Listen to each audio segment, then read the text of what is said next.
Welcome to Ichiraku Ramen and thank you for joining me for another journey into the world of shinobi. Before we begin, I want to give a huge thank you to everyone who listens, supports the channel, and enjoys these stories. Today's story is titled No Mercy. In this alternate universe, after a brutal, world-shattering clash with Sasuke Uchiha at the Valley of the End, Naruto Uzumaki is left broken, bleeding, and fighting for his life in the pouring rain. But the true heartbreak doesn't come from his best friend's defection, it comes from the rescue team. Betrayed and abandoned by the very people he trusted with his life, Naruto is left for dead. But Konoha made one fatal mistake: they didn't finish the job.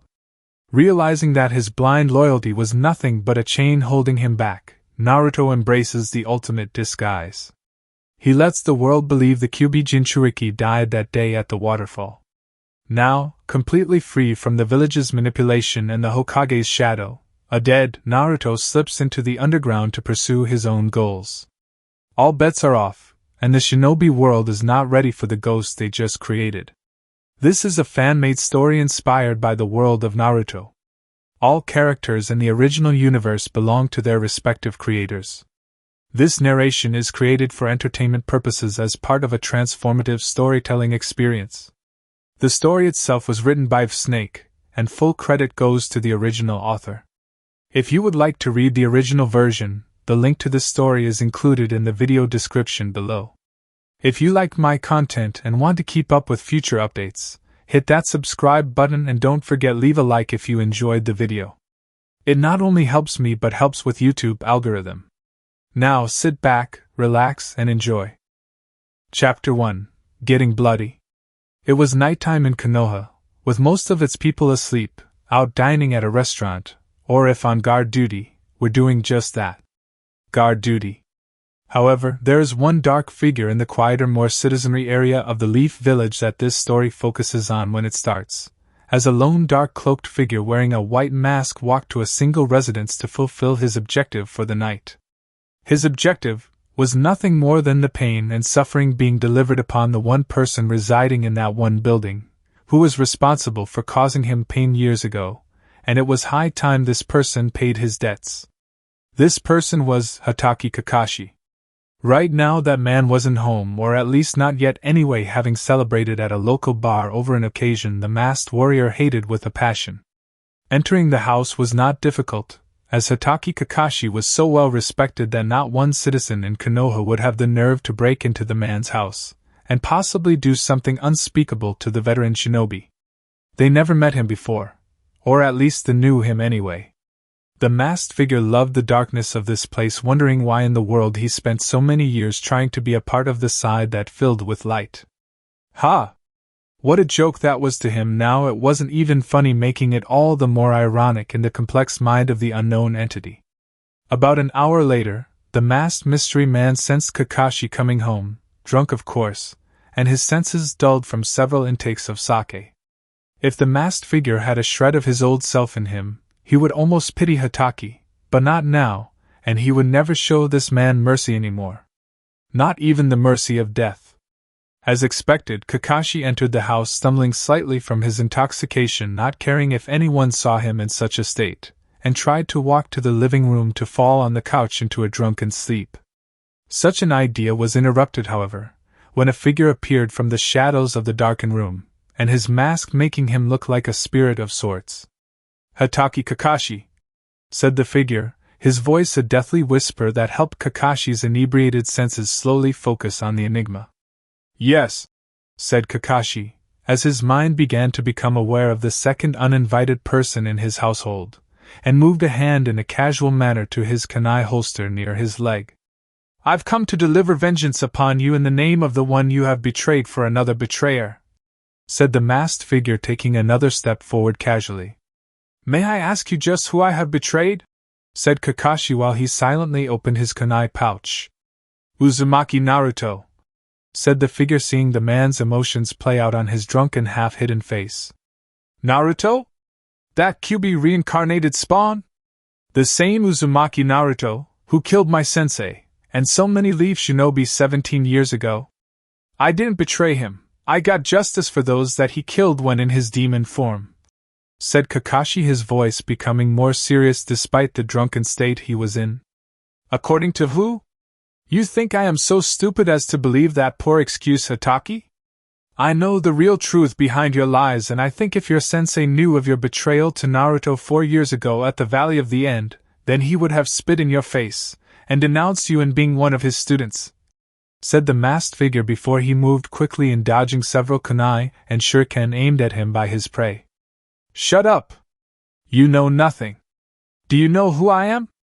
I am Hatake Kakashi, the son of the White Fang, the sensei to Uchiha Sasuke, and the slayer of the Kyuubi no Kitsune known in human form as Uzumaki Naruto, said Kakashi, trying to engage the figure in hand-to-hand combat. According to whom? Said the masked man, his voice now becoming demonic before a flash of red appeared on the outline of his figure before the masked man moved so fast that Kakashi, sober with Sharingan exposed, would be no match for him. It can't be. He died, thought Kakashi, his eye widening in shock, as his drunken state was nearly gone thanks to the adrenaline running through his veins, and as he reached for his headband to reveal the Sharingan eye, it was stopped by a hand on his wrist followed by a hand on the throat. You, along with all of Konoha, will suffer, and all those in the Leaf will know that soon the very shinobi village that the Shodan founded over a century ago with his brother will burn in hell, said the figure behind into the scared man's ears before he gave the throat a tighter squeeze, making Kakashi fall into unconsciousness moments later. Hokage Tower the next day. Tsunade sighed as she waited for Kakashi to get to the Jounin meeting, and wondered why she was even holding on to the job she hated so much. She involuntarily grabbed the jewel around her neck that was near her large bosoms, which Jiraiya would have given his soul to the Shinigami to have his face deep in them, and said a silent prayer to the boy that made her believe again. Why did you have to die, Naruto? Why, thought Tsunade, as she closed her eyes while she held back the tears that threatened to overflow from them even now, and wished that things did not go how they did in the Valley of the End. Hokage-sama, may I go look for Kakashi? He's later than usual and this meeting can't be delayed by him any longer, said Asuma, who secretly wanted to smoke a cig outside since Tsunade had forbidden it, and the nicotine was getting to him. You might as well start with his house. Chances are the tardy bastard is still sleeping right now, said Tsunade, seeing Asuma walk out the door, knowing what to give the man for a wake-up call. A good fist to his face. The group before her, consisting of Kurenai, Anko, Genma, Guy, Shizen, and of course herself, waited for Asuma to come back with Kakashi. Anko was nibbling on a dango stick, Kurenai filed her nails, Guy was talking to Genma about wearing green spandex would make the Senbon-eating man near choke on the blasted thing, and Shizen was beside Tsunade waiting with a fidget in her step every few seconds. Tsunade herself was tapping the desk patiently before she was becoming impatient, with her finger leaving a noticeable indent in the wood of her desk. Where the hell are those two? Said Tsunade, getting angrier by the second while those in front of her became wary, knowing she would hit anyone making a wrong move. Hokage-sama! Hokage-sama!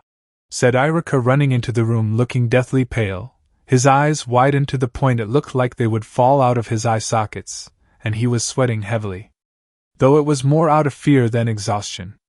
What? What's wrong? Said Tsunade, looking at Ichiraku, knowing that there were very few things that could frighten someone of Ichiraku's sound mind. It's Kakashi. He's been attacked. I need your help right away, said Ichiraku, as he motioned for her to follow him, and she did with all the others in the room. They arrived at the man's hospital room with muffled sounds of screaming being heard from it, and for a moment Tsunade thought the man was being killed or not being given painkillers.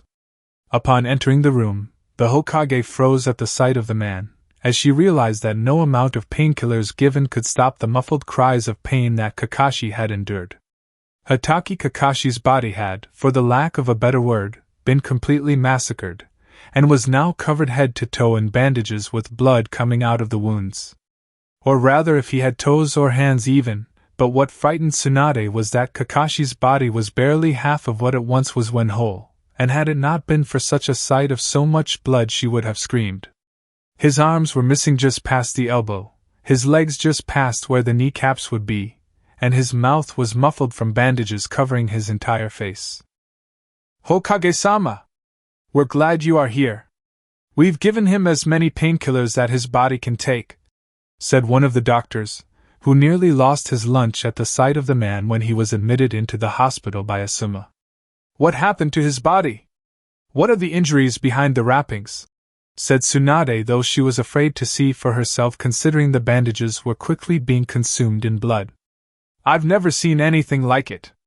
His body has been turned into something I cannot even begin to describe right now.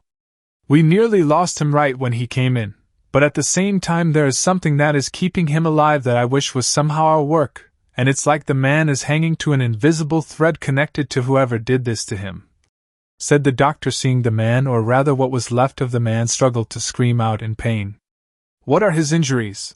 said Tsunade, with Shizen beside her ready to help, not caring that the other jounin were staring at Kakashi's broken form in shock and fear. "Aside from the loss of his 4 limbs up to their joints, Hatake Kakashi was slashed, cut, stabbed, gutted, and finally mauled by his attacker. Either this was some sadistic enemy shinobi or we could have another," said the doctor, only to be silenced by Tsunade, who was not going to let the man speak the next word.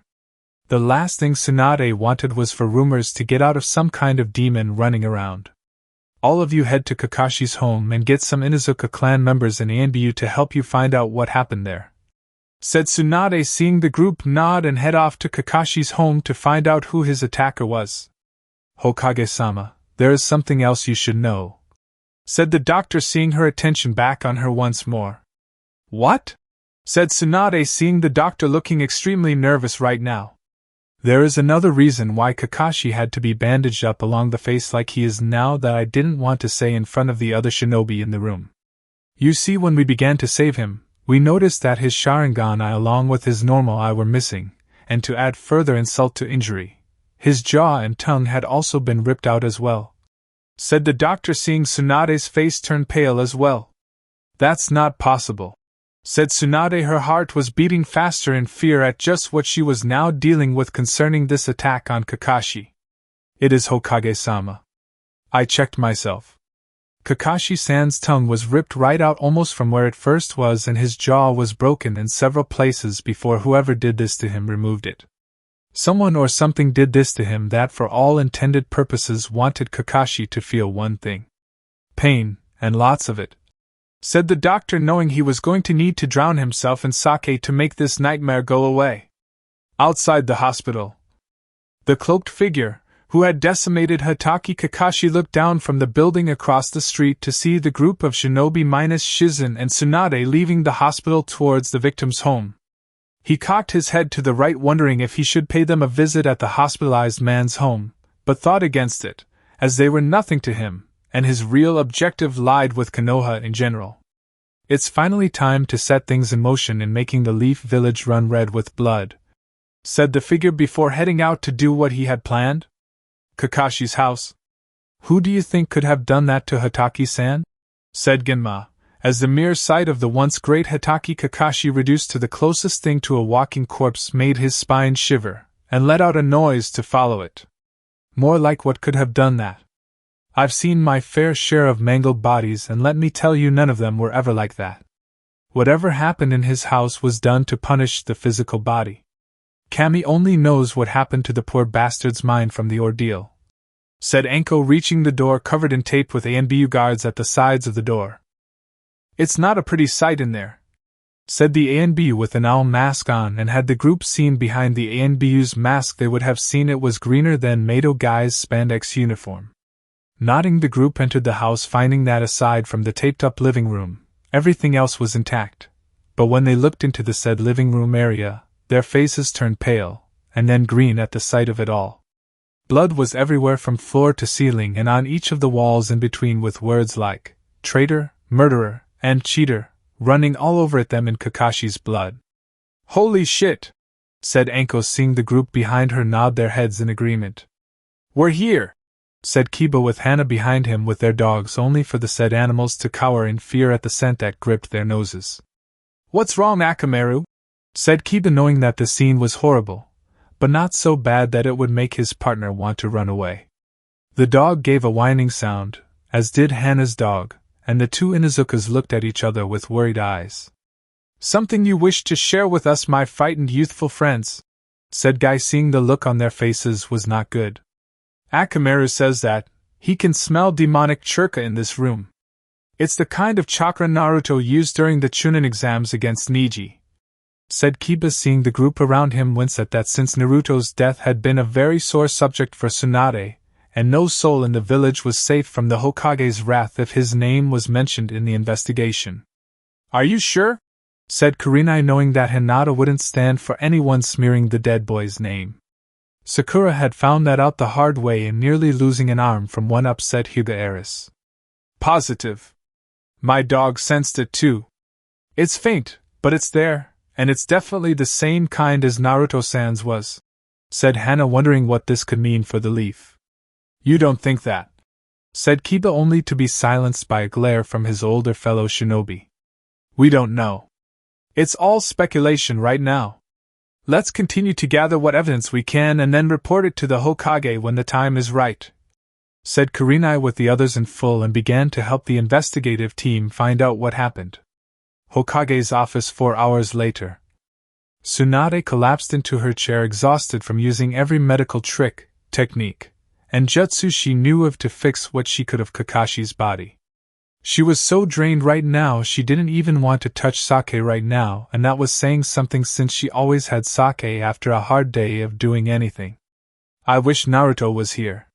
If he were, I would give him this job right now and get the hell out of this dump to drink or gamble, thought Tsunade, wishing the boy was here.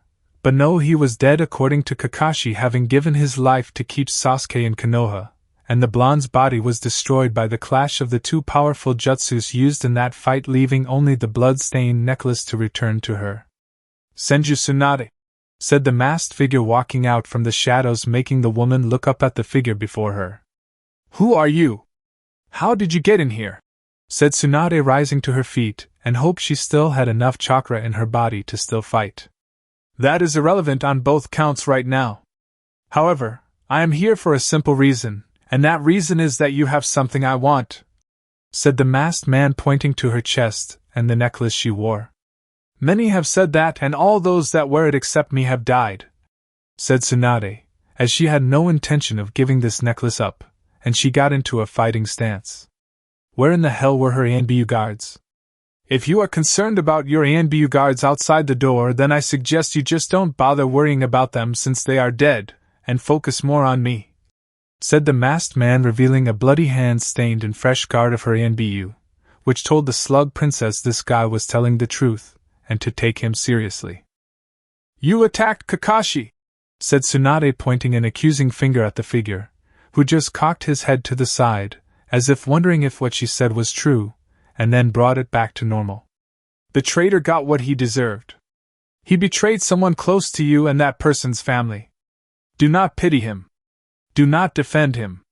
For if you do defend the traitor, I will do what I did to him, to you, said the masked man, holding out his hand, as if to tell her to throw the necklace to him, and a seemingly confident belief that she would.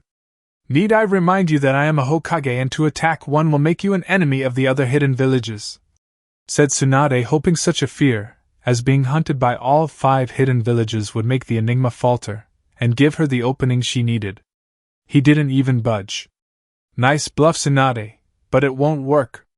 I've already destroyed a good portion of them already, and those that survived have already submitted to me, said the masked man, with a sound in his voice sounding quite pleased with his work. Wait. IWA Kumo, and what was left of Mist have submitted to you. Then that means you are the said Tsunade, her heart going much faster, as the memories of the various reports she got about those villages being decimated, and how they submitted to a single entity in the aftermath responsible for it. Correct. I am the Hokage, said the masked figure, seeing her eyes widen at the title he gave for himself, though there was no actual hidden village to speak of he called his own. He was a Kage without a village, yet commanded 3 separate villages, and each was now being rebuilt under his direct command.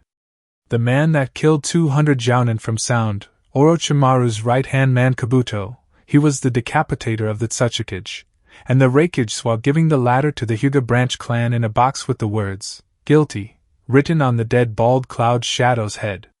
The former was sent to the Fire Daimyo with a note telling the feudal lord to not have anyone pursue him for anything that occurs later on in Fire Country, or there would be hell to pay. "Why do you want the necklace?" "To fund the 3 villages that kneel to you like wounded dogs," said Tsunade, as she saw him lower his hand, and she knew that he realized she wasn't going to willingly give up the Shodame's necklace. "No.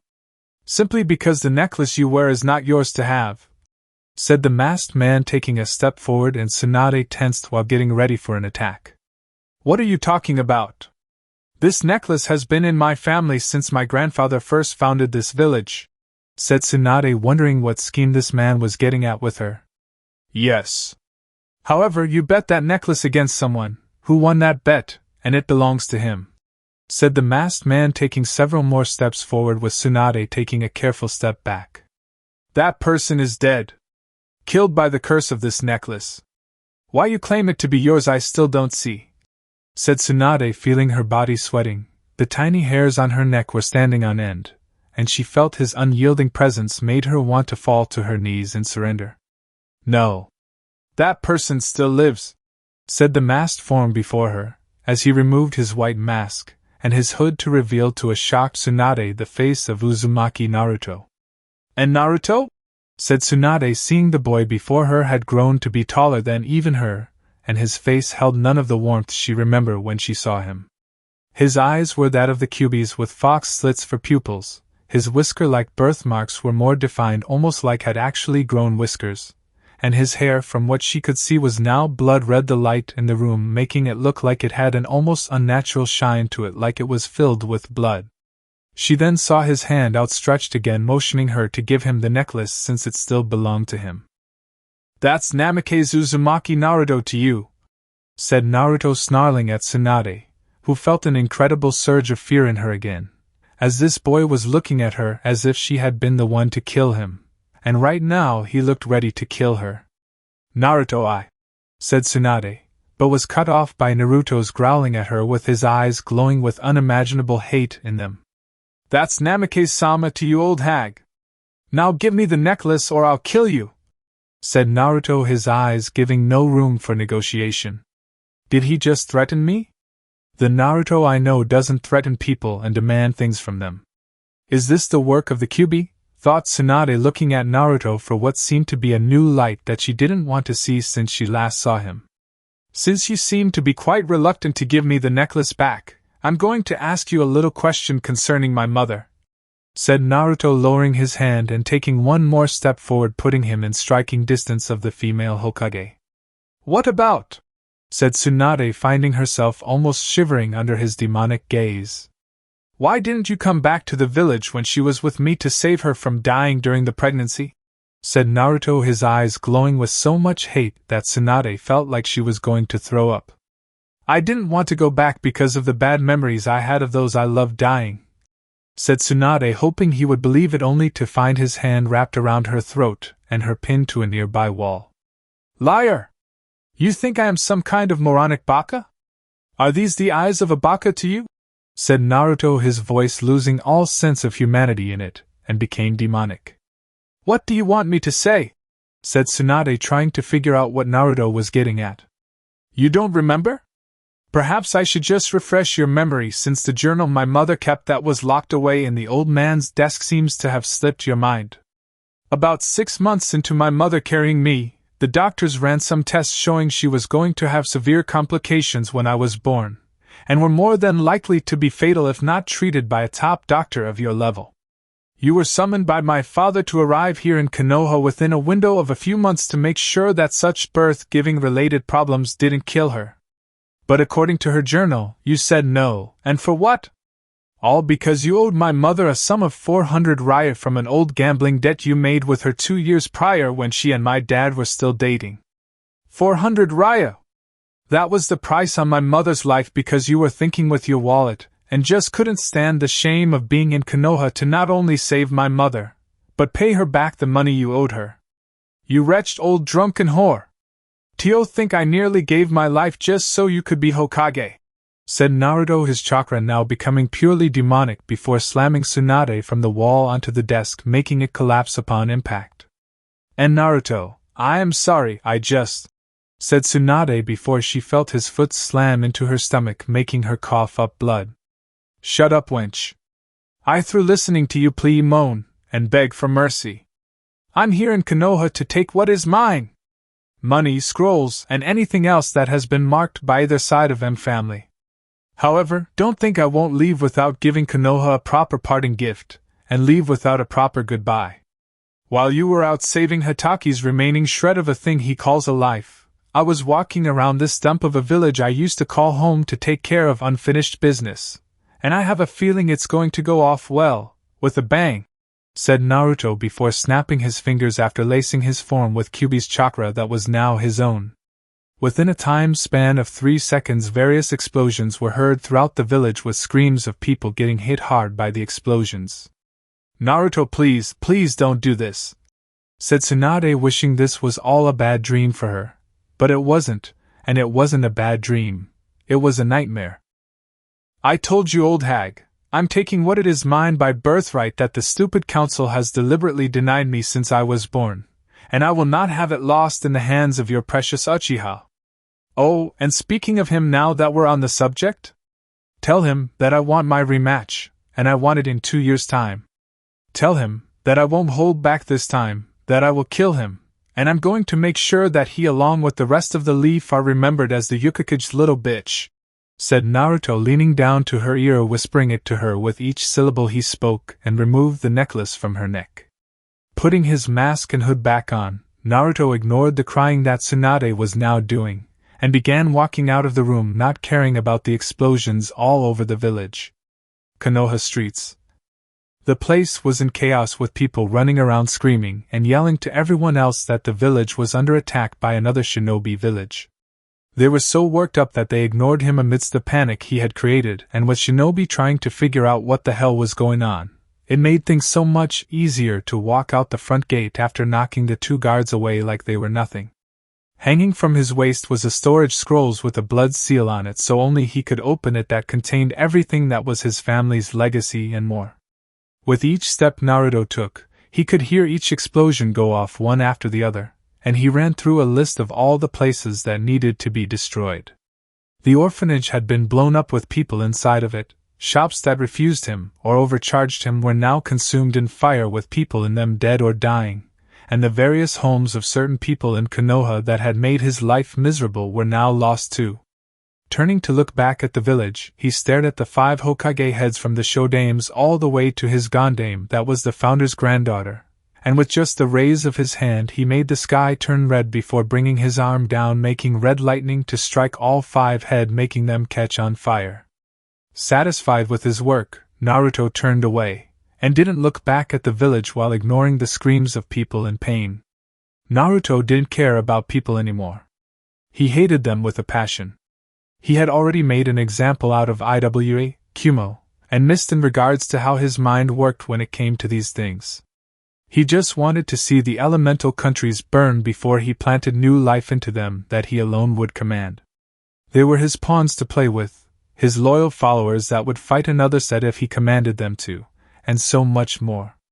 It was through his might that they lived, it was through his spirit that had purpose, and it was through him that the human race was even allowed to exist in the world. He was the bringer of life, and the bringer of death. He was Namake's Uzumaki Naruto, the Hokage of the elemental countries. Hokage Tower?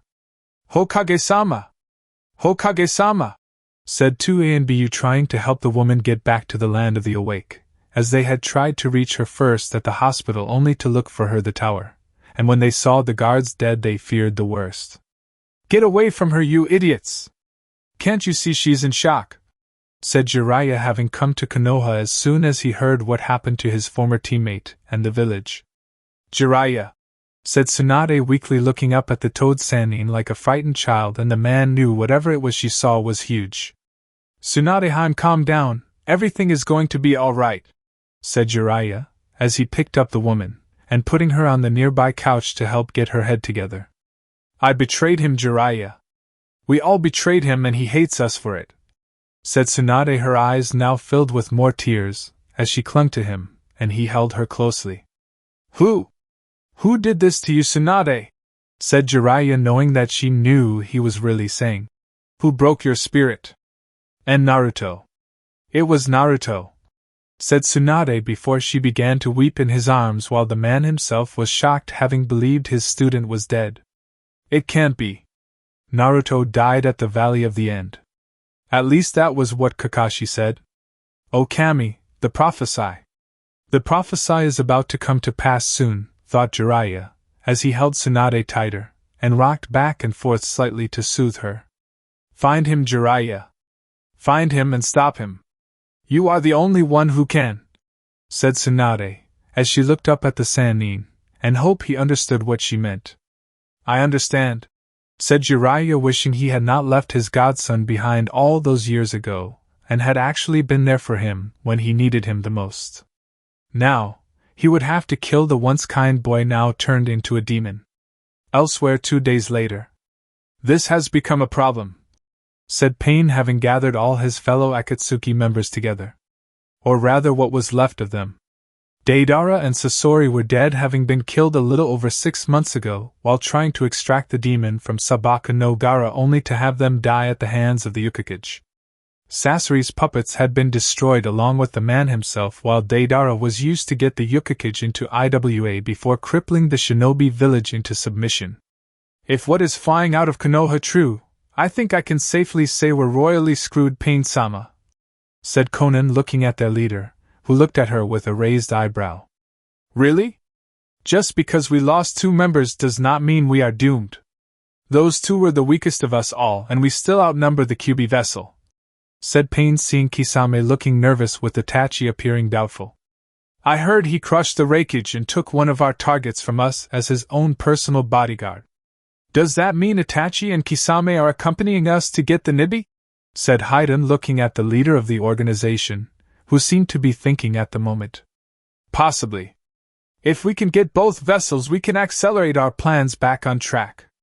Also, let us not forget about Suna's demon vessel. Once we have removed the Kyuubi and the Nibi vessels from the equation, we will capture the Shikaku for his extraction process. Are we clear? Said Pain, seeing the group nod to him in affirmative. Yes. What should we do about Orochimaru? He's become more unstable thanks to the death of his right-hand medical assistant, and now knows the one responsible for it, said Itachi, knowing that Orochimaru's wrath was nothing to scoff at even with his skill level. Let the snake come after Naruto. If we get lucky, the 2 will weaken each other, and give us the chance of taking care of them with greater ease. Now go, said Pain, seeing almost all the projectors around his own end except for one. Something about this is bothering me, Pain, said Konan worriedly, knowing that when she was worried, her feelings were normally right, and that paying attention to them was very wise. How so? Said Pain, knowing that Conan's feelings were second to none and sensing the impending dangers ahead. I have been having disturbing dreams as of late. The sky is bleeding red, rain that is the color of the darkest blood ever, and the ground around me was covered in an almost unearthly flame. It was as if I was in the very depths of hell, only the hell was here, said Konan, hoping her mind wasn't playing tricks on her.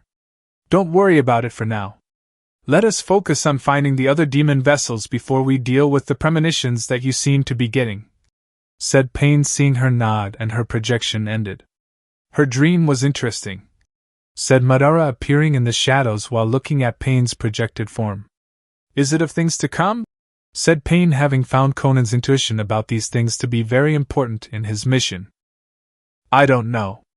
I've been having dreams as well. Only I'm in a forest stained in blood, the moon is blood red, and I hear the bloodlust-filled howl of a fox not far off. Be careful, Pain, or all of our work will be destroyed. I barely got out of mist without being noticed, and that was a few years ago. If those 4 fail, I may have to step in and dead with the Kyuubi vessel myself, said Madara before his form faded back into the shadows. Pain's projection ended as well, with the man thinking about what Konan saw and what Madara said. Unknown location. Welcome home, Yukikage-sama, said Yujutoni in a seductive tone, pressing her body against his while purring at feeling his body against hers. Yujito-chan. How are you? Making sure things are all right while I'm away, said Naruto, looking at the woman with somewhat sound of warmth in his voice. Good, but I was bored. Kimimaro was complaining again on how he couldn't join you on your trip to Konoha to make all those people pay for their sins against you. Frankly, I don't know why you made me resurrect him in the first place, said Yujito, whining slightly when she talked about Orochimaru's former bodyguard and once potential body to steal. Because he needs to atone for his past sins in serving Orochimaru. You know that. I am giving him a chance at living again with a renewed purpose, said Naruto, sitting down on the couch of the room with Yujito right next to him, almost on his lap. But what about the other two you mentioned? Said Yujito, wondering why the two during the man's mission to Wave Country weren't resurrected as well. They deserve to rest in peace, Yujito, so let's do just that. I have no desire to take the two most influential people in my life and make them fight for me when they don't need to anymore, said Naruto, taking off his mask and putting it on the table in front of him. Once word gets out on just who you are, a lot of people are going to come after you and try to kill you, said Yujito, looking worriedly at him while resting her head comfortably on his shoulder. It doesn't matter. Soon I will crush them, as they tried to crush me, and I will make the sky rain upon their village with their own blood. I will bring judgment to all who have made people like us, and others with painful pasts like us pay for it with everything they have, said Naruto before touching the jewel hanging around his neck. I love it when you talk like that, said Yujito, snuggling up closer to him and purring further near his ear. Yujito, you know that, said Naruto, only to find a finger on his lips telling him to be quiet for her. I know. I just want to be close to you. Even though you won't let anyone in, I'd like to think I'm pretty damn close. So let me be this close to you, for as long as you'll let me, and hold me when I sleep, said Yujito, her voice getting more tired by the second before she fell asleep on him. All right, Yujito. I'll hold you, said Naruto in a quiet voice, as he too became tired, and fell asleep holding on to Yujito. Konoha Hospital 2 weeks later. Are you sure you want me to do this? If I enter his mind and see what he went through, I may not survive it, said Inoichi, looking at Tsunade, who glared at the man hard with an I don't give a damn look, and the Yamanaka held back a shiver that wanted to leave his spine. If we're going to get answers, you need to do this.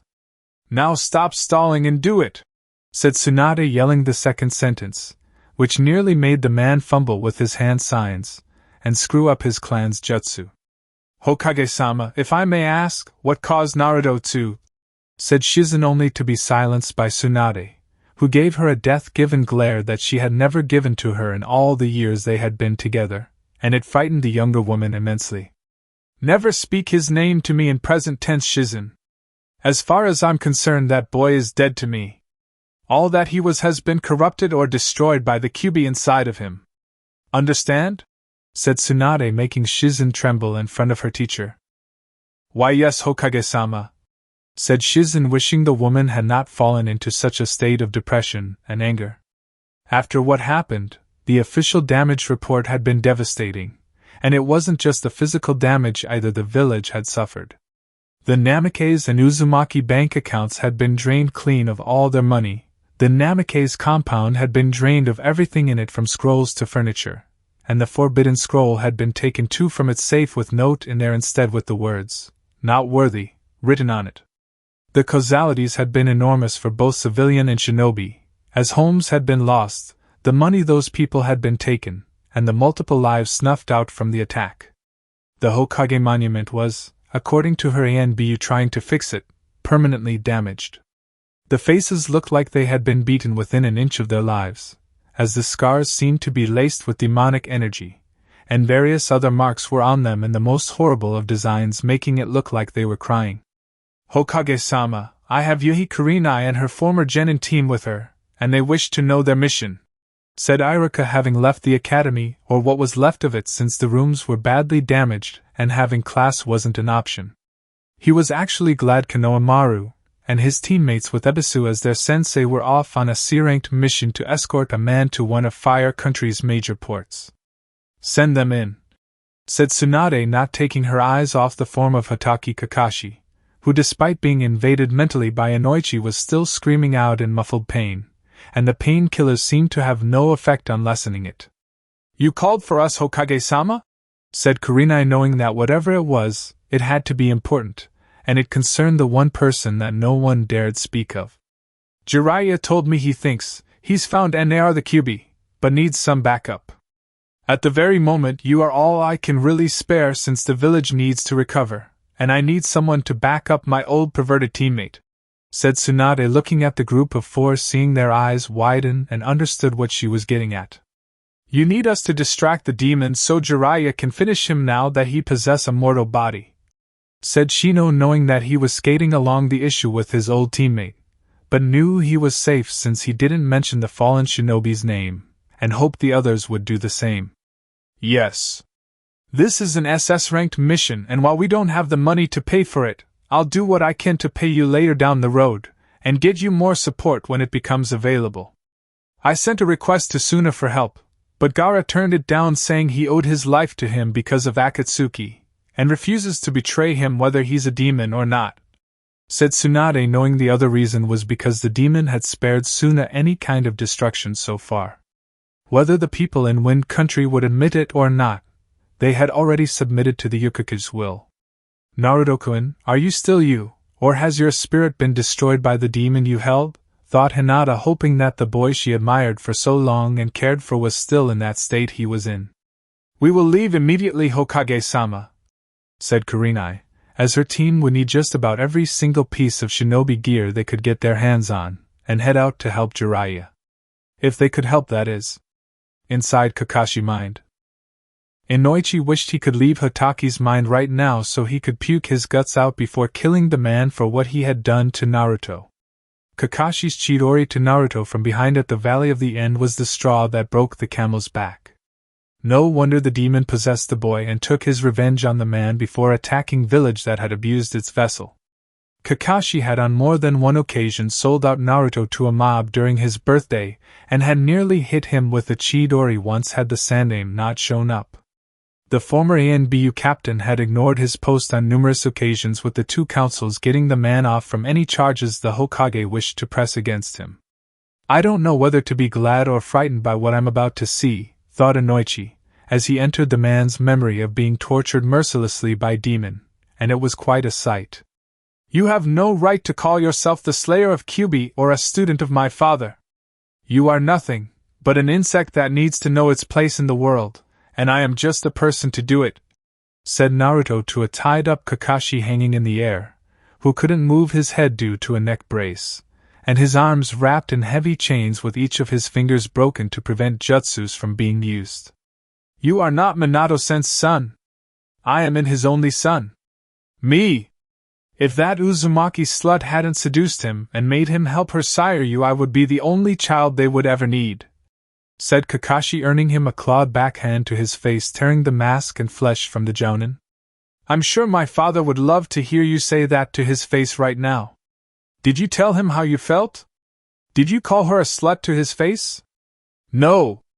Because you were a spoiled little child just like Sasuke is. Always have to have everything and destroy everyone in your path that prevents you from having it. We'll make no mistake, Kakashi, I will see to it that you get what's coming to you, and that when it's over you can rightfully call the pain I'm about to inflict on you, your own," said Naruto, as he drew a sword, and began to systematically destroy Kakashi's being. Inoichi was in shock, as the demon claiming to be Naruto was simply destroying Kakashi without asking him question, as if he already knew the answers, and savagely butchered the jounin's body.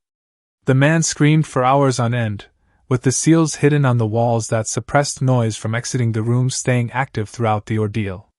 Well, it's not like Kakashi had it coming, thought Inoichi, seeing the demon finally stop after taking out both of Kakashi's eyes, having already removed the jaw with tongue. "Inoichi, I know the old hag sent you in here to enter Hataki team's mind, so deliver this message to her from me.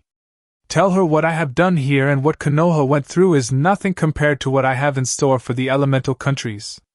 Tell her, I know she is going to send Erosenin after me, and that I have my own grudges against him to deal with. Tell her, the next time she sees her old teammate, will be in a box with only his rotting flesh-covered skull, said Naruto before he looked over at Inoichi's general area, allowing the man to see the blood-red eyes staring him. Feeling nervous and quite scared, Inoichi ended the jutsu, and re-entered into the safety of his own body while Tsunade, seeing him jolt upright, waited for his report. "How bad is it?" said Tsunade, seeing the man sweating heavily, and looked at her with fear-struck eyes. "Worse than you know. He knows you would send Jiraiya-sama after him and intends to destroy the Toad Sannin for his past sins," said Inoichi, finding his mind was now being tormented by the glowing red eyes he saw in Hataki's mind. "What questions did the demon ask Kakashi?" said Tsunade, wondering what the beast would want with Hataki at all aside from hurting him. "There were no questions, Hokage-sama. Naruto ripped him apart just for the hell of it," said Inoichi, not realizing he spoke Naruto's name in front of Tsunade only to find her hand on his throat and slamming his form into a nearby wall. "Never call that demon by Naruto's name in my presence again. Do you understand me?" yelled Tsunade, her fury clear in her eyes, and Inoichi thought she was going to kill him. "Why don't you understand, Hokage-sama? It was Naruto. I'm telling you the truth. I swear it," said Inoichi, trying to breathe, but was finding his efforts futile. "You lie," said Tsunade, her eyes were flashing dangerously at him. "I wish I was. He's gearing up to slaughter everyone around him. He doesn't care about you, Konoha, or any other place in the elemental countries. He just wants to see things die at his feet," said Inoichi, hoping the woman would relent from crushing his windpipe. He actually began to fear for her life when she squeezed his throat tighter for a good 5 seconds, but soon she relaxed and let go of him before falling into a nearby chair. "Did Kakashi really deserve his injuries?" said Tsunade, looking at Inoichi, rubbing his throat to ease the pain. "If you saw what I did, Hokage-sama, you would stop giving him painkillers and simply kill him yourself," said Inoichi, getting off the ground, though he wobbled a bit before he was able to steady himself. "I'll take your word for it," said Tsunade, her voice sounding almost broken by the time she finished her sentence. "The 2 councils plus the clan heads will want to have a meeting concerning this matter, Hokage-sama. Though not many of them are still alive after what happened a few weeks ago," said Inoichi, as such a meeting had yet to take place, and with all that had happened, with rumors flying around of Naruto's rebirth as a demon, it was difficult to get any level-headed members speaking in such a meeting. "Those arrogant fools are the reason why the Yandame's dying wish wasn't honored in the first place," said Tsunade, though she had to bite her tongue after that, since she had been such a fool herself for not coming back to Konoha to save Kushina when she needed her, and all for a simple bit of money. "You wretched old drunken whore!" screamed the echoing voice within her mind of Naruto's demonic-filled words that pierced right into her soul. "Hokage-sama? Hokage-sama? Are you all right? You just spaced out for a second," said Inoichi, seeing the woman look like she was replaying a memory in her head. "Yes, I'm fine. Go tell the councils and clan heads we'll be meeting later today. It's long overdue as it is," said Tsunade, hoping things didn't get out of hand. Those that hated Naruto did not feel they needed to be humbled by anyone unless it was the Fire Daimyo, and even then they just sucked up to him when he came to visit. Somewhere near Grass Country. "He's almost here," said Yujito to Naruto, who nodded, having sensed Jiraiya coming at him, having summoned Gamakichi after so many years, and told him to tell the super pervert where to find him. "Please be careful, Naruto-sama. Jiraiya-sama is a master of seals and will try to use his knowledge against you along with all the jutsus he possesses in his arsenal," said Kimimaro, having pledged his new loyalty to Naruto after Yujito resurrected him, Naruto using his powers to restore Kimimaro's body what it should have been. The Hokage even gave him a built-in body immunity to the very same lung disease, which had crippled him in the beginning, only now the immunity to it would be passed down to the albino's descendants, and thus ensure Kaguya clan's legacy lived on. "I'm well aware of such things, Kimimaro. That is why I have you two here for support. Keep your eyes and ears open for anything. Understand?" said Naruto, putting on his mask and got ready to move into the clearing. "Yes, Hokage-sama," said the two of them, as they scattered in different directions. Naruto smiled underneath his mask. Oh, how he wished for teammates like them when he was in Konoha, and he was loved like the damned Uchiha was even now. No doubt there was more than one council member who wished to have the last Uchiha stay at their residence and make small talk with the brooding little bitch. It was a good thing he raided the Uchiha clan's long list jutsu scrolls they had and the secrets behind the Sharingan that they didn't want anyone to know about. But the time for reminiscing on the destruction of a place the team had a personal spot in his heart for was over, as Jiraiya the Toad Sannin was now in the clearing looking at him, and Naruto couldn't help letting out a small chuckle at the man's serious expression. If only you had been this serious when it came to my training Ero Sennin. I could have gotten stronger back then to not have to sweat so much in bringing Sasuke team back to Konoha, said Naruto, seeing Jiraiya frown at him further, and the former demon vessel wondered if the Sannin was actually going to attack first before asking questions later. I thought I told you years ago that you needed to do things on your own, said Jiraiya, getting into his toad hermit fighting stance. Did you do the same training method with my father? Said Naruto with an edge in his voice, seeing the Sannin wince at that. So you know. You are Naruto under that mask, aren't you? Not the Kyuubi, said Jiraiya, as he was not asking a question, but making a statement, and Naruto responded by simply removing his mask with hood to reveal his facial form. The Kyuubi is no longer in me. After Kakashi hit me with that Chidori to my back, he left me to die a watery grave, and I would have died in such a manner had the Kyuubi not tried to make a last-ditch effort to break free, said Naruto, as he felt that the man needed to hear this before he died, and understand what it meant to be what he had become. Flashback 5 years ago, Valley of the End. His body began sinking into the water, his eyes closing and opening faster like he wanted to fall to sleep, and his lungs were filling up with water.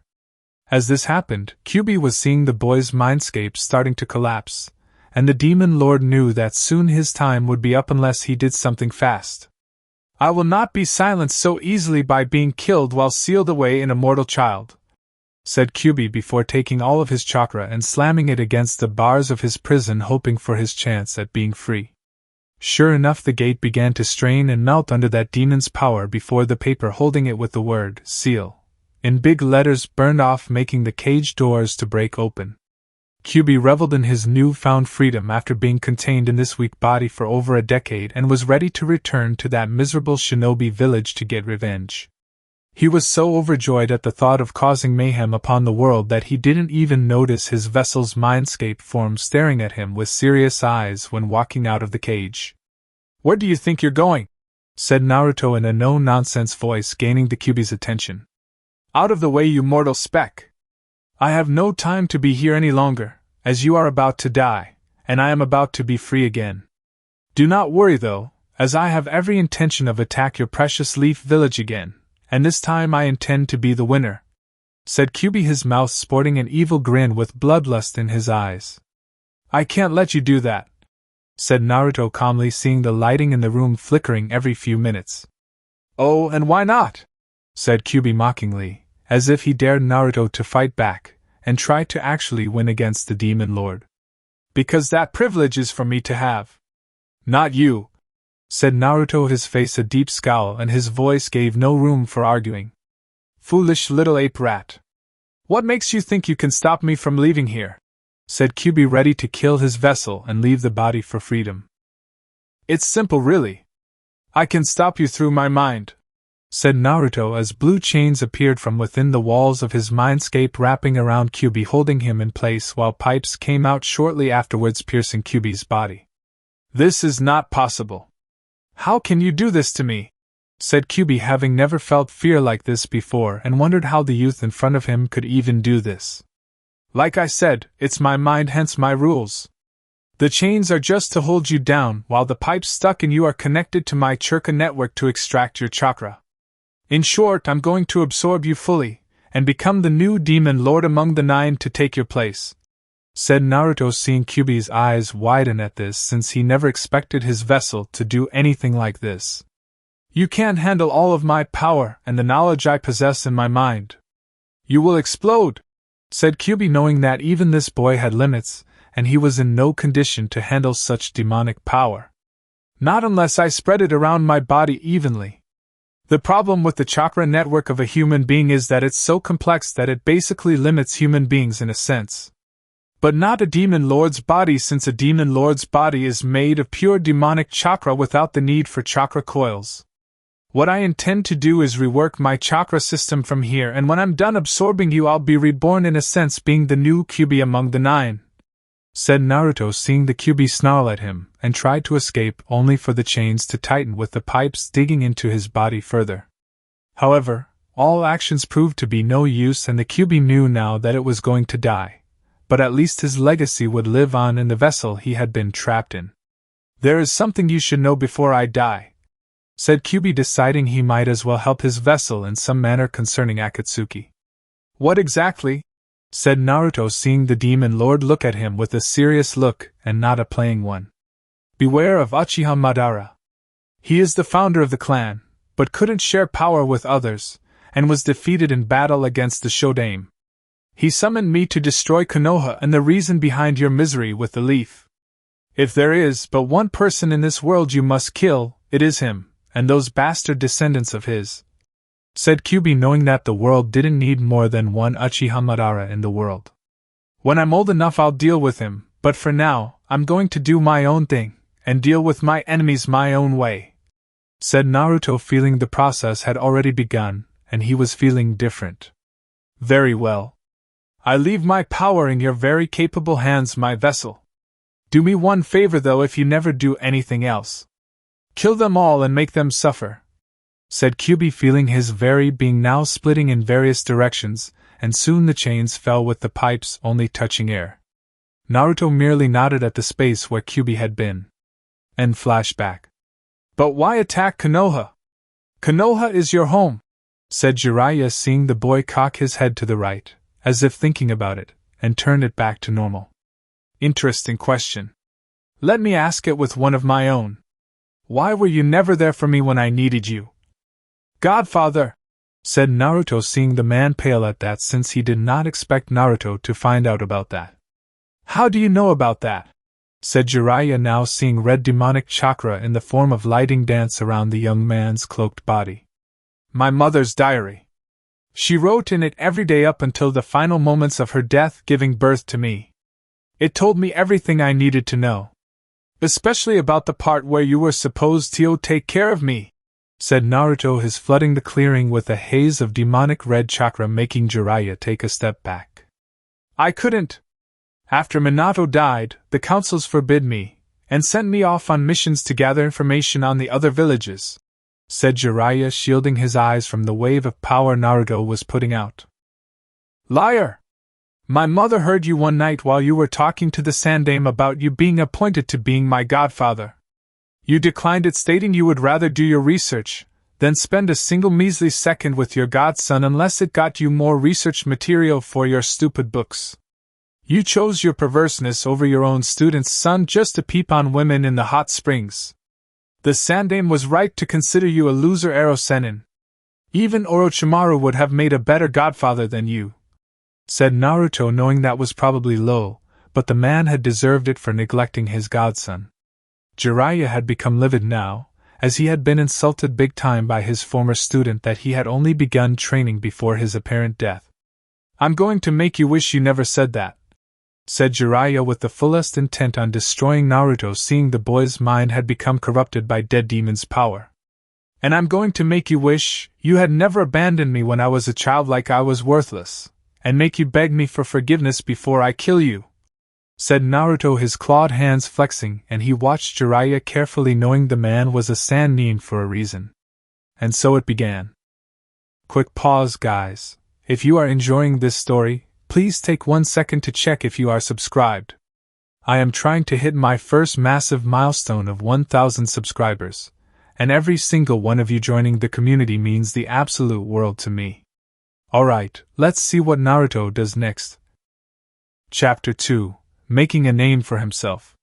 5 years ago, when Konoha learned of Naruto's death at the hands of Uchiha Sasuke, which helped stall the barely unconscious Uchiha prodigy from escaping long enough for Kakashi to grab him, the people were more than thrilled, and held a village-wide party.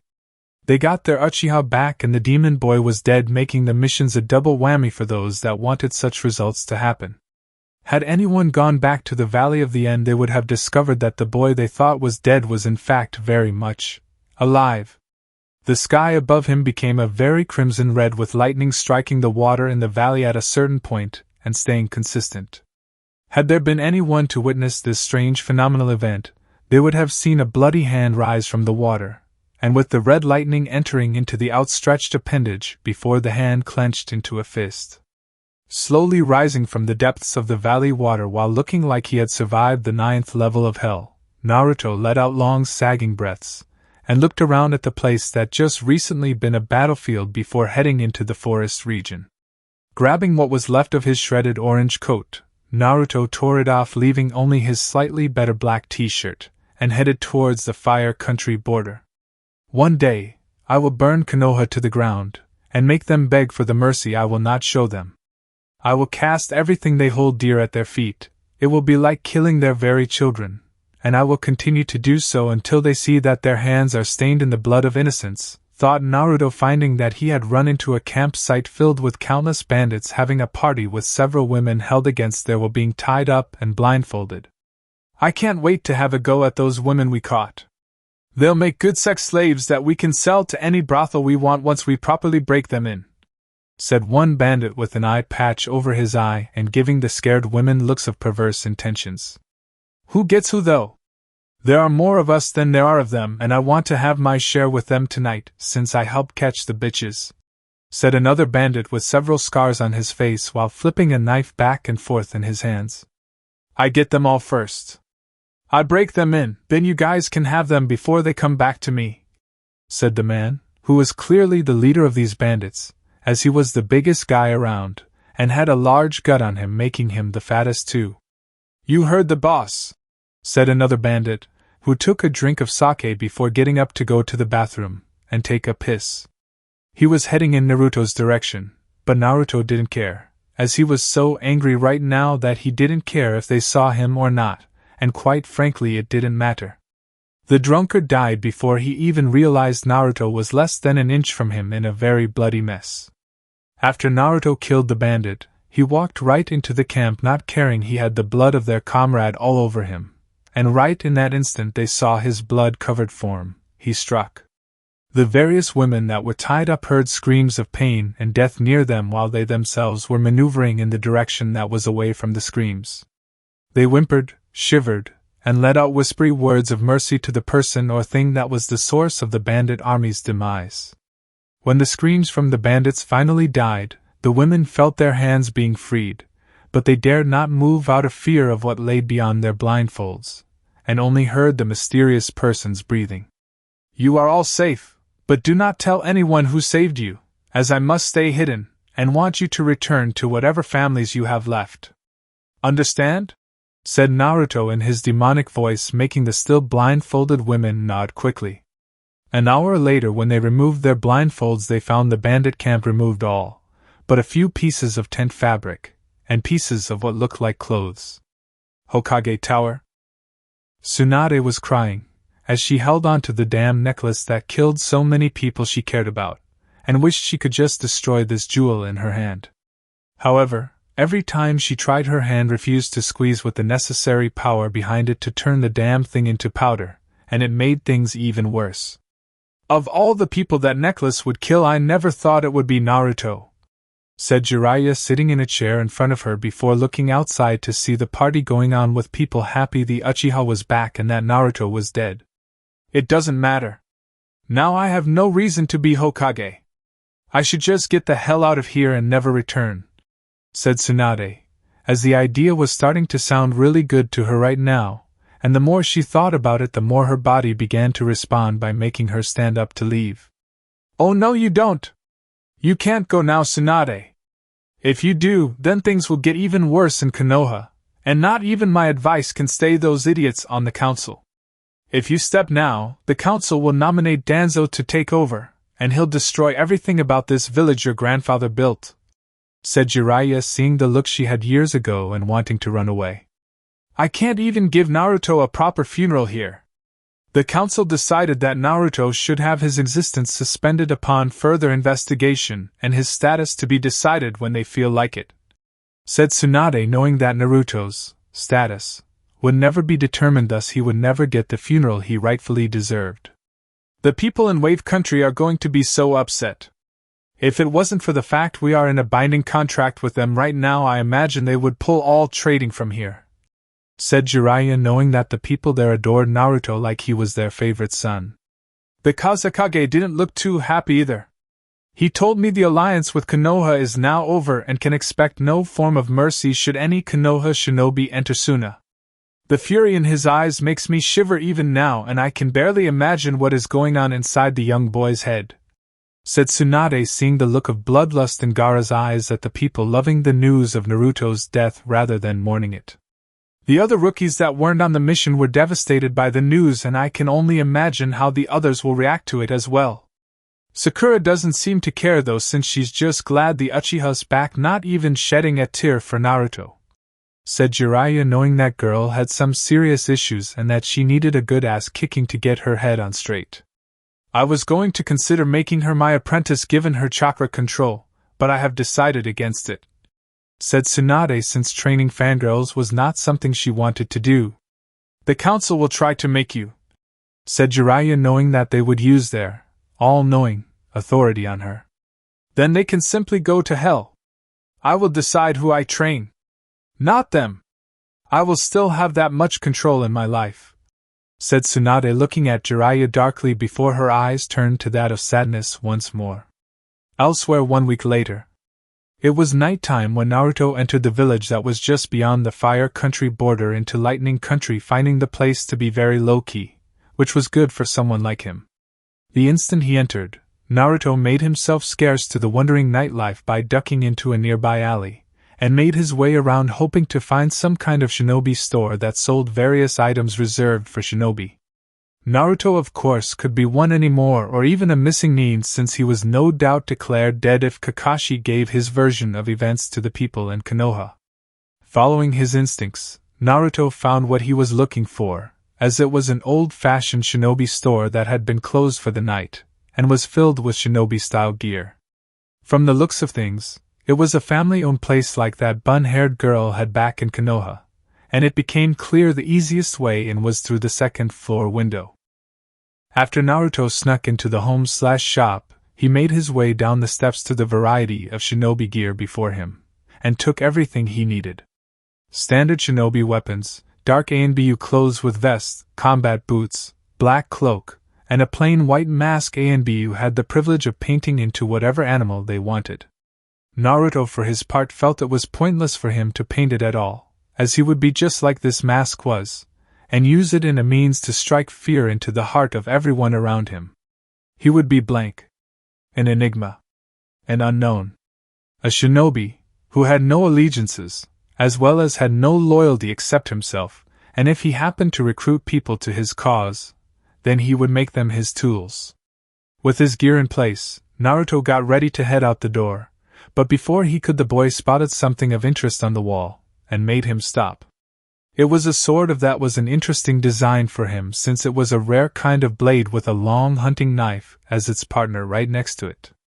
Taking said weapons off the shelf, the blond boy made his way out the door, and began walking out of the village to his next destination, that was Wave. He needed a place to gather his thoughts, and Wave Country was the best place to go since he had to visit some old friends of his there that he needed to speak to. "Suna, are you sure this is wise, Gaara? I mean, we really can't afford to be Konoha's enemies after what happened. The Wind Daimyo won't stand for it a second time," said Kankuro, having worked really hard on getting a new peace treaty signed. "You don't understand, Kankuro, because you are not like me or Uzumaki-san. You were never hated by others, attacked by others, and denied love by others simply because of the stupidity of such people. Those ungrateful people in Konoha celebrated Naruto's death when they learned of it. Celebrated! If I could, I would have crushed them all with my sand and fed their blood to Shikaku to offer up as my own personal tribute to Uzumaki Naruto. I would have," said Gaara, sitting at his desk while manipulating the sand with one eye to read the paperwork and sign it while staring at his brother with ghoulish eyes. eyes that Kankuro realized were almost like before Naruto entered Gaara's life. The not too friendly kind. I'll begin writing a letter to the Wind Daimyo explaining your actions, Gaara. I just pray he understands your reasoning behind it, said Kankuro before he left to handle writing up some incredible letter for his brother to read before approving it. What do you think, Temari? Said Gaara, seeing his sister beside him now with a mixed expression on her face. It's not my place to question you, Gaara. Whatever you do, as the Kazekage of Suna, I will trust in you, and believe you are doing the right thing, said Temari, knowing that while Gaara's eyes may have become cold again, they always seemed to stay warm with her or Kankuro around to ease his pain, and prayed to Kami that Gaara kept his sanity to the end of his days. Wave Country 4 days later. Naruto walked along the bridge named after him by the people of Wave Country and let a rare smile cover his face even though it was hidden by the mask he wore. With each new passing day, Naruto felt his body grow with the clothes he wore expanding with him, as that had been the specific model he took that was modeled after shinobi with bloodlines that made their body expand in different ways like the Akimichi did. Upon guessing his height after looking at it recently 2 days ago at a nearby lake, the former Konoha shinobi would guess he was as tall as Shino now, if not slightly taller. After crossing the bridge, Naruto headed for the one place he needed to head to in order to set out his plan of vengeance, and clean himself of whatever ties he had left to Konoha. It was the one place alone that could set him free upon the envisioned path he wanted and give himself a solid state of mind in this whole affair. He headed for Zabuza and Haku's grave. He approached the 2 graves glad to see they hadn't been defiled or ransacked by some stupid drunk or moron trying to make a name for himself and claiming the demon of the mist's death. The graves looked untouched, as if the 2 had just been buried days ago rather than months, and it silently ate at him that he couldn't save either of them from death's door. Removing his sword and knife, Naruto got on his knees before the grave, and placed his 2 weapons on the ground at his side. Slowly, he removed his mask, and dropped his hood, revealing the blood-red hair that up until now no one had seen and lived to tell the tale. Hey Zabuza. Hi Haku. How's everything going? Bad question. Sorry about that. Listen you guys, my visit isn't exactly what you call scheduled, so I can't stay long, but I need to confess some things to you that you need to hear. Zabuza, I think I understand why you betrayed the Mizukage when it came to trying to take over. It's made me respect you even more. You were serving a master that you could not stand for whatever reason it was that made you try to kill him, and during that time you struggled to get the strength needed to fight him. You did what you had to do and I respect that. Haku, I'm sorry for failing your philosophy in being truly strong when protecting someone we consider to be precious to us. Even though we just met, I know we could have been good friends if you had lived after what happened on the bridge, and I hope you can forgive me in not saving you when you needed me the most.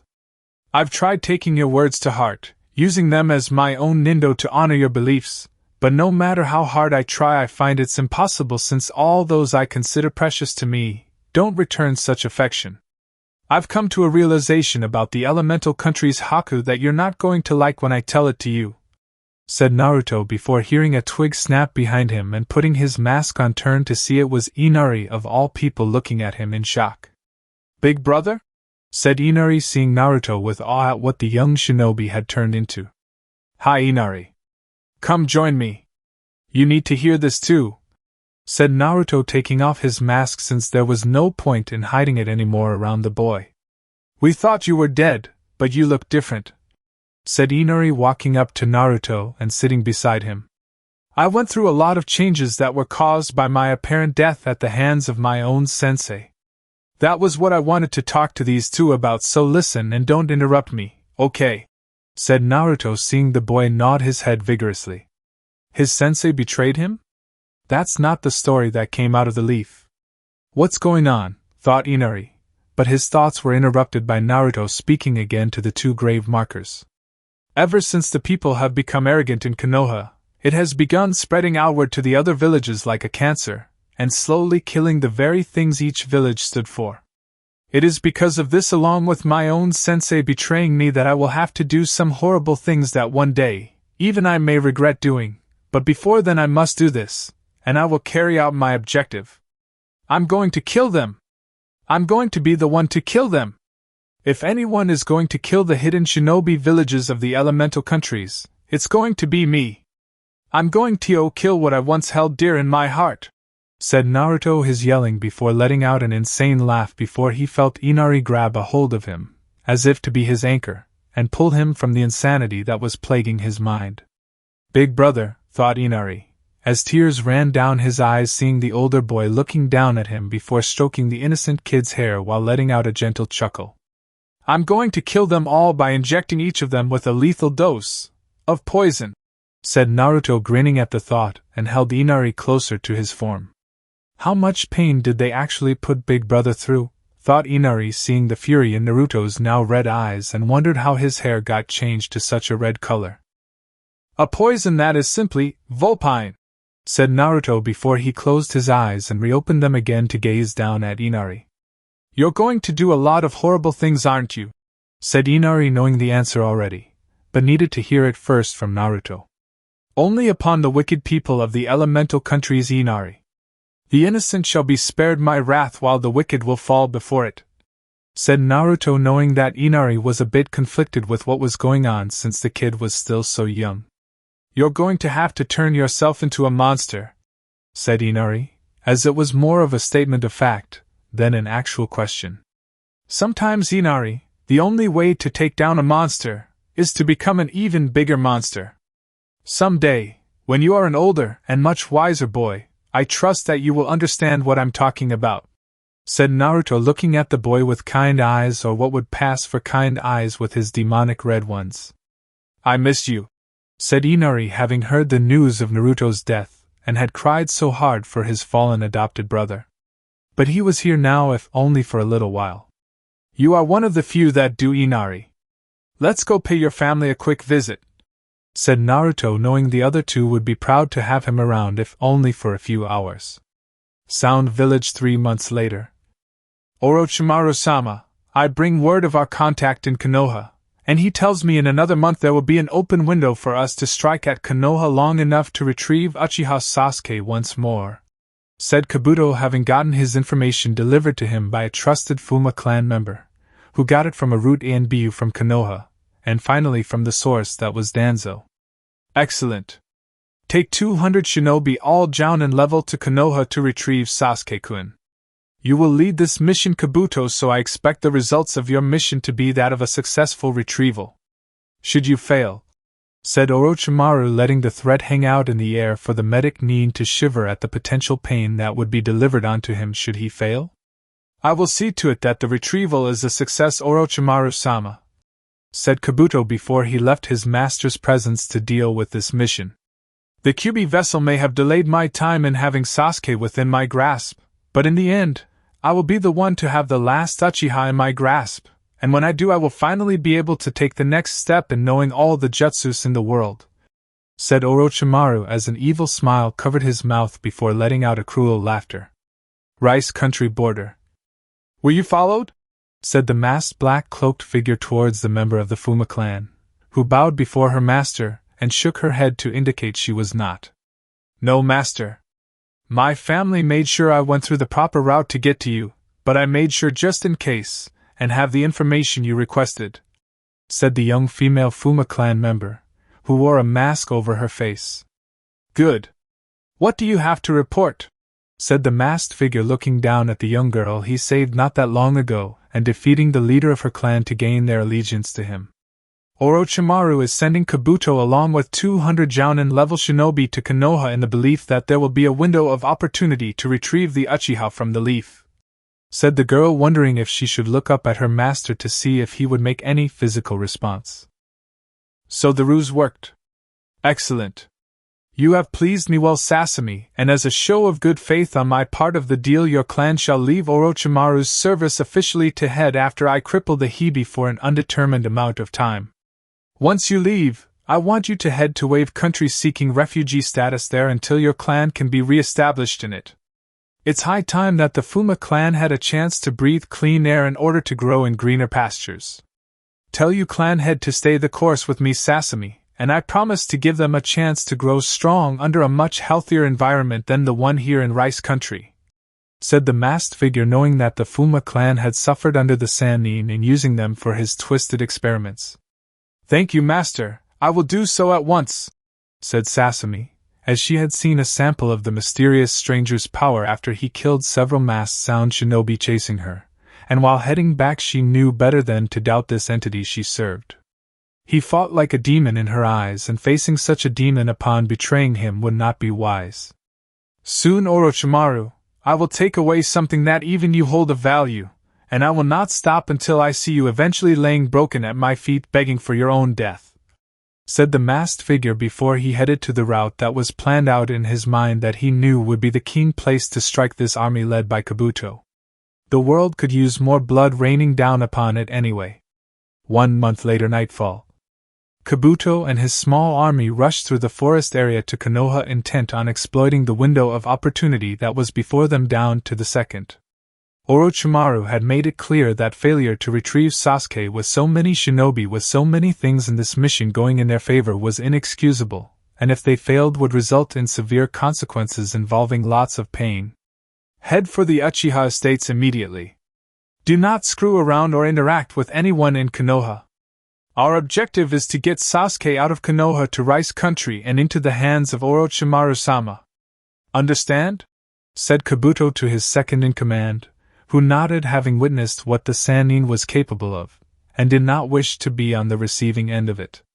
Suddenly, amongst the group, screams were heard of pain, making Kabuto look back to see what was happening behind him, and to his horror saw his team being destroyed.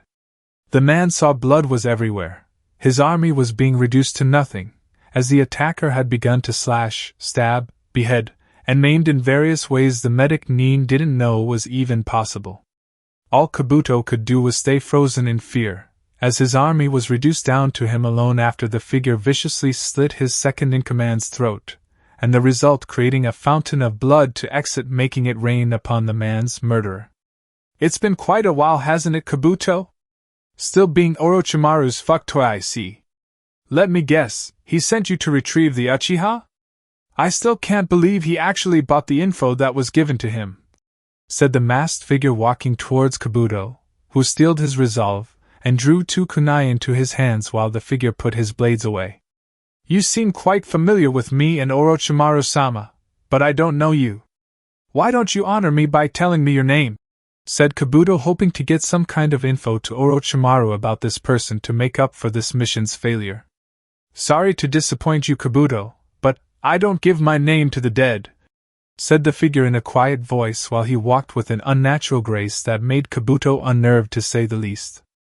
I'm not dead yet, said Kabuto, moving quickly to attack the figure, who caught the right hand that swung out at him, followed by the left, and then proceeded to break them off the arm at the wrist. You soon will be. Rest assured, Kabuto, you soon will be, said the figure, now seeing Kabuto fall to the ground, letting out screams of pain, as his healing powers could not regenerate his lost hands, and was now useless to his master if he were to return. Please spare me. I am harmless now. I am no threat to you or anyone you care about, said Kabuto, hoping this man had some form of belief in showing mercy to another. Really? I seem to recall you telling me that I wasn't cut out to be a shinobi at all in this world, Kabuto. Judging by the way your people were obliterated from the world, I would have to say that your assumptions of me when Erosen went to retrieve the old hag were very much wrong, said the masked figure, drawing his sword again, seeing the revelation in Kabuto's eyes at who he was speaking to. You? But it can't be you. Our spies told me you died, said Kabuto, having heard the information immediately and had told Orochimaru about it, who was quite pleased with such news, and said it made up for the loss of getting the Uchiha in his hands. Your information was inaccurate. I did not die. I was simply reborn, said the masked figure before slicing off Kabuto diagonally in half.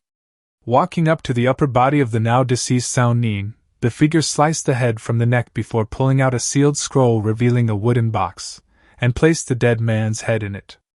Putting the box away in the scroll, the figure pulled out a demonic exploding tag, ignited it, and threw it into the middle of the bodies, or rather the remains of bodies, before disappearing into the night, leaving only the echo of an explosion to let people know that he was alive. His next destination, Kumo. Hokage Tower 3 days later. Tsunade was not having a good day.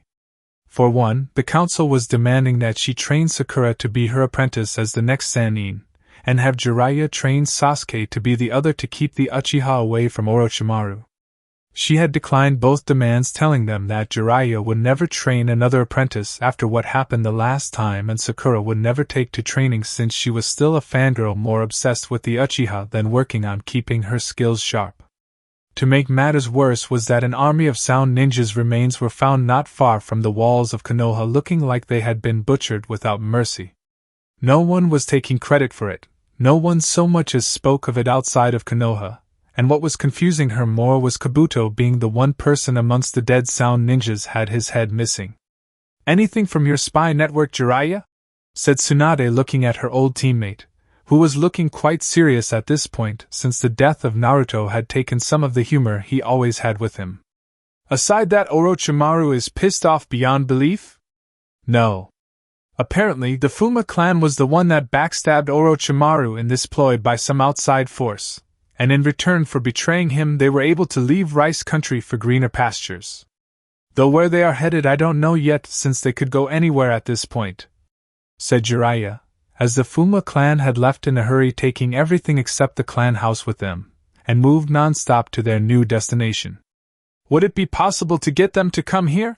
said Tsunade, knowing that such a clan would be able to create an influx of needed strength into Konoha.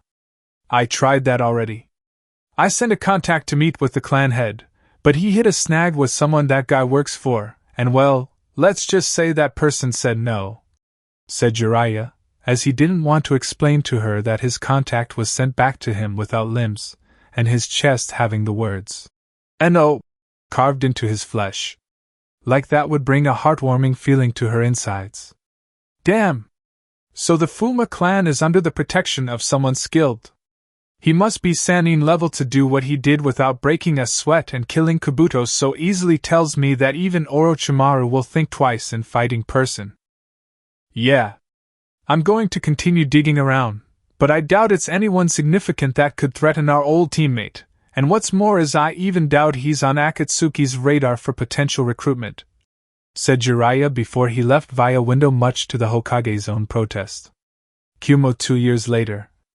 A cloaked figure sat at a local shop drinking tea at his table. Seeing the place around him was just like Konoha had been, with children playing, people talking with smiles on their faces, and a sense of security any shinobi village worth its kunai would fight to produce. "Get the demon!" yelled someone with the sounds of cheers with the voice. It also had the same arrogance too. The figure put on his mask before he turned his head to see a young woman, who was a Kumo shinobi, and just a few years older than himself, running for her life against a mob formed in order to attack her. The figure of course frowned at this, since this female ninja should be able to hold off her attackers easily with her skills, but noticed that several of Kumo's shinobi were attacking as well, and they seemed to be making hand signs that were forcing the woman to collapse onto her knees in pain. "I see. So they had some kind of enslavement-based seal onto her body to make sure she couldn't run away. Interesting. It seems the Nibi vessel is no better off than I was. Well, I think it's about time I introduced myself," thought the figure, standing from his seat and paying the bill for the meal he had just eaten before walking over to the mob that now surrounded the poor demon vessel. "Now, demon, we're going to show you what it means to know your place in the world at our feet, and see to it you always obey your raikage," said a Kumo Anbu, who made another hand sign forcing the woman to scream out in pain, and tried to struggle for her survival. The Kumo Anbu was soon interrupted in his torturous pleasure when he felt a pain in his body, and upon looking down saw a clawed hand exiting it, with the beginning being in his back along the center of the spine. The instant the arm was removed, the figure fell in a heap of his own blood, and the mob's attention was now directed at the slayer of the Kumo Anbu. "Have you no shame? You treat this woman like she was a demon when you yourselves are guiltier than sin itself," said the figure, kneeling down to the Nibi vessel, seeing her shake a little in his presence, but stopped when he stroked her cheek, whispering to her that it would be all right, and for some reason the woman knew she could believe him. "Demon lover! You are in league with the demons of the world to destroy us. You're a traitor to your own species," said someone in the mob, causing the others to yell out other things that made them feel bold again, only to be silenced by the dark laughter they heard come from this enigma before them. Fools! Who said I was human? Said the figure before unleashing his killer intent upon the mob that made the mob freeze in horror, as they saw red demonic chakra erupt from the figure's body, and before they could run they found themselves be slashed to pieces at superhuman speed. The mob of people no less than 30 soon exploded in a sea of blood that rained down upon the figure, who didn't even mind the crimson downpour he had created, and now turned his attention to the barely conscious demon vessel of the Nibi. The woman shivered now, as the figure covered in blood walked over to her, and began to pick her up. She tried to struggle with what strength she had, but it proved useless to her, as all she could do was stay in his surprising comfortable arms. She was unconscious shortly after he left the area. Raikage Tower 3 days later. What do you mean you can't find her?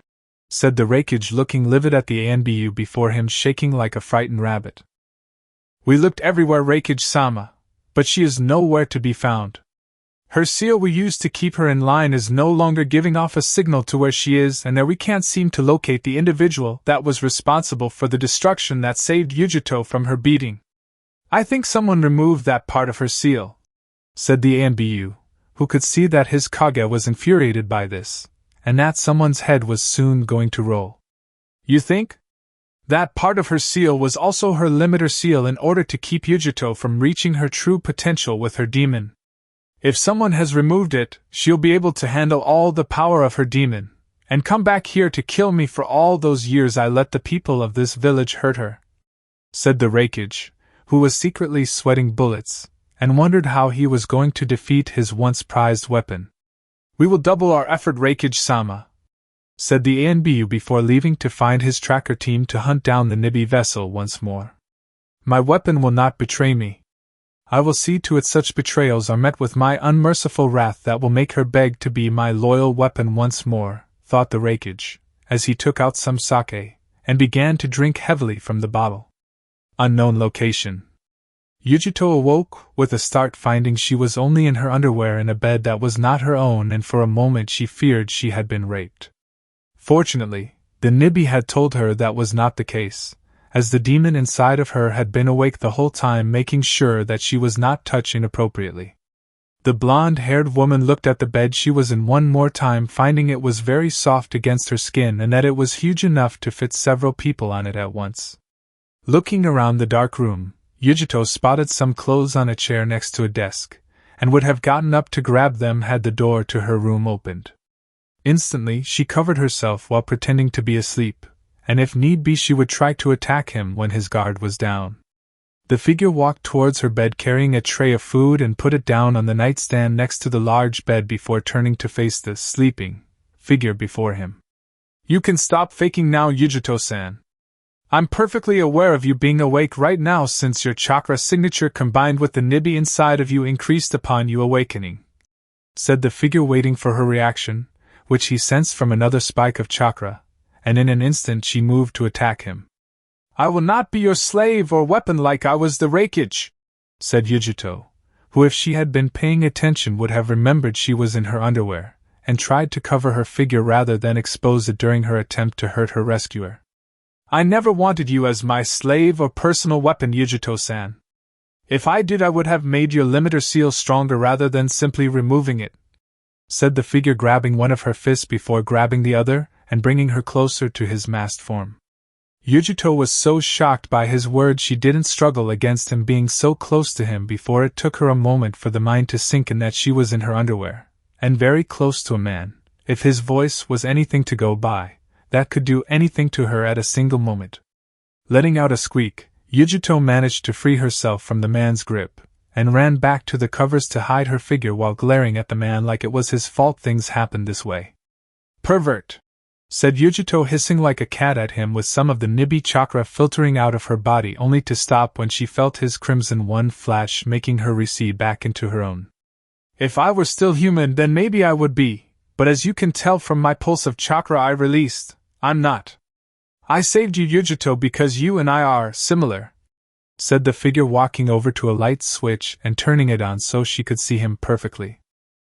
Yujito noticed he didn't have his cloak on, though since it was no doubt stained in blood of so many people trying to hurt her it was probably in a washer, and would most likely be indisposed of for a while. She saw he had red hair, was wearing something close to A&B related clothes with the standard kunai pouch on his lower right leg, and a long hunting knife with jagged edges on one side with a flat surface on the other sheathed higher up. On his left side was a very dangerous-looking sword that looked flawless, but the scent of blood that she could smell from it told her it had killed its fair share of people, and the knife had almost an equalized amount too.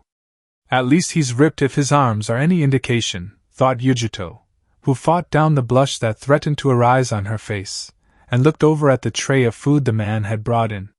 The food isn't poisoned if that's what you think. As I said, I have no need to hurt you or put you through any more of the hell these arrogant humans have done, said the figure, walking over to another chair and sat down after grabbing the clothes meant for her. I don't suppose you would let a girl get dressed first before eating, would you? Said Yujito, who then heard her stomach growl, and she blushed in embarrassment at her own stomach betrayal while wondering if the nibby had anything to do with it. The figure cocked his head to the right and thought before throwing the clothes on the bed, but just out of arm's reach, meaning she would have to expose her body to reach for them, and the last thing Yujito wanted to do was give the guy a free show. She glared at him, but if he had any reaction to it, he didn't give it thanks to that mask of his, and after some more glaring she conceded to getting the clothes to put on under the bed sheets. Interesting. You chose clothing over the food, said the figure, making Yujito blush at that and even further when her stomach made another loud protest. Shut up, you pervert. I just felt my modesty had a higher priority over the needs of my stomach, said Yujito, having finished getting dressed and moved for the tray of food before eating it with a certain vicious way that was not manners of a female. She looked like a hungry, starving animal. A cat-like answer if I've ever heard one. Clearly the nibby in you is far more influential now on your mind than she was before I removed the limiter seal, said the figure, letting out a sigh before getting up to leave the woman to have her privacy. Wait. Why did you save me? Why did you defend me when no one else would? Why did you remove a part of the seal on me that would keep the nibby inside at bay? Said Yujito, wondering what this person got out of saving her other than him seeking physical pleasure of her body, which she would not do, and would destroy him if he tried to force it. I already told you this, Yujito-san. You and I are similar to each other. For now, rest a little longer in your bed, then meet me downstairs for a good talk, and know that I mean you no harm, said the figure before walking out of the room and shutting the door. What do you think, Nibby? Should I trust him? Thought Yujito to her demon, who after so many years of abuse had been the woman's closest thing to a friend, and had helped her deal with the onslaught of so many beatings over the years. He is strong. I haven't felt that chakra in years. You should indeed trust him, my little kitten, for he could have destroyed you at any point in time.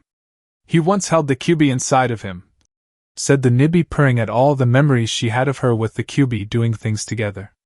Or rather doing things to each other. You. To think you're more of a pervert than he is. And what do you mean he used to? Thought Yujito, since she could sense what Nibby was referring to when she was with the Kyuubi. Oh, you hush, kitten. It's not perverted if both partners like it.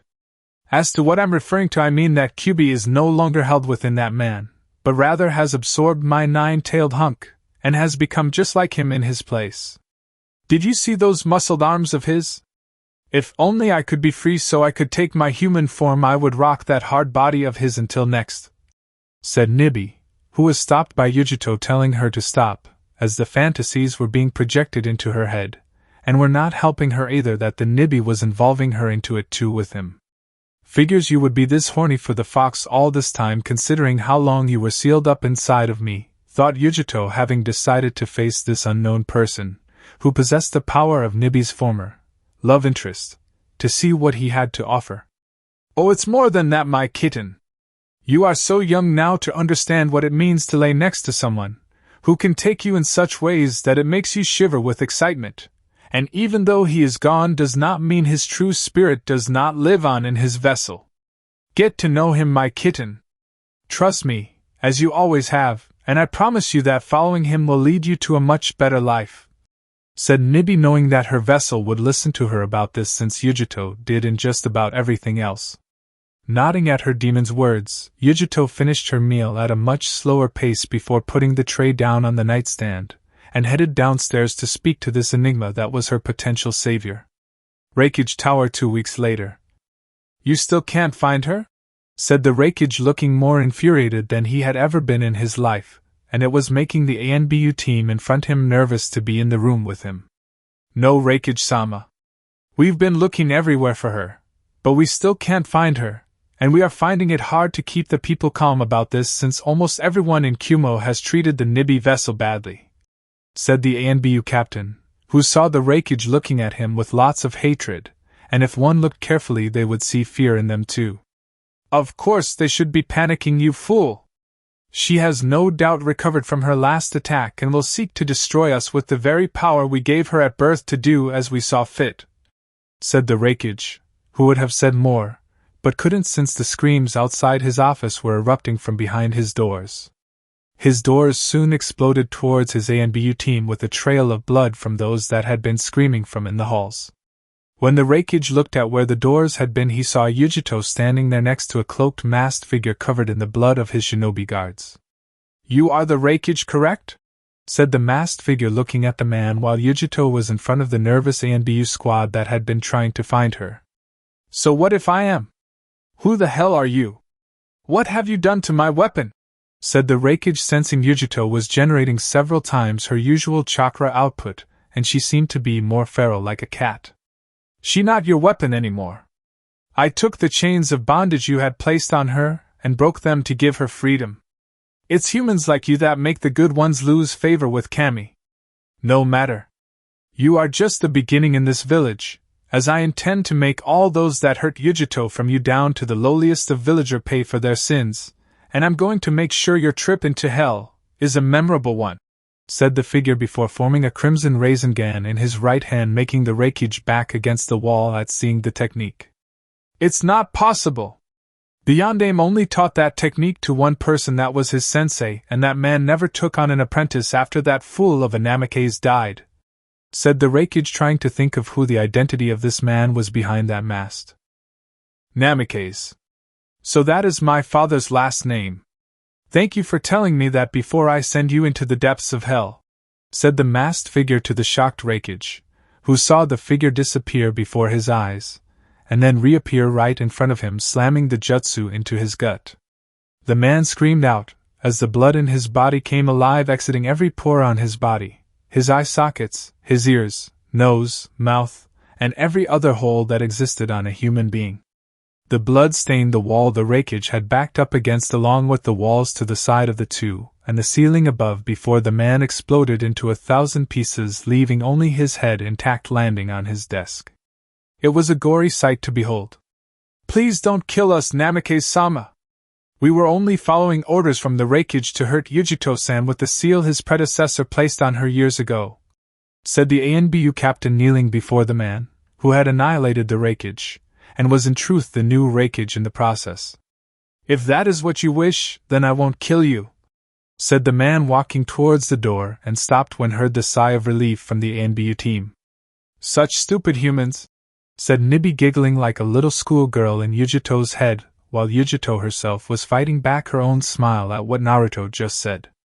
Yujito will be the one who will have all the pleasure of taking your lives at her leisure.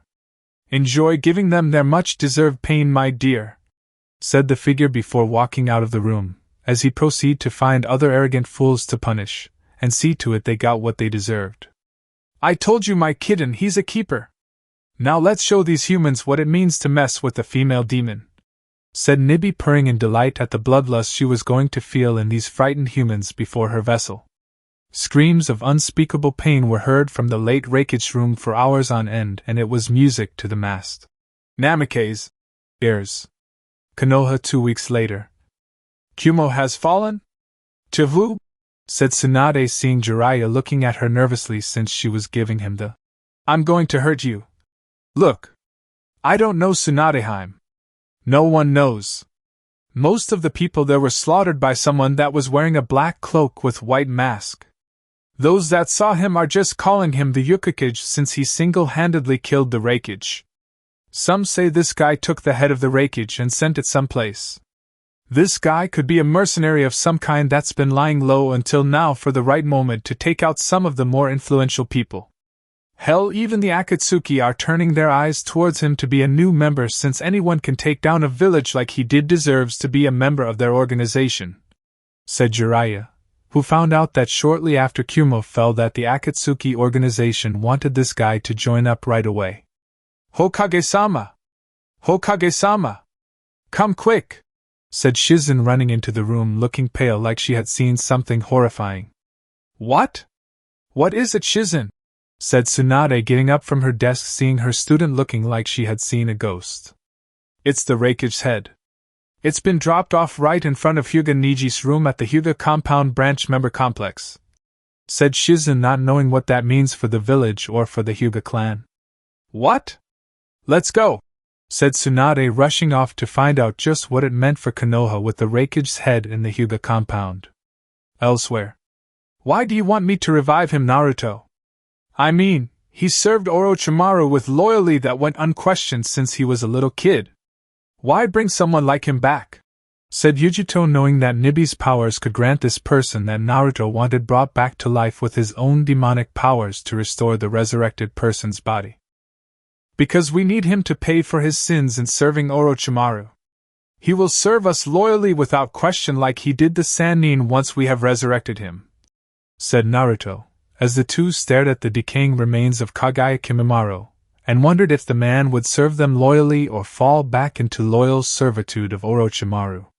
Without further delay, Yujito called upon the Nibi's chakra to swirl around Kimimaro's body, and began to recall the man's soul back to his body, while Naruto used his demonic chakra to restore the albino's body to what it once was. It became clear that Kimimaro had returned when he screamed out in pain when he felt his soul reattached itself to his still being restored body, while now hovered in the air while new life was being breathed into him. Soon, Yujito recalled the Nibi chakra back to her while Naruto focused on the healing process that was vital to allow Kimimaro to live, and began focusing on his lungs that had been plagued by an old lung disease that needed to be cured permanently if the albino's loyalty was to be his. When he was finished, Naruto released his demonic chakra from Kimimaro, making the man fall to the ground gasping for air and let out silent screams of pain. The albino was moving around in pain like a worm on a fish hook before opening his eyes to see two figures looking down upon him. Who are you? Said Kimimaro, wondering if he entered hell or had become reincarnated into another life, looking up at the masked man and blonde female. Who we are right now is irrelevant until we decide it is relevant. Right now you Kage Kimimaro belong to me, said Naruto, seeing the man look at him, and the albino began to shake his head. No. My loyalty is to Orochimaru-sama. I will always be loyal to him. He was the one who gave me purpose, gave me love, and, said Kimimaro, only to be interrupted by Naruto. He gave you a curse seal designed to bind you to him. It is not a mark of love or a mark of showing purpose, Kimimaro. It is a mark of a puppet, and Orochimaru is the puppeteer, who was pulling your string until they broke after you died from that fatal disease in your body that I cured. Yujito and I resurrected you, Kimimaro. She returned you to your body while I restored it to its intended perfection. Orochimaru has done nothing to remotely bring you back from the dead and has moved on to finding other loyal subordinates to call his own. You were a pawn to him. Nothing more, nothing less, said Naruto, seeing the albino become enraged by his words. You lie.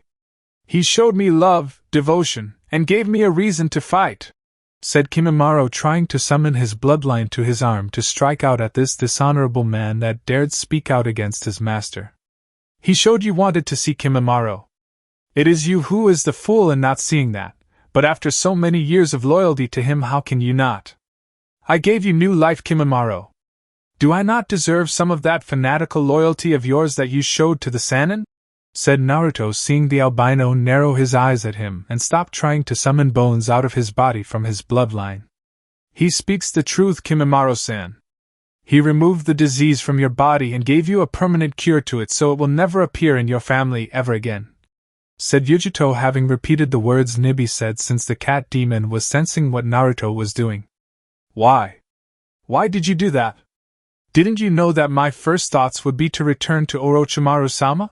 Said Kimimaro, who saw the masked man nod his head, and then extend his hand to the albino. Yes.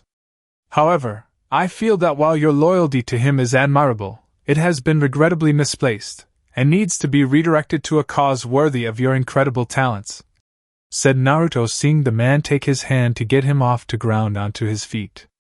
And what may that cause be, if I may ask, said Kimimaro, who didn't know the masked man's name, and could not call him by it until it was known. You may call me Naruto. Namikaze Uzumaki Naruto, the Hokage and demon lord of what will soon be all the elemental countries, said Naruto, seeing the man's eyes now widen in shock. You are the boy I fought before, who generated so many shadow clones to get back the Uchiha to Konoha, and delayed me long enough for that strange boy with a bowl-shaped hair with unorthodox fighting to take over for you in order for you to pursue your target. Do I look like that boy now, Kimimaro? Said Naruto, removing his mask and hood to reveal his face to the man, making the albino tremble in his presence. And no, Hokage-sama. Forgive me, said Kimimaro before kneeling before his new master, since it was unwise to upset a demon lord. You will be forgiven this one time, Kimimaro, but you have a lot of repenting to do for your time serving Orochimaru. From here on out, you earn your repentance through me, and the work we do throughout the various places I order you to go. If you fail to do so, I will take away what I have given you, and so will Yujito if I find you are not meeting our expectations. Understand? Said Naruto, his eyes glowing crimson, and they told the now obedient albino that it was either servitude or die again. I pledge my loyalty to you, Hokage-sama, until I die again, said Kimimaro, keeping himself kneeled to the ground before Naruto and looked the man in the eyes to show he meant every word of it. Good. Our next task is to hunt down members of Akatsuki. Fortunately, I know where they will strike first, and that is why we will be heading towards the borders of Wind Country, said Naruto, seeing the albino nod, though he was going to need the proper clothes for such a place due to the desert there. If I may be so bold to ask, Hokage-sama, but who is Akatsuki after that lives in Wind Country? Said Kimimaro, knowing that in order to take out a hunter you must look at who is being hunted. A dear friend of mine. He lives in Suna. He is known as Sabaku Nogara, and if what I heard is correct, he has become the Kazekage of Suna during his time back there after that Sound/Suna invasion fiasco failed. However, you will not be going with us, Kimimaro, as the place will burn you to a crisp with the intense sunlight there, and I need you to do a little business in Wave Country concerning the contracts they have with Konoha. They will be expiring in few years from now, and I want the trade in Wave Country to go to a village that has already begun redeeming themselves of their past sins.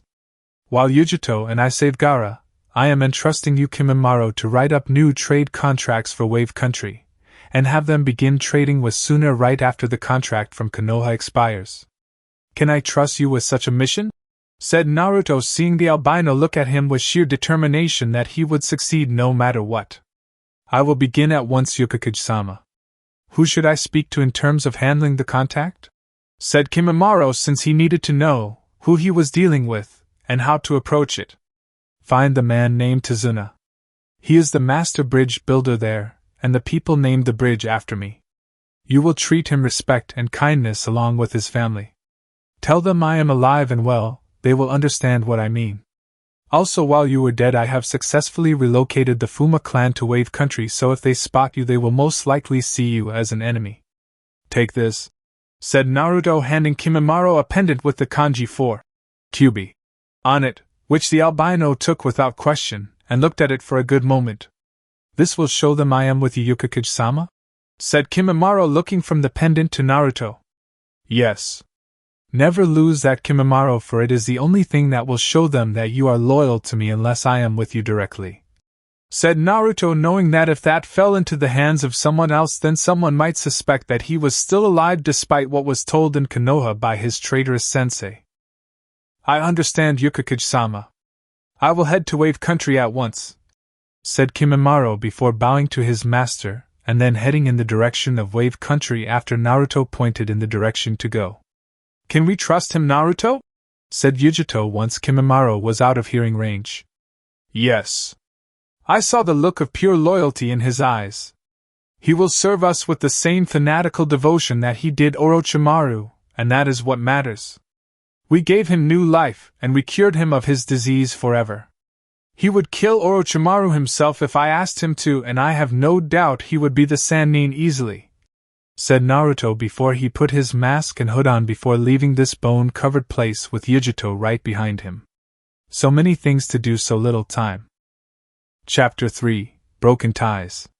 Naruto and Yujito arrived in Suna, having snuck in late at night during the gap in their guard shift before ducking into an alley since no one was out so late that night. Yujito whined about not being an alley cat kind of woman, while Naruto said it was either this or stay outside of Suna's walls. Yujito wisely took staying in the alley, finding she could spend one night in the alley if it meant she could stay in a nice place later on tomorrow. "Naruto, are you sure this Sabaka no Gaara will meet with you?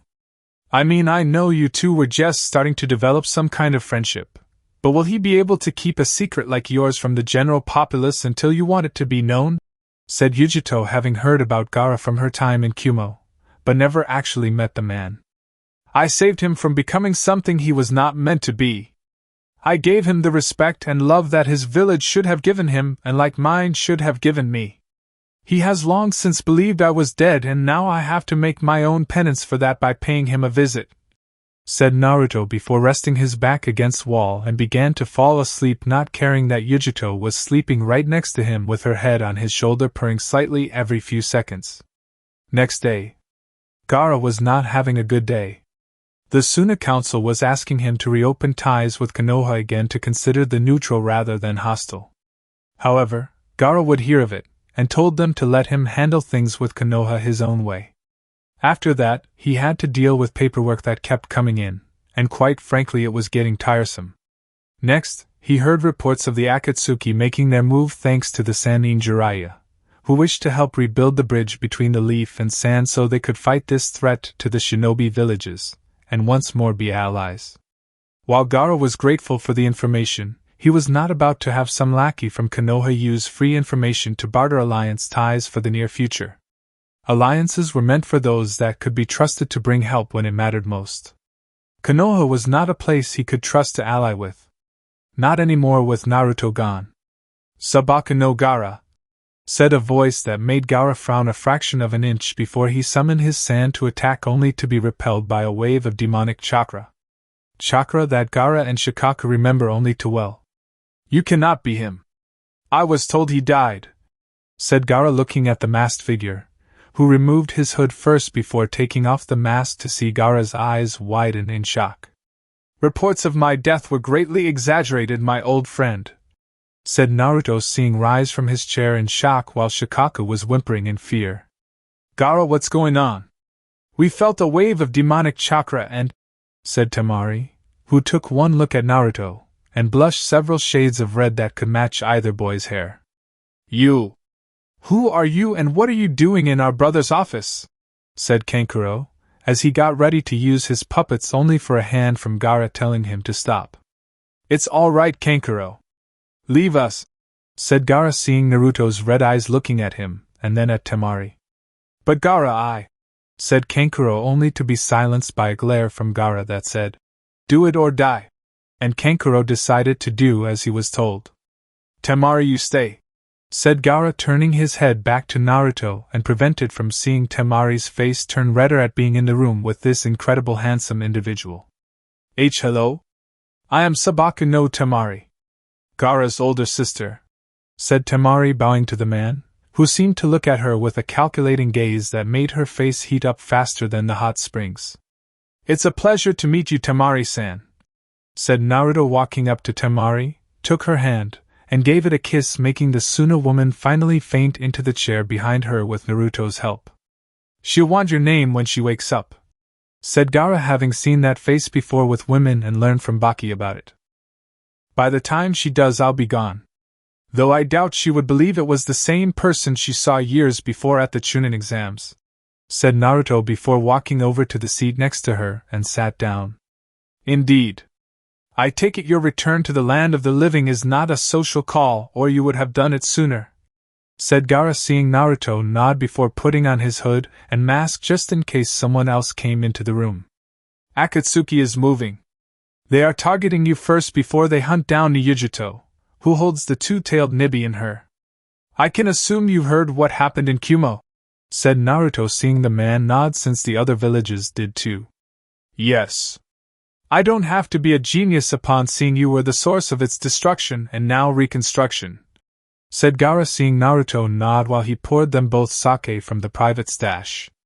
He had a little help, said Yujuto, entering in the same fashion as her leader with a cat-like smile on her face.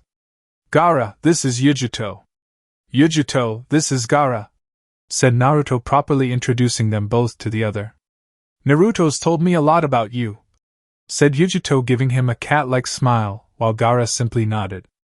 I imagine he would, said Gaara before focusing his eyes at Naruto's masked face. Gaara, another reason we are here is to make sure Akatsuki can't get their hands on your demon. Once they extract Shikaku from you, the process your life will end, as it requires a human sacrifice, and it's generally the vessel of the demon they use for that process, said Naruto, seeing Gaara nod at this info and the meaning behind it. Whoever they sent to capture him would have the needed skills to counter his sand. How do you plan to help me? Said Gaara, wondering if he meant killing the members of Akatsuki or just fixing the seals so it would deny them the means to extract Shikaku. First, we're going to fix that seal so you have a stronger connection. Second, we're going to extract the mad priest from Shikaku's mind so the beast won't be crazy anymore. And finally, we're going to kill those two assholes they are going to send after you, and make sure they never try to hurt you or Suna, said Naruto, knowing that such a method was going to be troublesome, but it would be worth it. Let's proceed then, said Gaara before activating his intercom and telling his secretary to get Kankuro to have him finish up his paperwork while he took care of more important matters.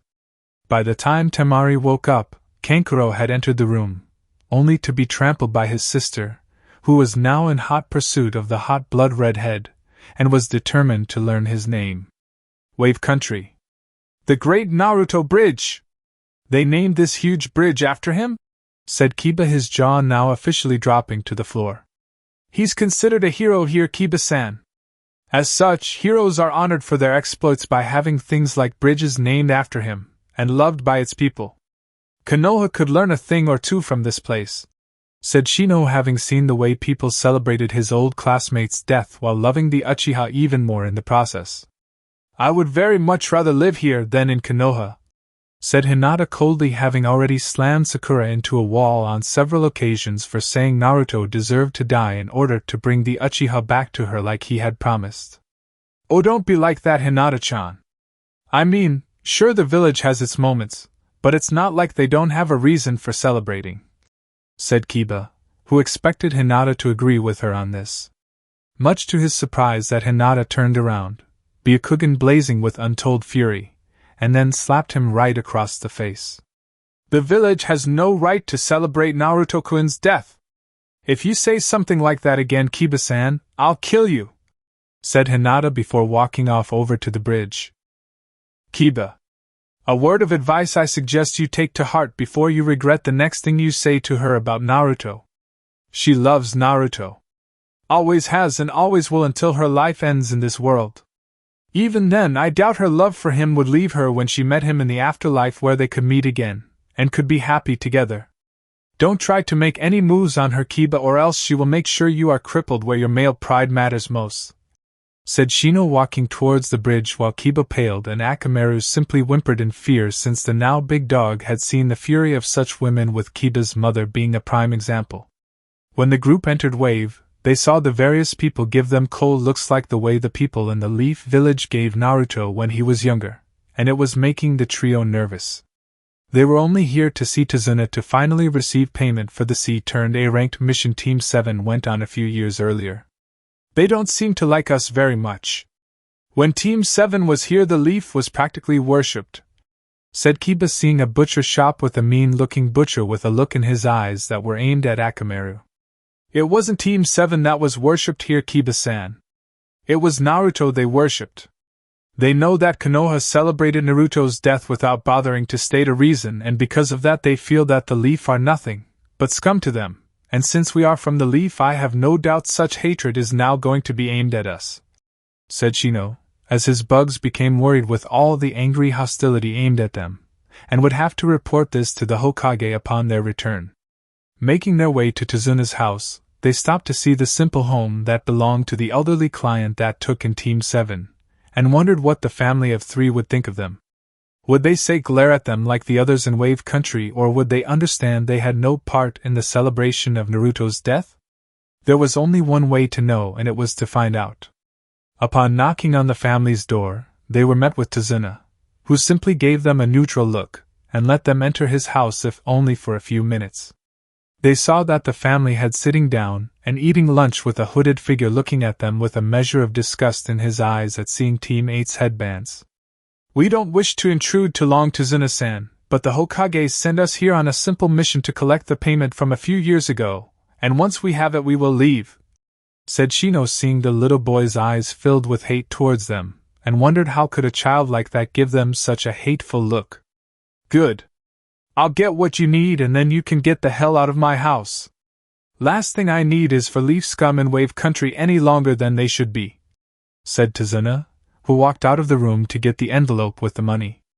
"Sorry about my father.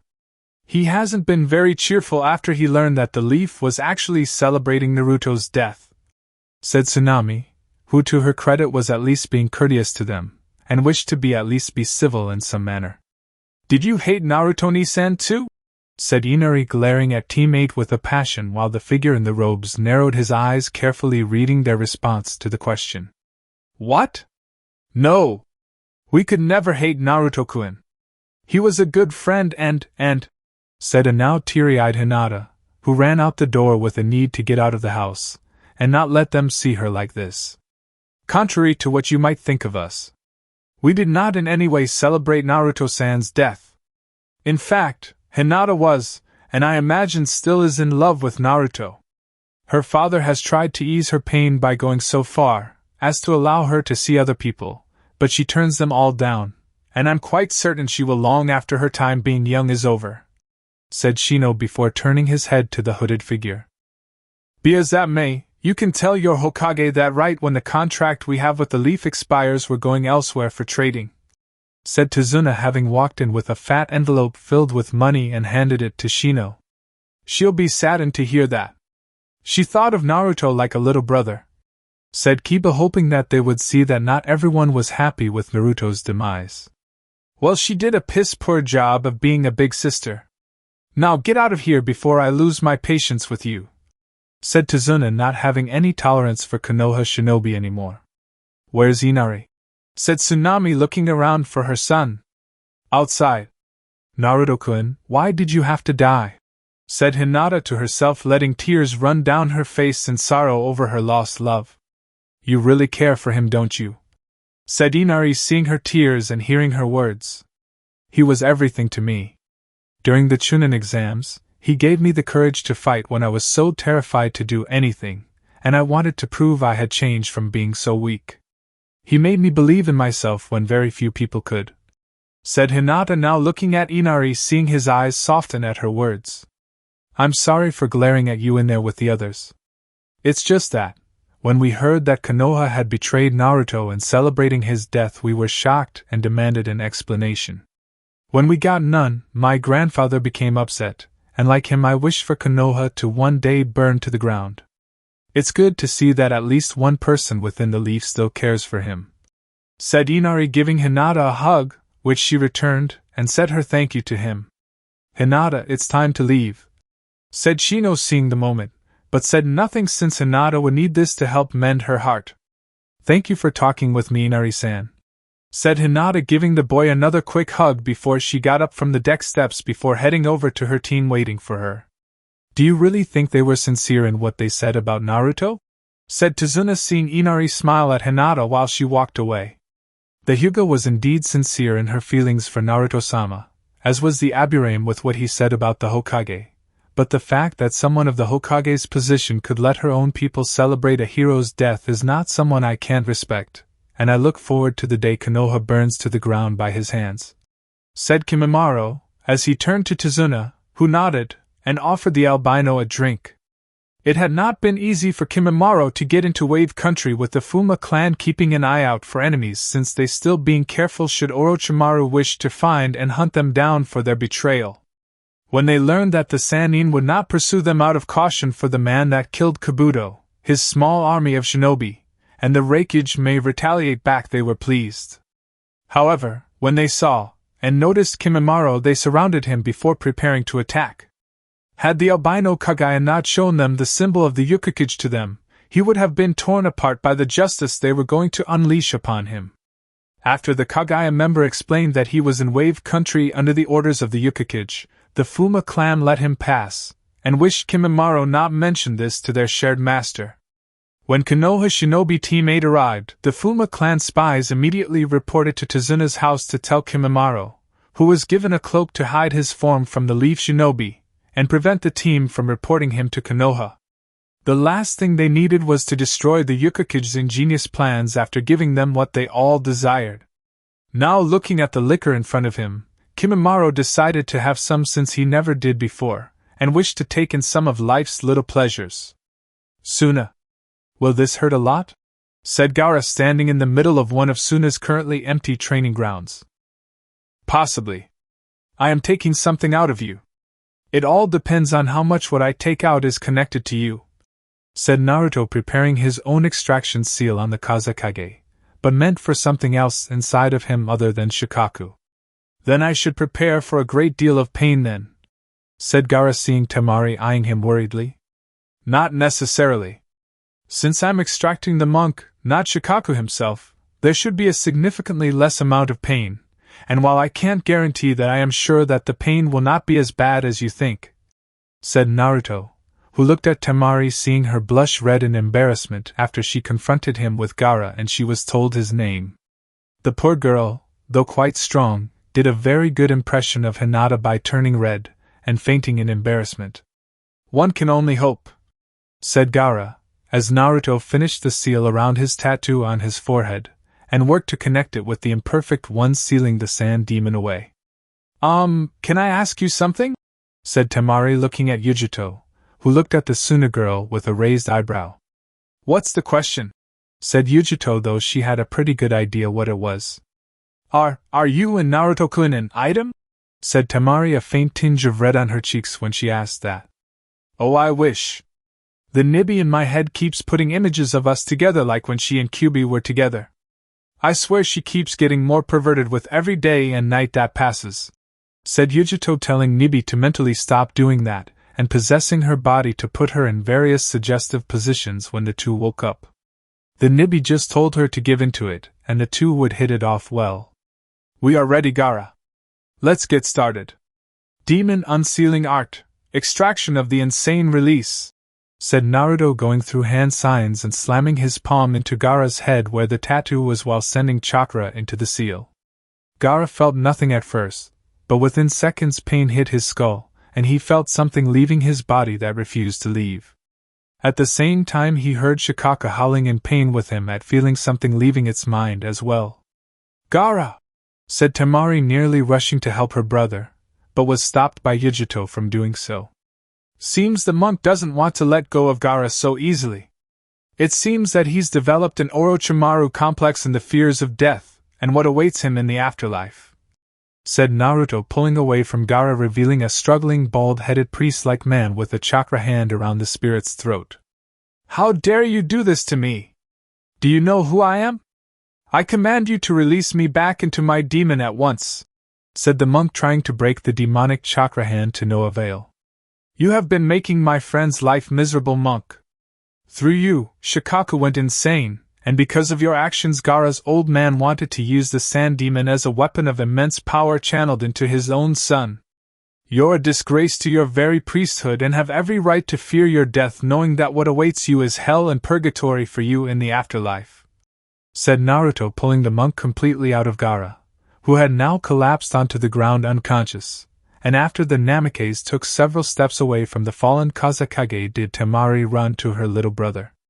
"I am immortal. I will not die. If I cannot be the demon of sand, I will possess your body instead, said the spirit, trying to possess Naruto's body, only to find that upon his attempt he was hit with what felt like lightning, only worse. I figured you would try that, so I set up a barrier around myself to prevent it. Now I believe you have a date with Kami, and if I know him, he is going to be most upset with you, and give you a good ass kicking, said Naruto, covering the monk's spirit in demonic chakra before crushing it into oblivion. Well, that was entertaining, said Yujito in a bored voice, walking over to Naruto, who gave her a neutral look back, and put his mask back on. The monk was a coward. He thought out a means to immortality, and in the process did this to himself, resulting in Gaara's endless nights of not sleeping, said Naruto, looking at the now sleeping Gaara, who was now being held by Temari worriedly. What if Shikaku tries to possess Gaara like before? Said Temari, knowing that the only one with answers right now was Naruto. He won't. That extraction process I did of the monk took a heavy toll of Shikaku, just like it did Gaara. Under normal circumstances, the process would have killed Gaara, but that's only if the exorcist doesn't care about the vessel's life, and since I do care, I took certain precautions to make sure that Gaara didn't die. Upon me making connection with his seal with my own, I modified the incomplete seal so it would in fact merge Gaara and Shikaku together, making them whole, but with Gaara being the one that takes complete control, and more powerful at that. In a nutshell, I have turned Gaara into a demon lord like myself, and in the process saved him from the threats of Akatsuki, said Naruto, as he knew that even without the monk, the real Shikaku was just as insane, but now it was Gaara that would be in control with all the power, and none of the insanity. Will Gaara still be Gaara? Said Temari, slightly afraid of the insanity that could still plague her little brother. Of course. The merger of the two is to bring out the best qualities of either side, which in this case would be Gaara's control, and Shikaku's power, with none of the crazy want to kill everything in sight psychotic episodes he was known for in the past, said Naruto, seeing Temari look down at her brother, seeing him seem at peace for the moment, and trusted Naruto since the two now former demon vessels had really bonded almost like they were family. We still have to prepare for the two Akatsuki members that will be here too soon to try and to capture Gaara, Naruto, said Yujito, seeing the masked boy nod his head before the two walked off to prepare for the arrival of the two S-class missing ninjas. You take Sasori. I will take Deidara. I will need the man's corpse, or at least some of his remains, for the next stage of my plan, said Naruto, walking into the heavy winds that had rolled into Suna. I've seen the latest bingo book info on Sasori. It says he is a master of puppets. Do you care if I kill him, or does he not fit into the plan for IWA? Said Yujito, smirking, as she was able to sense Naruto's surprise in her figuring part of his plan out. But then again, she was a brilliant woman, and it would be an insult to the both of them to not pick up a few things along the way. Smart girl. You're learning quite a bit from me. But to answer your question, no, I don't care how you kill him, and when you do, see to it his soul burns with his body so he can come to the realization that messing with demons or demon vessels is not a wise thing to do, said Naruto, heading towards the Suna wall, waiting for the moment when the two S-class shinobi attacked. Gaara's sister Temari is quite taken with you, said Yujito, wondering what he would think of that, and ignoring the Nibi's words to mark Naruto to make the Suna girl to back off. A few years ago, before she knew I was a demon vessel, Temari would have called me a weak midget, and wouldn't have looked at me for more than a few seconds. Don't get me wrong, I think Temari is a smart, funny girl, and will no doubt make the man she marries miserable. I'm not the one for her. There is no one for me, said Naruto, his voice having a sense of sorrow to it that made Yujito stop. He must have had a really crappy childhood like me when growing up. No one to trust, and even if there was, they are probably dead right now, thought Yujito, seeing Naruto continue heading towards the main gate. That's why we are here, kitten. Go to him.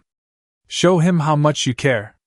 Also, see if he can alter the seals so I can get out and give him some Nibi hospitality of my own, said Nibi, letting out a fit of perverted giggles that made Yujito blush. Pervert, said Yujito, letting out a huff at her demon's words. You say something, Yujito? Said Naruto, seeing the woman pale and then redden. Nope. Nothing. Let's go kick Akatsuki butt. said Yujito, hurrying off while Naruto just sweat dropped at her antics. Women, thought Naruto, wondering if he could truly understand them even with the vast memories of Kyuubi in his head, with many such women both demon and human. Suna 1 week later. They're here, said Yujito, seeing them walking calmly and arrogantly towards Suna like they could take it on without any trouble. I know. Gaara is not up to full strength from recovering from his transformation yet, so we can't let him face them.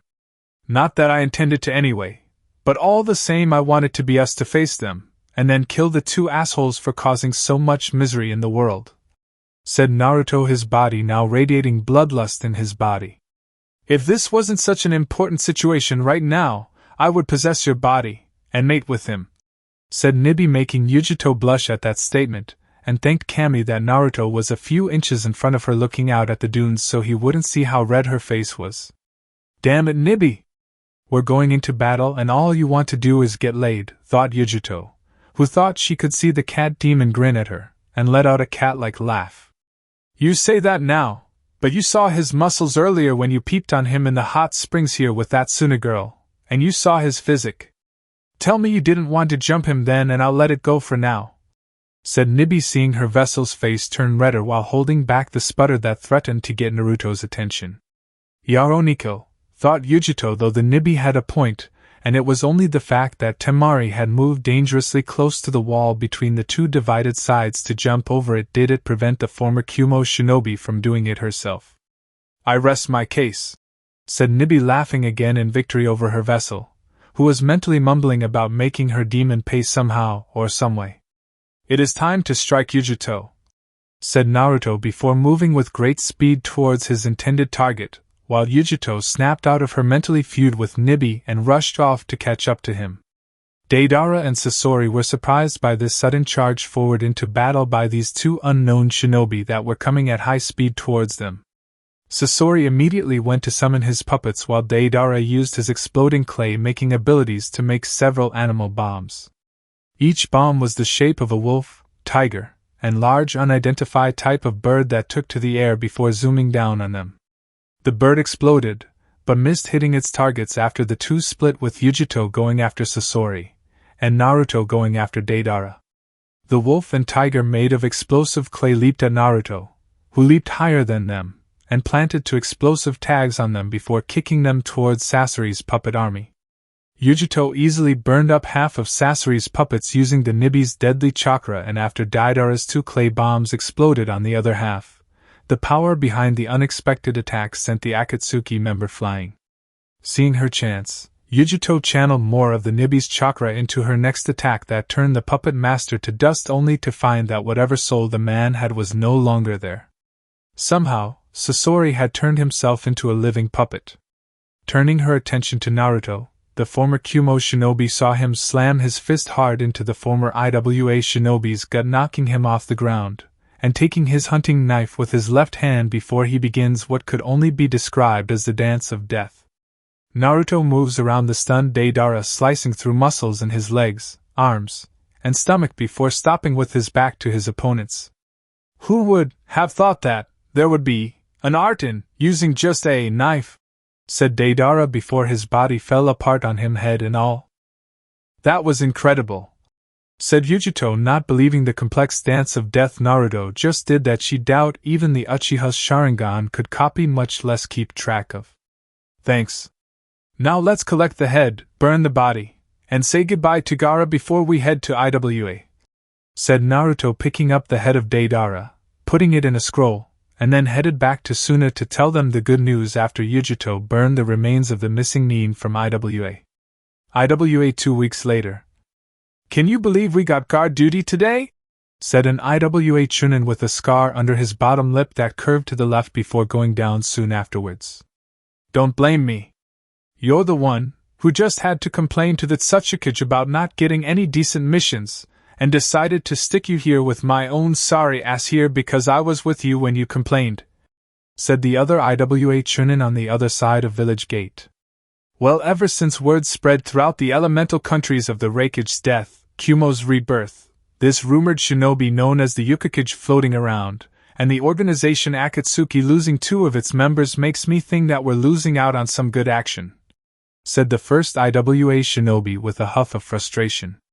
You keep telling yourself that. Personally, I say let this guy gut the other villages, and leave IWA alone. Hell, with Mist still in the middle of its civil war over bloodlines, Suna weakened by the invasion they did a few years back, and Kumo now temporarily out of action, were technically the strongest village of all major 5. With Konoha weakened by the sand/sound invasion, all we have to worry about is Orochimaru, and that guy is busy dealing with his own losses. Rumor has it, his right-hand man got killed a few years ago along with an army of sound shinobi to back him up, and while I have no love for the Sannin, I also not going to weep for his losses either, said the second IWA shinobi, who turned from talking to his comrade, and went right back to staring straight ahead for any enemies of his village. Hey, what's that? Said the first IWA shinobi, narrowing his eyes, seeing a figure with a black cloak and white mask walking towards them with a scroll in hand. Don't know. Let's wait.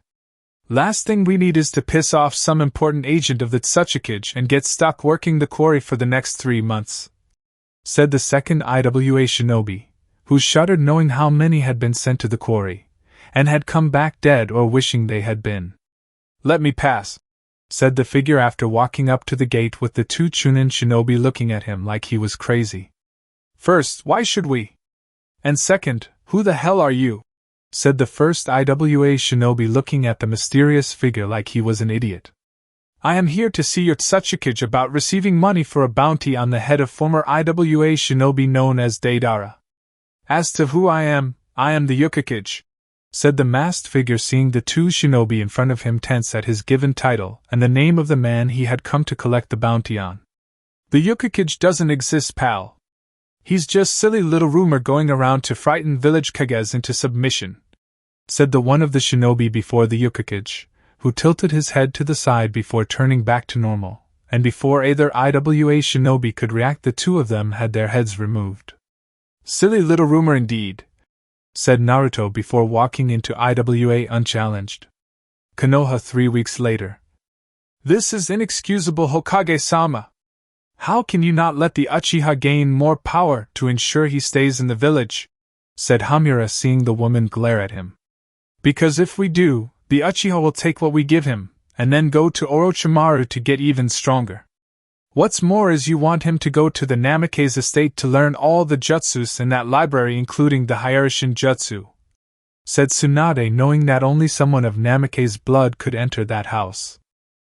We must have the Uchiha become the most powerful person in Konoha so he can slay his brother and become the Hokage to succeed you down the road, said Koharu, knowing that the Uchiha could be manipulated so long as he thought he had all the power. And what happens when he has this power, but wants more? If he can't get it here, he will go elsewhere, and betray us for another village. You have no way to control him even if you think you do, said Tsunade, wondering how these old fools were allowed to live as long as they have. The meeting would have gone on further, but an IWA male shinobi was thrown through the meeting room window right on the table, looking like he had been through hell. His back was badly burned, half his face ripped off, an entire arm was missing, and upon turning him over they saw the words, "You are next!" carved into his upper body. It was then that the group saw the undamaged part of the IWA shinobi's face that they all gasped at the sight of the now-known man. It was the Tsuchikage. Looking outside the window where the man had been thrown, they saw a cloaked figure on top of a pole now pointing at Tsunade with a gloved hand before leaping back, and when the group looked down they saw he was gone. Like he was a ghost. "Lock down the village! No one leaves!" said Danzo, trying to take control of the panicky situation that was growing among his fellow council members. A situation that Tsunade stopped with one swift crushing blow to the meeting table, thus breaking it into multiple pieces. "Silence, all of you! Danzo, you do not command the shinobi in this village. I do. Also, if this person wanted me dead, he would have done it himself rather than send a warning using the Tsuchikage as a target dummy. Send out some ANBU to patrol the outer edges of Konoha while Jounin and Chunin patrol the inside of the village," said Tsunade, as she walked out of the room much to the protest of the council. She was going to do her own hunting. In an alley, Kimimaro didn't know why his master had ordered him to do this, but if the demon lord felt it was necessary, then who was he to disobey, and say otherwise? He didn't doubt that Naruto would do it himself, but right now he was busy in handling the rebuilding of IWA, and Naruto was finding that things that were much more difficult to manage than he had originally thought. The plan, of course, was more than just to simply throw the body of the Tsuchikage at the female fire shadow, but rather to get her attention away from noticing anything out of the ordinary in her office down the road. Before the late Tsuchikage's body was taken out of his scroll, Kimimaro paid a quick visit to the Hokage's office, and found what Naruto had asked him to retrieve. The diary of Uzumaki Kushina. The Sandaime, when he had been alive, told Naruto when he was younger that his mother had kept a diary of events leading up to her giving birth to him, and upon reaching the age of 16 would he get to read it. Of course, Naruto suspected that the old man would have edited the diary if he had lived long enough to do so, but the fact remained that the diary that was one of the last few things left of his mother's things was still important, and Naruto had ordered Kimimaro to do everything in his power to escape Konoha with the diary. How can they work like slaves yet be citizens all the same? It's no wonder IWA lost the last shinobi war, thought Kimimaro before crushing the white mask Naruto had given him into powder that was a fake of the original, and then donned the disguise of an old retired former merchant with straw hat, walking stick, etc. It was time to leave. "Halt!" said a Chunin, having seen Kimimaro coming out of the alley in his disguise with suspicion. "Yes," said Kimimaro, trying to sound old with a cloth around his face while faking a heavy cough. "Where were you just recently?" said the Chunin, looking at him with suspicion. "Right here resting. It was quiet, so I felt I could sit here until my strength returned," said Kimimaro, keeping his voice sounding like he was much older, having hinged his face to look older too. The Chunin narrowed his eyes at the old man, and pulled back after the fit of coughing that was done near him, not wishing to catch whatever the suspicious character before him currently had. "You haven't been near the Hokage Tower, have you?" said the Chunin, wondering if this person really was an old man or not. "Do I look like I have the energy to make it up all those steps?" said Kimimaro, seeing the man scowl at his words, finding them insulting, but there was little the leaf shinobi could do about it. "No, I suppose not. Just stay out of trouble, old-timer," said the Chunin before heading out to sweep for any other suspicious characters lurking around. Konoha scum, thought Kimimaro before heading out to leave Konoha, wishing he could just kill the man before heading out, but restrained himself, having retrieved his intended objective, and decided that his master could do a much better job than he when it came to ending the leaf's miserable life. "You there, halt in the name of the Hokage!" said a female voice that made Kimimaro stop before turning around to see it was none other than the Hokage herself staring at him with heavy suspicions. "Yes," said Kimimaro, wondering if that annoying fool of a leaf Chunin had been the one responsible for the female fire shadow's sudden appearance. "Who are you? And don't tell me you're harmless. You may look it and even act it, but I know for a fact you are not an ordinary old man," said Tsunade, seeing the figure turn to face her and staring at her with eyes that said, "You are my enemy, but I do not wish to face you right now. Who I am is unimportant. All you need to know is my master sent you a message. Do not take it lightly. Also, my master wishes to tell you that if you don't want a village-wide panic, he suggests you keep the incident at your tower a secret, and be mindful of your past sins against him when he comes looking to destroy you," said Kimimaro, moving quickly to avoid a punch from Tsunade, who was surprised that the disguised albino could move so fast and get away from her super strength-enhanced punch. "Do you really think I'll let you walk out of here to return to your master?" said Tsunade, as several Anbu arrived on the scene and awaited their Hokage's orders. "If you don't, my master will see to it this village suffers for your stupidity, and sends all that inhabit it into the underworld, if not hell itself. Can you in all honesty risk his wrath upon your village? Either you let me go, or your village dies by the end of the week.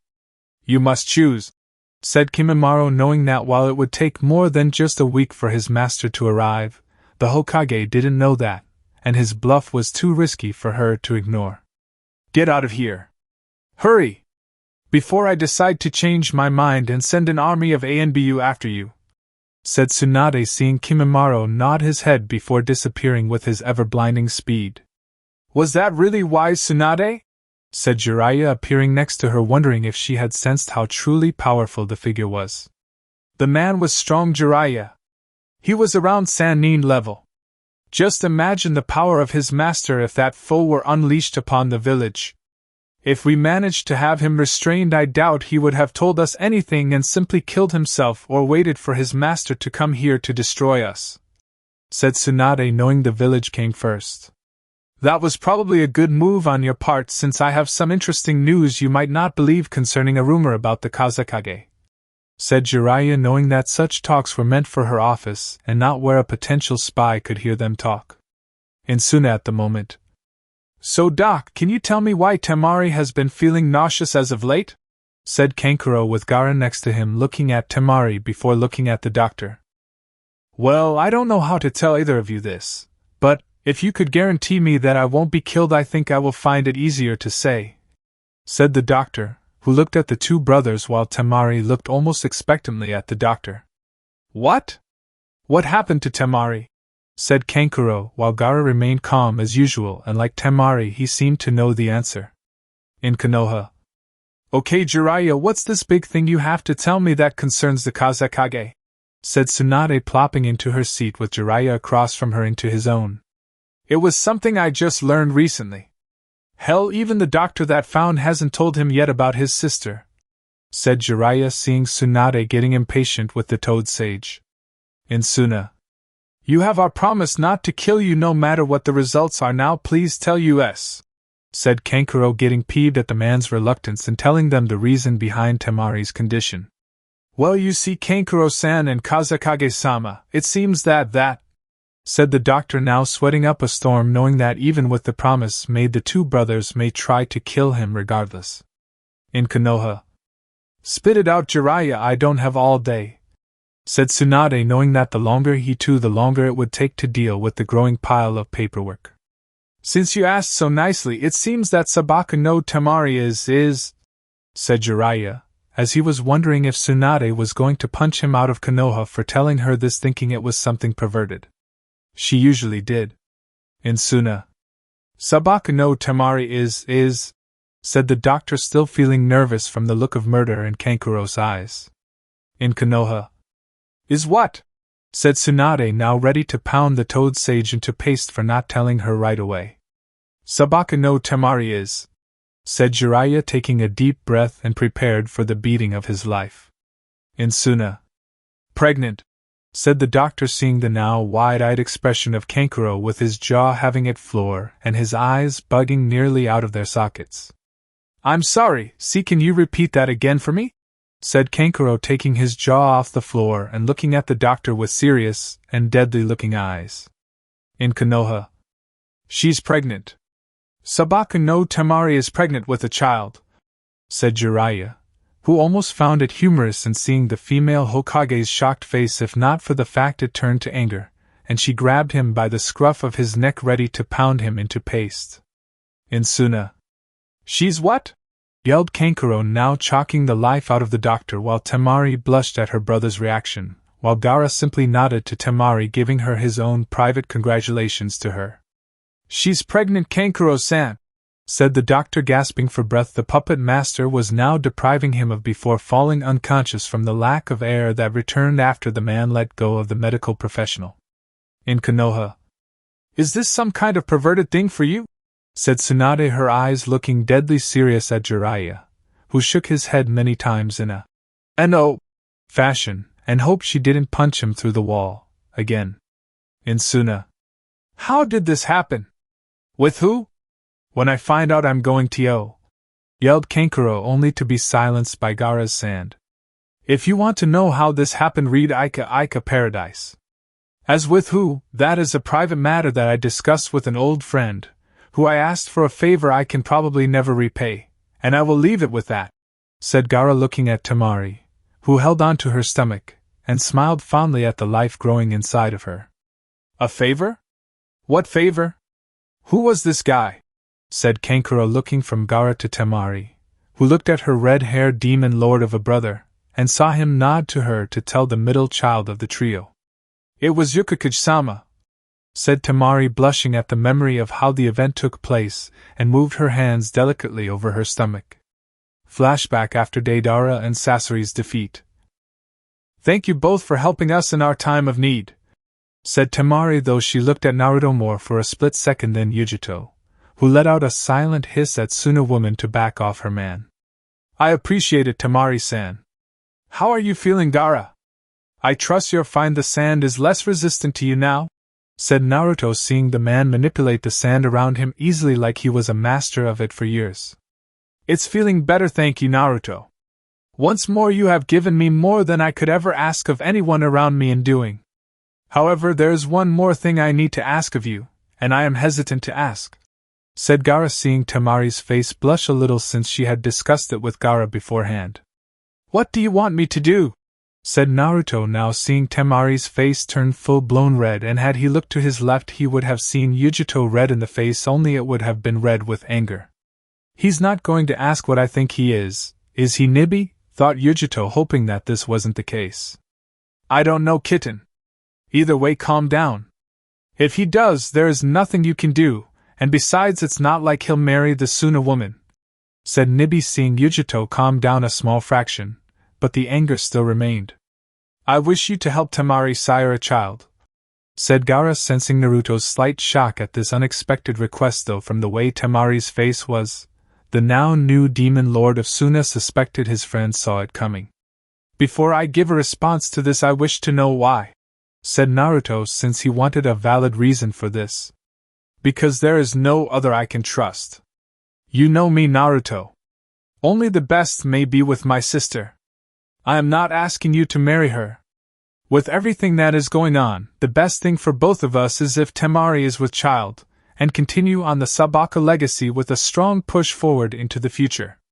I cannot be Kazekage forever, nor do I wish to be, but I feel no woman will want me, and as for Kankuro, I don't think many women find a man that plays with puppets all that attractive," said Gaara with a smirk at the end, while sensing Naruto had a small one himself.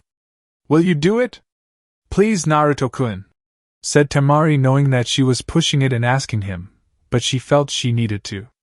Naruto let out a sigh before thinking for a few minutes about this and sensed Yujito was ready to tear Temari to pieces. Naruto wasn't oblivious to the Nibi vessel's ever-growing affection for him, nor did he miss Temari's feelings for that matter. "If that is what you wish, then I will grant it, and help Temari be with child," said Naruto, seeing Yujito look Gaara with murderous intent, while Temari ran up to the demon fox lord and hugged him. "Do not fret, my kitten. She may give him a child first, but it will be you that is with him the most long after this is over, and give him a large litter of your own," said Nibi, as she knew that her vessel wanted to roast both Temari and Gaara for such things, but it didn't matter since demon lords could take more than one sexual partner, and that was all there was to it. "I assume you want to begin right away," said Naruto, seeing Temari nodding her head vigorously at him before pulling him towards the sanctity of her room and locked the door.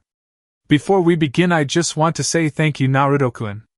Thank you for helping my baby brother when no one else would," said Temari, walking up to Naruto, who removed his cloak and his mask before putting on the chair next to a desk. "Your brother is a friend worth fighting for. He was put in a predicament that was unfair and cruel in every sense of the words. I'm glad your brother has found happiness with the people of Suna," said Naruto, giving Temari a gentle smile, or at least as gentle as he could make it without his face looking scary. "You and he both deserve better. Now let me help you receive such things by giving my body to you," said Temari, untying the sash around her waist and removing her kimono, reveal her body wearing a black bra and matching panties.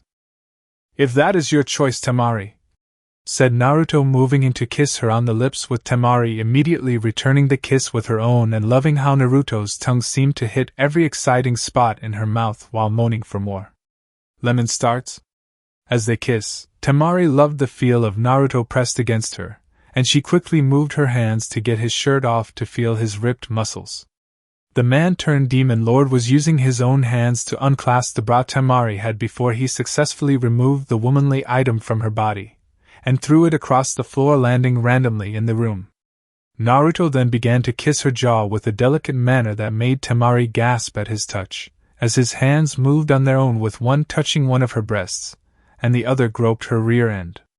Temari's hands did their own groping of his muscled chest and back, loving the sensation of the rippling body that belonged to the demon lord. She had long feared that due to her youngest brother's status and power that no man would touch out of fear of the young shinobi's wrath. Only someone strong, who was without fear of her brother's wrath, and was respected by said brother, could be with her. Naruto was that someone. "I need you, Naruto-kun," said Temari in a whispery voice, as her hands finished groping his chest, and were now working on getting his pants, getting them off. Naruto nodded before getting his combat boots off us with his feet in a graceful manner before he returned to giving Temari's female parts much needed touching after he gently got her panties down to her ankles that she stepped out of. As for Temari herself, she got Naruto's pants off, and saw the bulge in his boxers making he lick her lips hungrily at the size behind the undergarments. Giving the needed tug to make the last barrier to his cock, Temari gazed in wonder at the large appendage that would soon be in her, and she felt her womanhood getting wetter with each passing second. Seeing Temari looking at his manhood, Naruto guided her to the bed, giving her body all the pinches, groping, and kissing he could give her. She moaned into each action, gasping when he snaked a finger from his hand on her ass to her already wet folds. She leaned closer to him, gripping his muscled shoulders while he let out a chuckle at having her at his mercy. Once they were on the bed, Temari found herself on her back with Naruto looking down on her with his feral look that made her excited, and a little afraid all the same. Sensing this, Naruto moved closer to her ear, licking it, sensually making Temari shiver, and let out sweet words for her to hear. Positioning himself at her entrance, Naruto whispered to her that he was going to enter her, and she responded by holding on to him tighter before bracing for the moment that he entered her. With one single push he filled her pussy with his cock, breaking through her hymen, and kissed her on the lips to suppress the scream that wished to leave her mouth. The only thing she could do outside of that was grip Naruto tighter while tears fell from her eyes until the pain passed, and she no longer felt the pain he had to cause, only the pleasure that followed, and she whispered him to continue. He didn't need to be told twice. In an instant he pulled back and thrust forward, hearing her call out his name, as she felt her nerves get lit with a fire she never knew existed, and with each thrust she called for him to take it to her with increased speed. He complied, moving faster, harder, and if possible, deeper into her pussy depths while his face moved to her breasts, kissing them while he went at it with Temari grabbing his hair, calling for him to keep going. "You like it rough, don't you, Temari-chan?" said Naruto, feeling his demonic lust calling for him to take her like this and various other positions in the process. "Yes, Naruto. I want you. Only you. Fuck me, fill me with your seed, and bless me with a child of your blood," said Temari, feeling her body was now burning up. Her body was drenched in sweat, and she could feel herself getting ready to explode at any moment. "Take my seed, Temari-chan.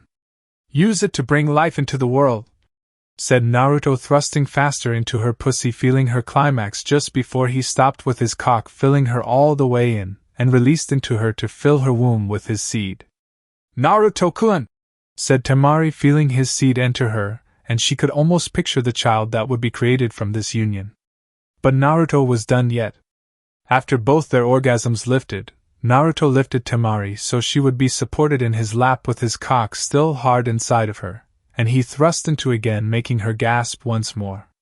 He thrust into her again at a faster pace, using her bouncing upon his cock to match his thrusts to make her cry out in pleasure, as she felt his one hand on her breast, and cupping her female asset while she moved.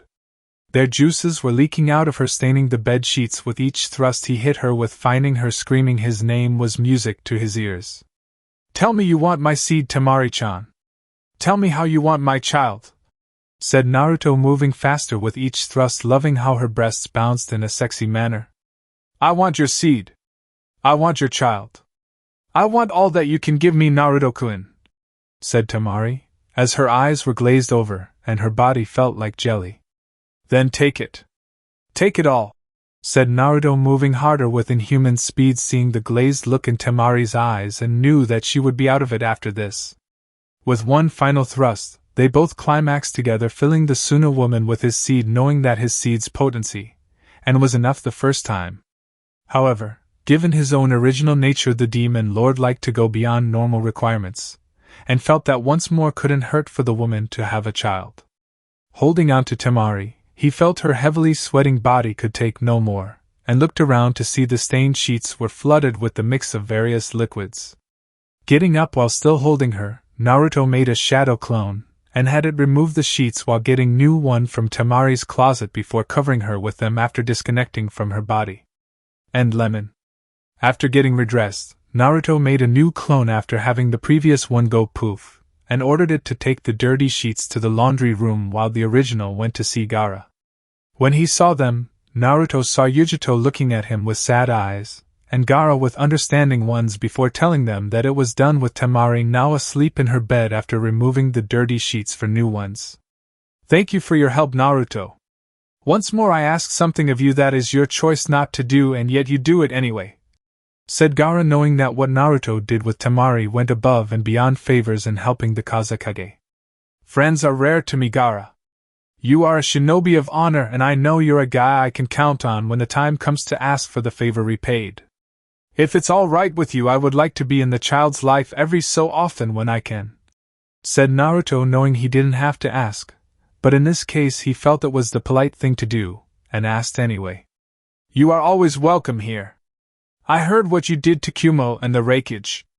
I know the hurt they caused some of the people you deemed worthy of friendship back in the Leaf, so I know they deserved it.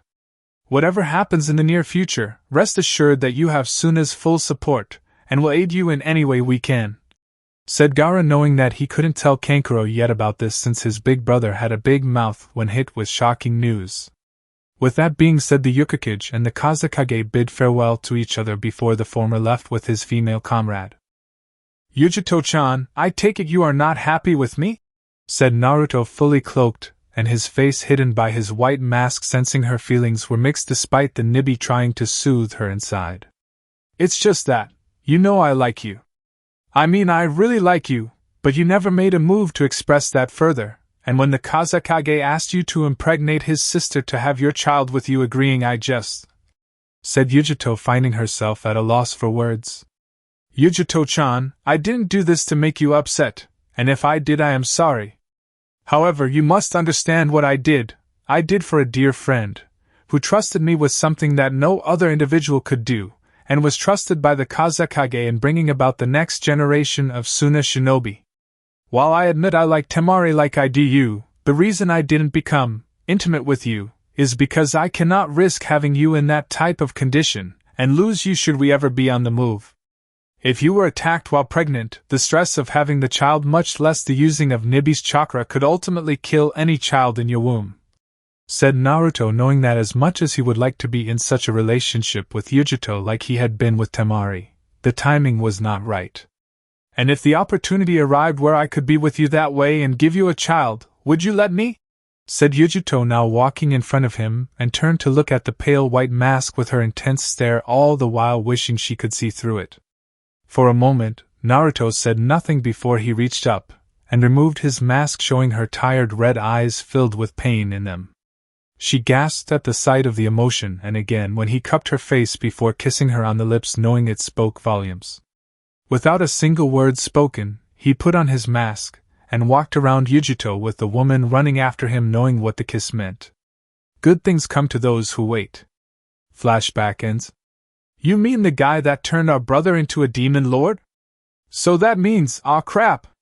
Now I can't do what I almost promised to do, said Kankuro, knowing that even with all the years and countless hours of training in puppets wouldn't stop this Hokage from kicking his ass all over the elemental countries. Life sucks sometimes. Undisclosed location 1 week later. You have done well, Kimimaro. You made me pleased in the fact that it was wise of me to have you resurrected to serve me in doing the necessary tasks that I cannot do myself. You are worthy of being called my invisible hand, said Naruto, taking the diary of his mother from Kimimaro's hand after the albino presented it to him. I am honored by your praise, Naruto-sama. My only wish is to serve you with all of my skills and abilities I possess. Please tell me of any missions you may have for me and I will succeed in completing them immediately," said Kimimaro, keeping his head bowed before Naruto, who stared at the diary, and feeling the soft cover that held page after page of his mother's life. "In honor of your successful mission, I am letting you have time to yourself, Kimimaro. Do whatever you feel like doing and I will call for you should I require anything further from you," said Naruto, closing his eyes behind his mask, feeling the aura this book held that was left of his mother. He could almost picture her face. "I shall take my leave then, Naruto-sama," said Kimimaro, seeing his master looking at the diary that, while hidden behind his mask, could be sensed was filled with a desire to know more about the writer of the lost tomb. As Kimimaro left, Naruto continued to gaze at the diary before him, and was excited yet afraid all the same. To know what his mother was thinking during her relationship with his dad, to her final thoughts leading up to giving birth to her only son, and what she had thought of those in the village. Would they be kind words? Or would they be cruel and dark? Doesn't really matter, I guess. Whatever I read will determine who gets spared and who gets obliterated in Konoha, thought Naruto, walking to his office and sat down to read his mother's diary, wondering what it held. With Yujito 3 hours later. Yujito was walking calmly about her master's home, located in an unknown location that not even Akatsuki knew about, though considering the members were only 3 people it wasn't surprising that it was kept a secret. Still, it was hard to believe that this possibly called organization be run by 3 people, and with one of them being the leader of the trio. Though when you have allies in various places, with one being a fellow demon lord, a spy network in the heart of Wave Country that deals with a lot of trading of goods, and a fanatically loyal Kage at your beck and call, it wasn't really a surprise. Many of the things Naruto gained from Kumo, Iwa, and Suna for his help in protecting their Kazekage were stored here. It was his home and base of operations, with a backup base located elsewhere with a copy of everything this place had. It wasn't that he didn't trust her or the albino, but there was always a chance that someone, be it Orochimaru, Akatsuki, or Kami forbid leaf shinobi, stumble upon his lair. Should either of these or something else entirely be the case, certain safety measure would kick before the last one resulted in the destruction of the complex should the other traps fail, and taking all those that tried to take it from its creator. I wonder if Naruto-kun would like to snuggle up with me again. The past couple of days have been strenuous, and he looked like he could really use someone to lean on, thought Yujito, who wanted to be a part of Naruto's life, and wanted to be held closely to him. Ever since she saw that pained look in his eyes and the kiss on her lips, the Nibi vessel was more clingy to the demon lord. Not that she tried to peep on him or anything, but now she felt she didn't have to be embarrassed when she snuck into his room to sleep in the same bed, in a respectful manner, as him.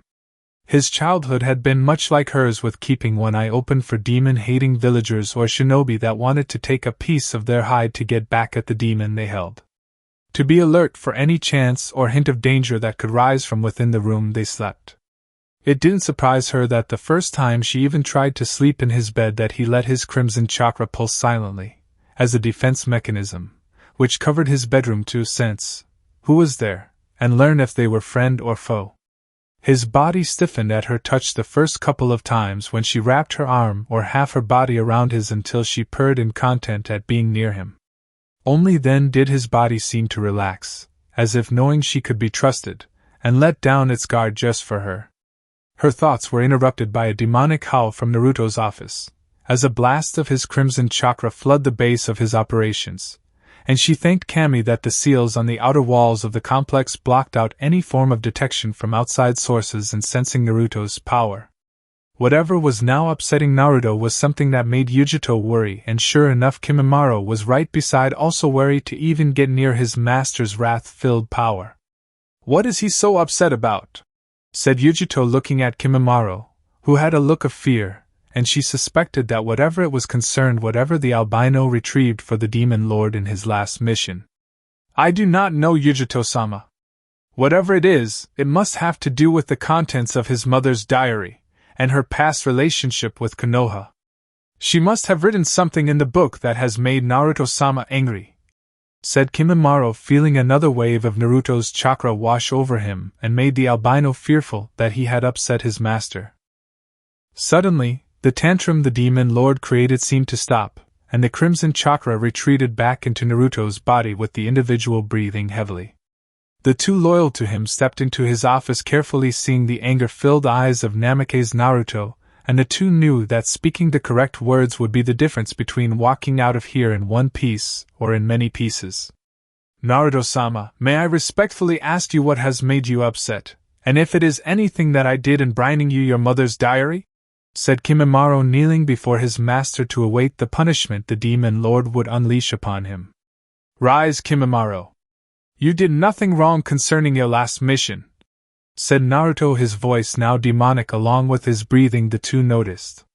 Then what has upset you, Naruto-kun? Said Yujito, cursing mentally at using that suffix since this was not the time to use it. Fortunately, it didn't seem Naruto cared. It is Konoha. The village and the people in it are the reason why I am upset right now, said Naruto, his eyes wreathed in flame while his hands dug into his desk while a growl left his mouth. What have they done to anger you, Naruto-sama? Said Kimimaro, wishing now that he had taken the lives of a few leaf shinobi and presented their heads to his master to give in the form of a tribute. Everything. It seems those I thought were friends are not friends at all. I must go to Konoha soon and deal with this myself. The time for keeping my identity a secret is now over, and the time to reveal who is the true ruler of the elemental countries is, said Naruto, his killer intent consuming the room, freezing the two before him, and they knew he wasn't playing around. Konoha was about to be stained in blood. Chapter 4, Torment. Naruto had never been so angry in his life. Ever. The remaining time he spent leading up to his confrontation with Kakashi, Tsunade, and Konoha in general he spent planning on how if not when to get their undivided attention. Now that he had it, Naruto was going to make sure that the people of Konoha along with it Hokage knew this wasn't going to be a one-time deal, and he was going to make that clear through their infamous Toad Sage Seal master named Jiraiya. The said Sannin was now staring right at him in his own fighting stance with serious eyes that Naruto had barely ever saw during his brief time with the perverted man. However, it made little difference to the demon lord at the moment, and Naruto had every intention of making sure that for all of Jiraiya's so-called power that the man understood one thing. He was going to be in pain. Lots and lots of pain. I'm going to hurt you and I'm going to love it, said Naruto before cracking his neck from side to side while letting the bloodlust inside him grow stronger with every passing second.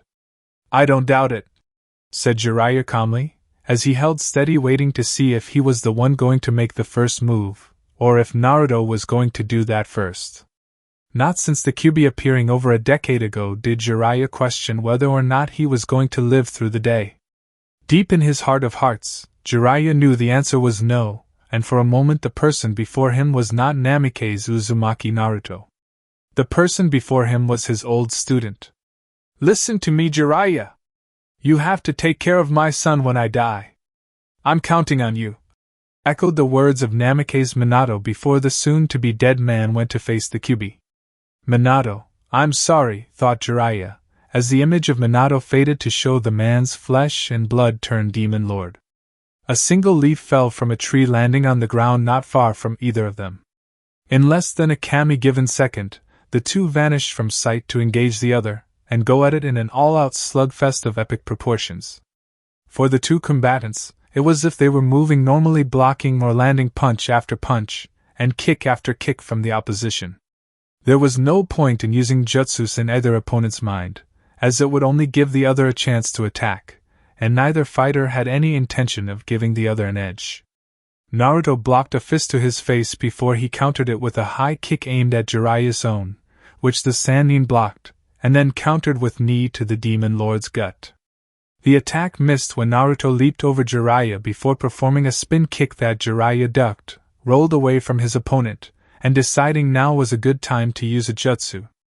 Earth-style, Mud Dragon Jutsu, said Jiraiya, sending a dragon made of mud at Naruto, who summoned chakra to his fingers, flicked his wrist to the right ever so slightly, and using his mastery over the 5 major elements dispelled jutsu like it was nothing. Pathetic.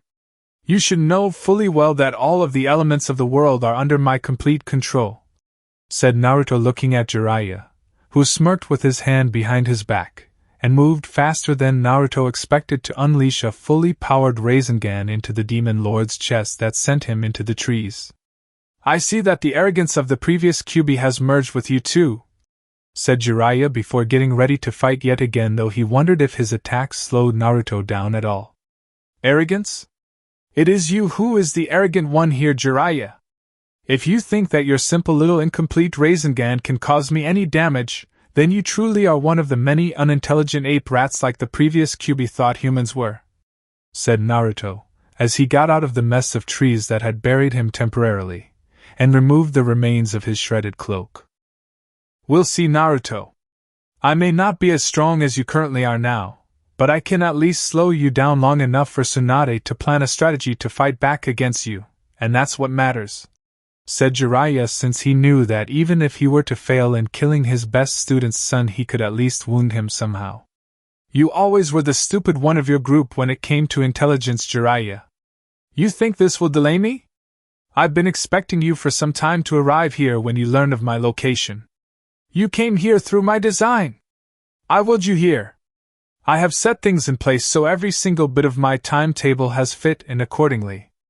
I know Tsunade is going to begin planning something with those bigots on the council that are left, which will no doubt involve the Fire Daimyo's input, since he will want to know about the very village he funds, and it just so happens that I left him a detailed message concerning my actions in Konoha to use against the assholes there when he arrives," said Naruto, seeing the shocked look on Jiraiya's face, and used it to his advantage to disappear before the Sanin's eyes, only to reappear in front of him with an open palm strike into the stomach. That knocked the wind right out of Jiraiya, as the Sannin was sent flying back into his own group of trees, and Naruto began to make several hand signs. It took a moment for Jiraiya to get out of his wooden tomb and shaking his head clean of the cobwebs that covered his mind. "Damn! It's a good thing I could take some of those thanks to Tsunade's punches to me when I do something really perverted," thought Jiraiya, spitting out some blood that was moving around in his mouth. "Demon style, Devil Spikes Jutsu," said Naruto before slamming an open palm into the ground, and Jiraiya had to leap out of the way just to barely escape the nasty demonic-looking jagged edge-covered spikes that rose from the ground trying to impale him. Holy crap, that was close, thought Jiraiya, only to sense someone behind him, and when he turned to see who it was, the Sannin was backhanded towards the ground by Naruto. "Tell me, Jiraiya, when my parents chose you to be my godfather, did you tell them no, or did you lie to their face?" said Naruto, moving quickly, and kicked Jiraiya moments before hitting the ground. "Naruto's not playing around. He really wants to hurt me," thought Jiraiya, as he barely managed to maneuver so he could stand on his own feet when flying through the air. "No answer? Then answer this question: why didn't you offer to become the sacrifice rather than my old man?" said Naruto before appearing behind the Sannin and ramming a fist into the older man's spine.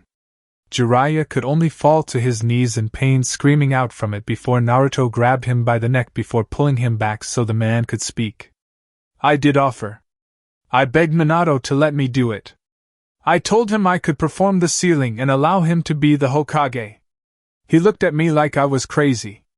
Your father loved the village, Naruto, and I'll be the first to admit to you right now that it was blind love since the moment he became a shinobi. The man thought he could change the world by being a martyr for the village that would set the standards everywhere in and out of Konoha. I told him he was fool for believing that, and he was condemning his son to hatred that no child should go through. He then told me that was one of the reasons behind me being your godfather, and that should anything happen I was to take care of you," said Jiraiya, only to wince when the grip on his throat increased. "So you lied to his face when you said you would protect me? Or did you take coward's way out, and just not say anything when he rushed to face the Kyuubi?" said Naruto, as one of his hands became claws, and became charged with demonic chakra. Jiraiya said nothing, knowing that it would speak volumes, and because of it, Naruto had become enraged, and slammed his free hand into the man's chest, making the perverted toad Sannin scream out in pain.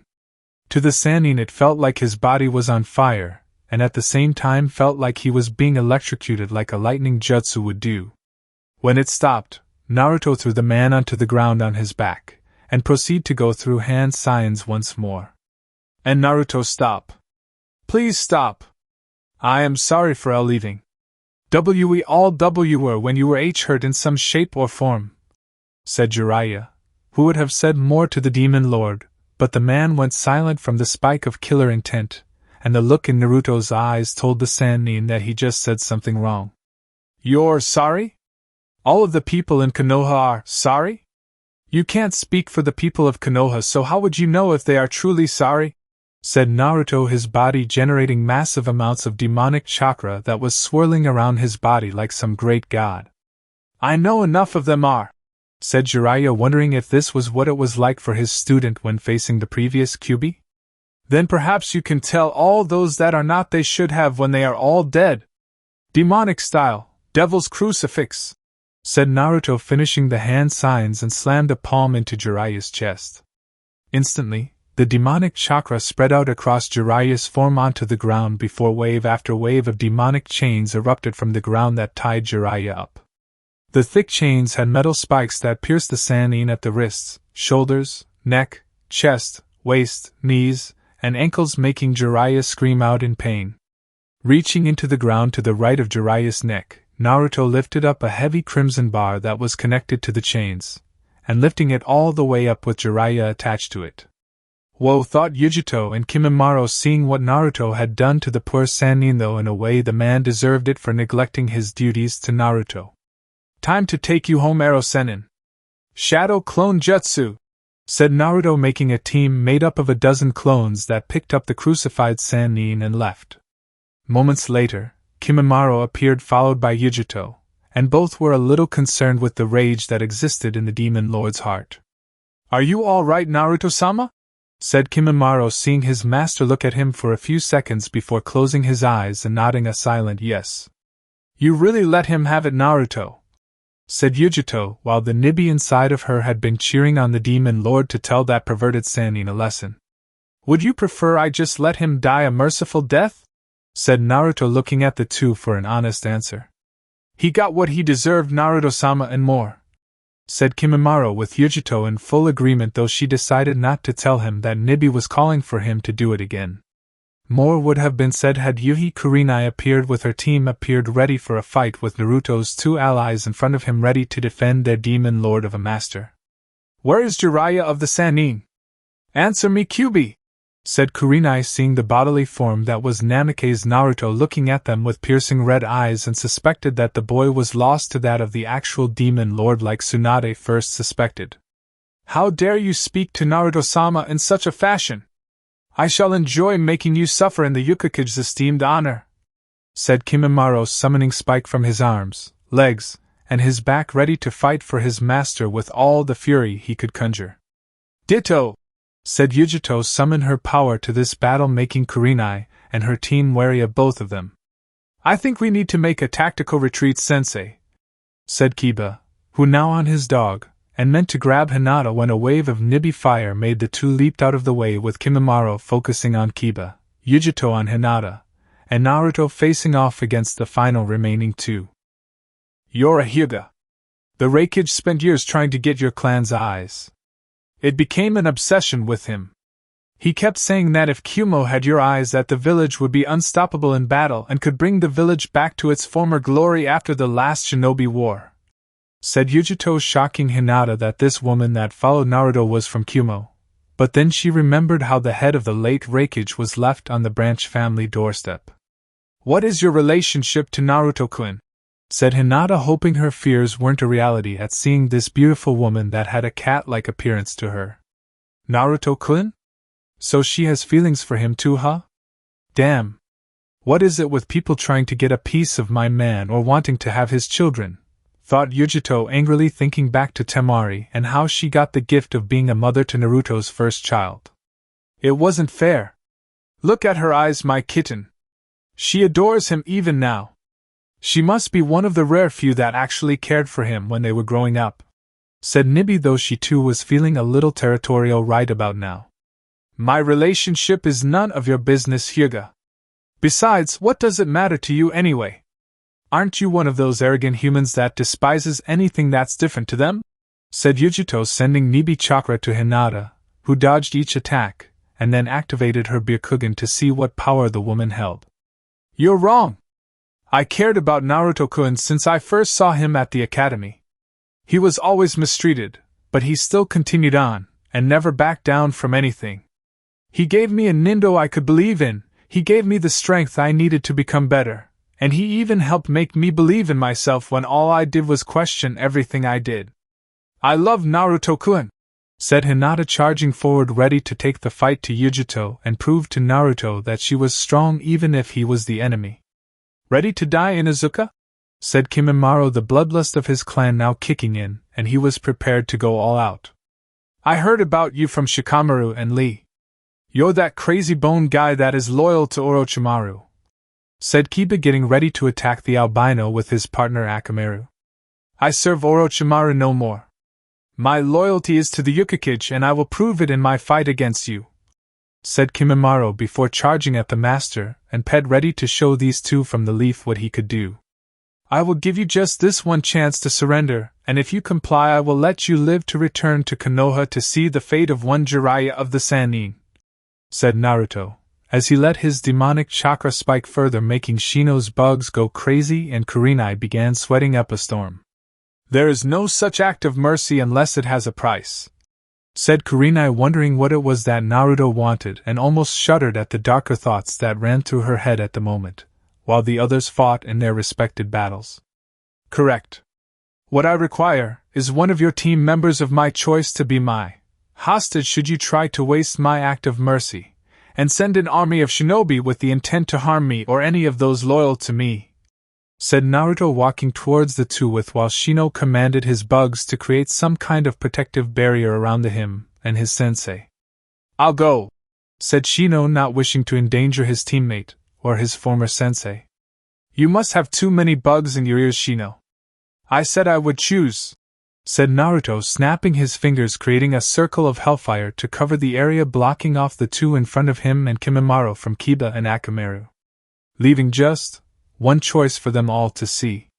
What the, thought Yujito, seeing the intense heat from the fire all around them, but none of it hurting them. "My choice is Hyuga Hinata," said Naruto, walking away from Shino and Kurenai, much to the latter's protest, telling him to stay away from her. "Leave Hinata alone, you demon. She actually liked Naruto, so don't you dare lay a hand on her," said Kiba, with Akamaru barking his own opinion, but was silenced by the cold glare Naruto gave them, and walked further to greet his hostage. "Naruto-kun?" said Hinata, looking into his crimson eyes, wishing she could see his blue ones if only for a second. "It's been a long time, Hinata-chan." "Too long, actually," said Naruto, stroking her cheek, making Hinata blush at his touch, remembering all the times he would be so close to her that she would faint after turning such an impossible shade of red. "I thought you were dead. I was so depressed when that happened, and even more when the village celebrated your death," said Hinata, her eyes filled with tears, and before she knew it she had found herself in his arms after giving him a hug while crying into his chest. "It's all right, Hinata-chan. Let it all out. We have plenty of time to talk when we get back to my hideout," said Naruto, seeing her nod from the spot in her chest. "Hinata! Get away from him. He's not Naruto. He's really the demon lord in disguise," said Kiba, hoping she would hear him, but she seemed to ignore his words. "Even if I wasn't your choice I would have wanted to come with you," said Hinata, as she couldn't believe she was telling him this, and had to fight not to faint from doing so. "God damn it," thought Yujito, her eyes blazing with fury, while Nibi was also getting a little ticked at the Hyuga getting all of Naruto's current affection. "I can't wait to get out of your body long enough to ravage him," said Nibi, hissing at the look of contentment on the Hyuga's face. That should be her face nestled deep in his muscled chest. "Let's go then," said Naruto, picking Hinata up, making her let out a squeak of excitement before the group disappeared with the wall of fire around the rest of Team 8 vanishing some 15 minutes later. Hokage Tower? Tsunade sighed, as the council was in an uproar over learning it was Naruto that had done all the damage to Konoha, and they called for his head. They felt they needed to be the fighting resistance against the tyranny of the Demon Lord, and that where all the other villages failed they could succeed, proving they were still the strongest. "Considering what this village has done to Naruto," Didn't it ever occur to you that this was a self-fulfilling prophecy? Said Tsunade, seeing the group of council members that were mostly older than she was, with only the clan heads in the room being the opposite of that. We did what we did to humble the demon. To teach it that we humans are the superior race in this world and that it should know its place that is at our feet, said some fat old councilman, who looked like he had been around since the Sandaime. The information we have been able to gather tells us he not what you all once thought, and that his father was none other than the Yondaime, who, if I recall correctly, saved you all from being slaughtered at the Kyuubi's feet, said Tsunade, seeing the man sneer at her like she was a little girl that had yet to mature. That is an outrageous lie. I don't care what you, the Sandaime, or the records pertaining to the supposed demon's birth.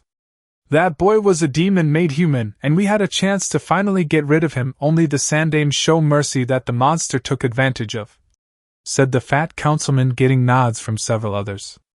Getting beaten up on his birthday or starving him, if not giving him rotten food, is your version of mercy? Said Tsunade, seeing several clan heads have their eyebrows raised, including the Akimichi, since such things were blasphemy to them.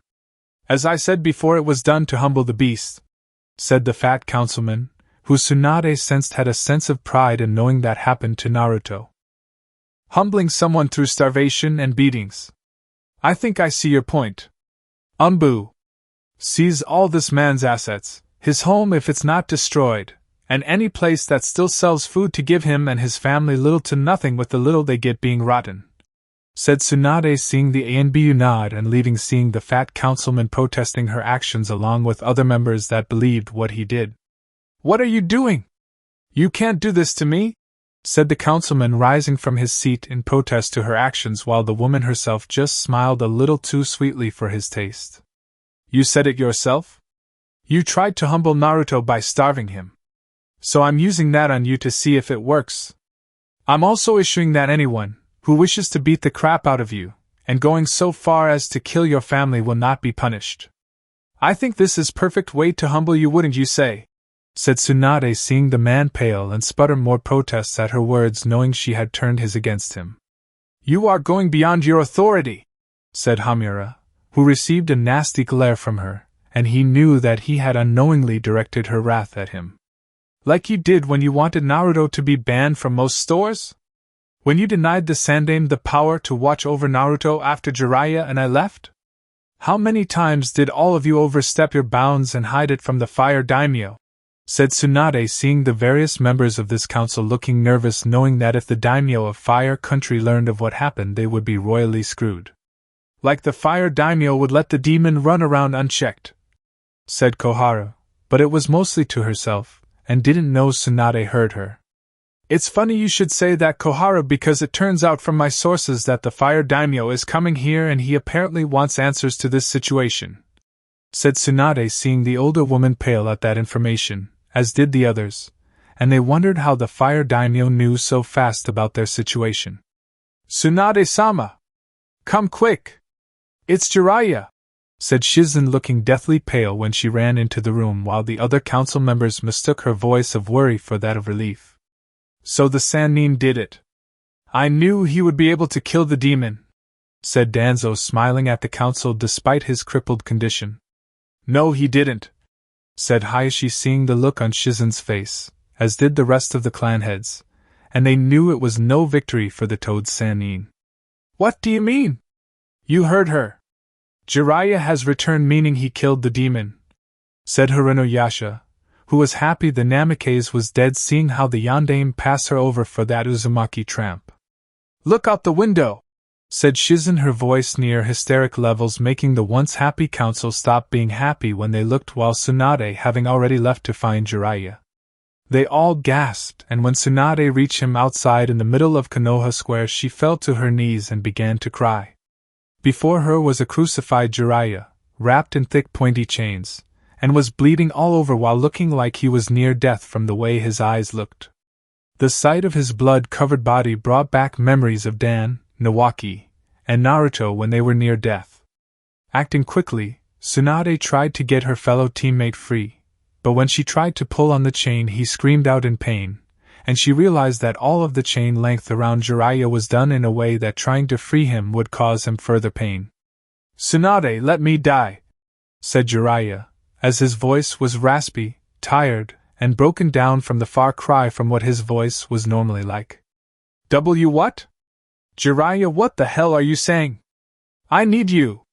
Konoha needs you. How can you just simply ask me to let you die? Said Tsunade, trying once more somehow tried to remove the chains that bound him in this manner before she stopped when he let out another cry of pain. I deserve this, Tsunade. Everyone here, who has wronged Naruto, has only just begun to suffer, and suffer they will without a doubt, said Jiraiya before he coughed up blood that fell less than a few inches from her. Is he really Naruto? Said Tsunade, wondering if what Inoichi said earlier was true. Yes, it's Naruto. He's out for blood. Only those he deems worthy of mercy will be spared his wrath, and right now we're next right after he deals with Akatsuki, said Jiraiya, having been told by the shadow clones about the plan the original has for all of the elemental countries. He's going after Akatsuki next? That means we have time. Time to prepare some kind of counterattack against him, a possible sealing, or maybe some kind of jutsu that will send him from this world, said Tsunade, looking away from Jiraiya in thought, not seeing the Sannin shake his head at her attempts at grasping for straws. Don't be stupid, Tsunade. We had this coming to us for well over a decade and a half in the making, and you know that just as I do. We left the son of the Yondaime to the mercy of angry wolves that were out for blood the very moment they learned he had the Kyuubi sealed inside of him. We left him to be mauled when we should have protected him. We deserve to suffer like this for not protecting him like Kushina and Minato wanted us to do when they passed on, said Jiraiya, seeing her now have tears in her eyes that were filled with disbelief at what she was hearing. What did he do to you? Said Tsunade, seeing his eyes that were so old, like how their sensei's eyes had looked right before they left, and not take Naruto with them. He showed what I know, what all of us should have seen from the beginning, Tsunade. He showed me the truth behind human arrogance, and the memories of the previous Kyuubi. The one that summoned the fox was an Uchiha, said Jiraiya, seeing the woman look at him in shock, and populace around them gasped as well. What? An Uchiha? Who? Said Tsunade, wondering how an Uchiha could summon the Kyuubi and command it to destroy everything around it. Uchiha Madara. He's alive, Tsunade. He summoned Kyuubi to destroy Konoha, but did not take into the account of the Kyuubi being sealed, so he later formed Akatsuki to seal all the beasts into a giant statue that is an ancient super weapon that can destroy all life in the known world. He's influenced everything from the Shinobi Wars, to the Mist Civil War, and finally the summoning of Kyuubi in order to destroy Konoha, said Jiraiya before he began laughing despite the pain and blood filling his lungs. Stop it, you old pervert, or you'll die faster, said Tsunade, trying to free him again before she went to trying to heal his wounds. I can't help it, Tsunadeheim. I just find it funny that the people of this village love the Uchiha, who is the long-line descendant of the man responsible for summoning the demon that killed the Yondaime, and the Yondaime's son is hated because of the damn demon he once held, said Jiraiya, who continued to laugh again, and Tsunade had to knock him out with a blow to the head using her strength. Have we really fallen so far? Thought Tsunade before she picked up the large object Jiraiya was tied to and ran to the hospital, knowing it was there she had a chance to save him with his pleas for dying be damned. Above them in a nearby building, one of the Naruto shadow clones smirked at the scene he had just witnessed, and went poof, send the information to others. Konoha Hospital, Kakashi's room. Do you think he's asleep or just drugged? Said a voice, making the former Jounin stir a little at the sound of someone talking. I think it's the latter. Look, he's moving slightly, said another voice that sounded like the first. When Kakashi did open his one good eye, it instantly widened at the sight of seeing a small group of Narutos standing before him, and instantly he was terrified of what was going to happen to him. He's come back to finish me off, thought Kakashi, hearing the group of clones chuckle when they saw the crippled man's heart monitor increase and beat several times over. Sleeping well, Kakashi? Said the leader of the shadow clones that were smiling at him with evil intentions. How's the morphine they give you every day to make sure you don't feel any pain? Said a second Naruto next to the leader, seeing the various tubes that were stuck in the man. How many people have come to visit to offer their condolences in being destroyed by the demon?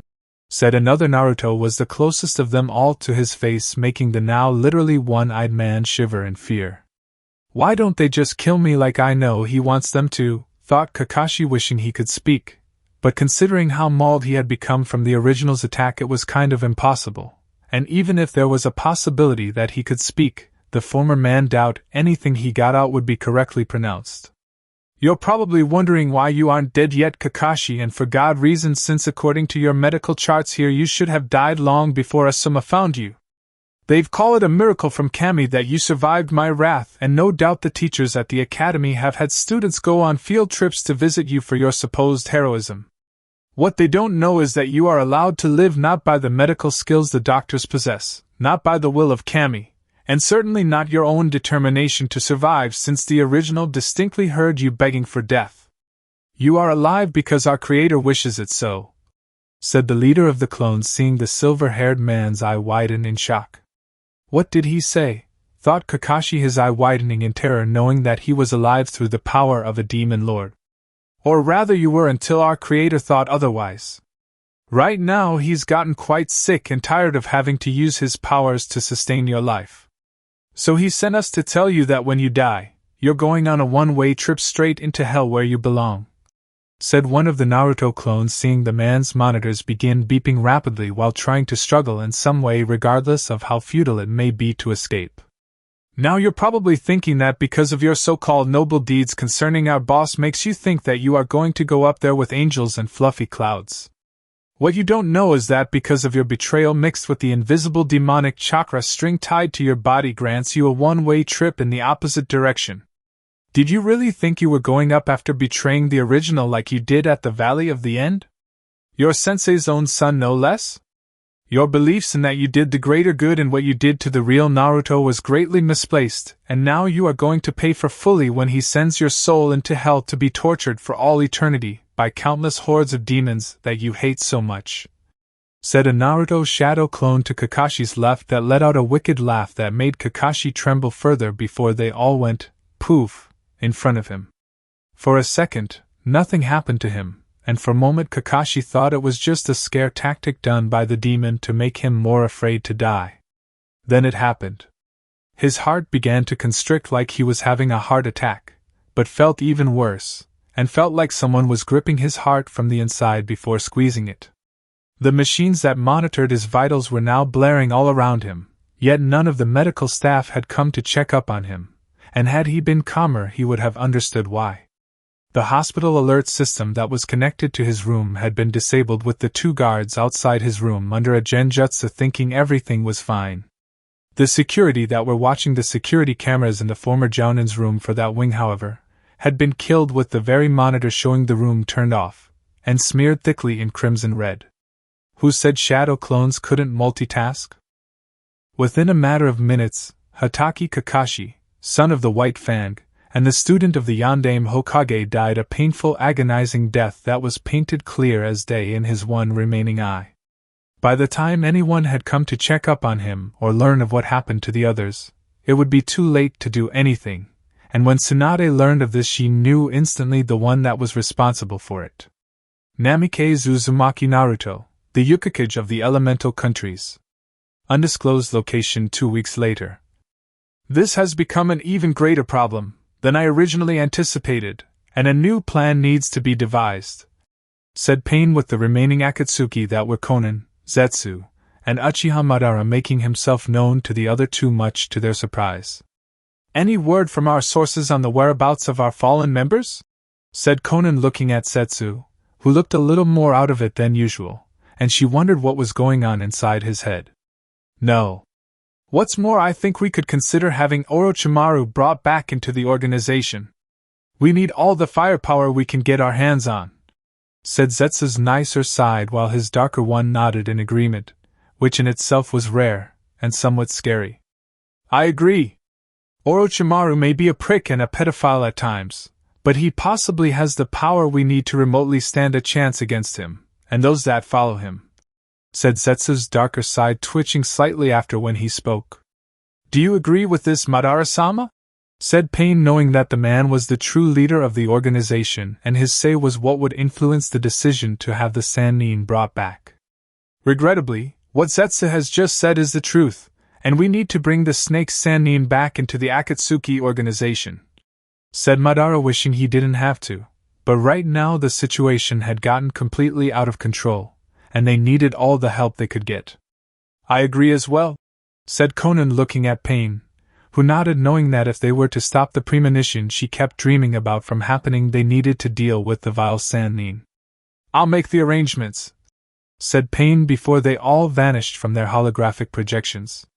Hokage Tower Meeting Room. We are honored to have you grace us with your presence, Daimyo-sama, said Danzo, trying to get on the man's good side, though from the look of seriousness on the feudal lord's face, and the army of samurai with him, there was little goodness to be had.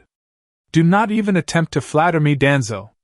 I have heard some many interesting things that reached my walls about Konoha, and I am finding them to be most unpleasant when they are spoken, said the fire daimyo, who was a well-built, well-educated man, and was a well-trained warrior in his own right, having been trained by some of the best in all of Fire Country.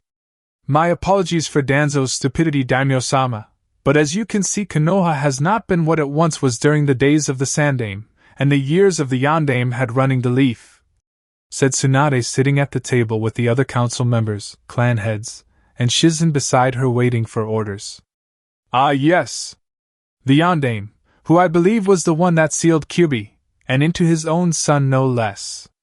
Tell me, how was Naruto treated when growing up here in Konoha? Said the fire daimyo, eyeing them all, seeing some were trying not to shift nervously in their seats.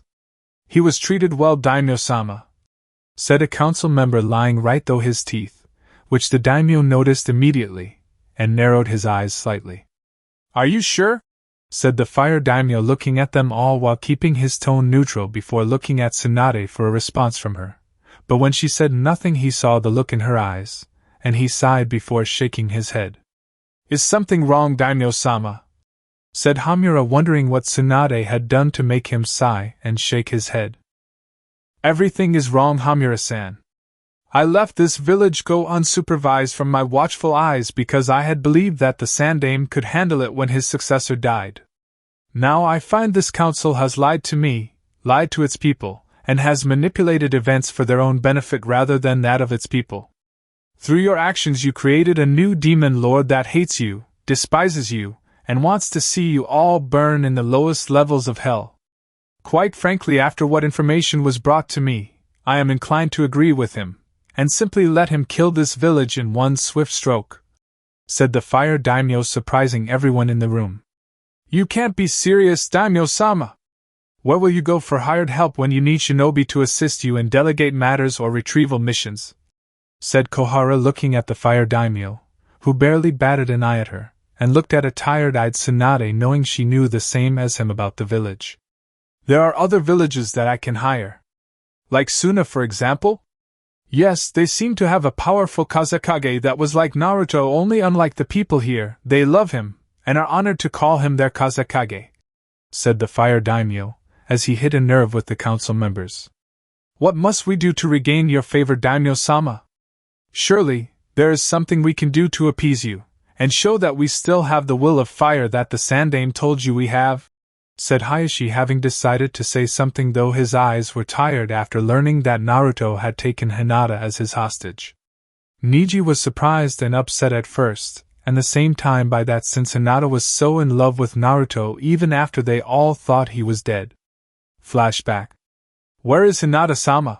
Said Niji, having heard her team came home, but found that his cousin had not returned, and it worried him. I'm afraid Hinata-sama is not coming back, Niji, said Hayashi, seeing his brother's son look at him with wide eyes at what was just said. What do you mean, Hayashi-sama? Are you saying that she is dead?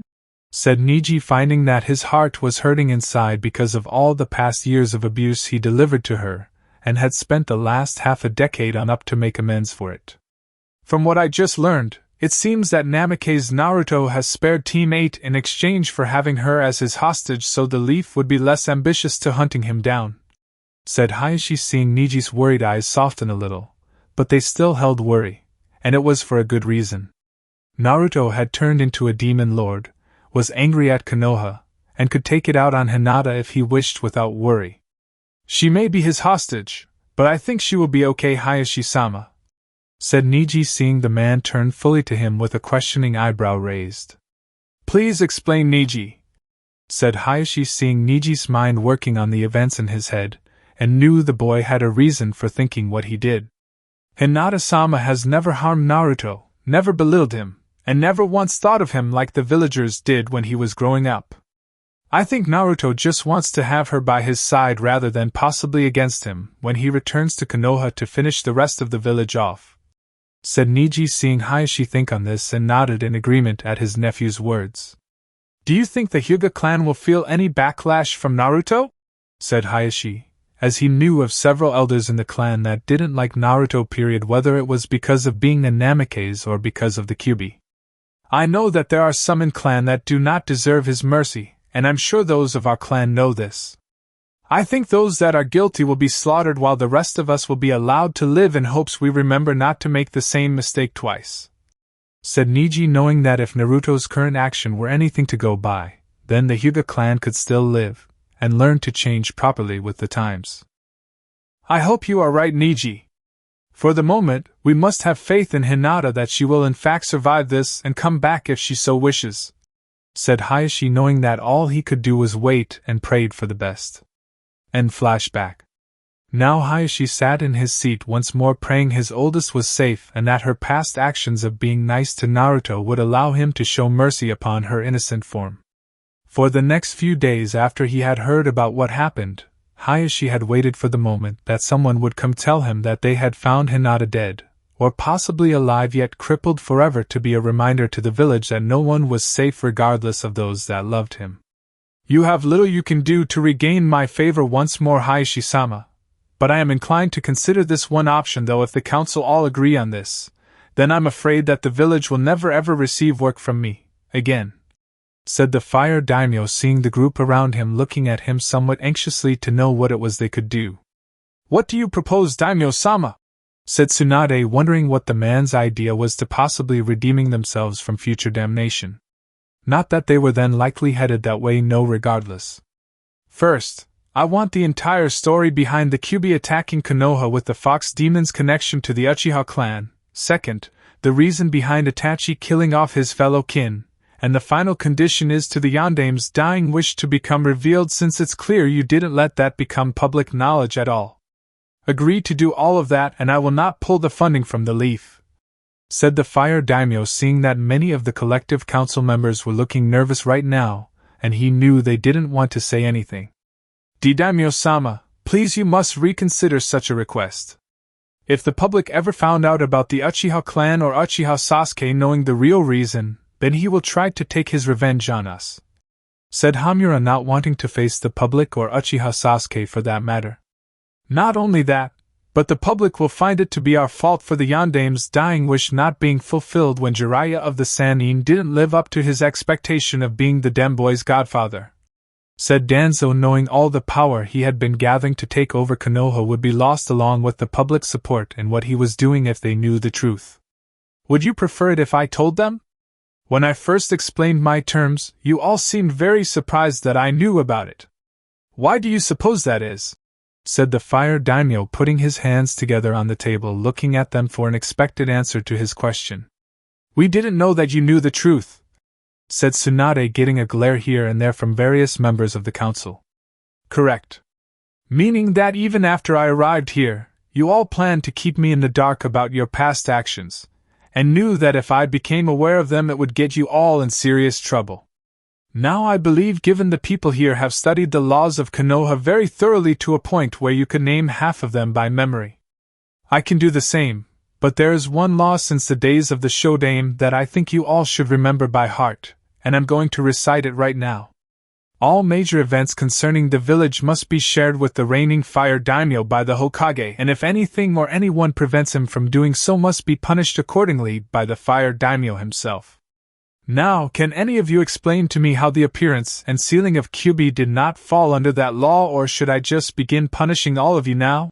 Said the fire daimyo, seeing the council flinching at the reciting of the law that was one of many the Shodaime passed in the very beginning when founding the village.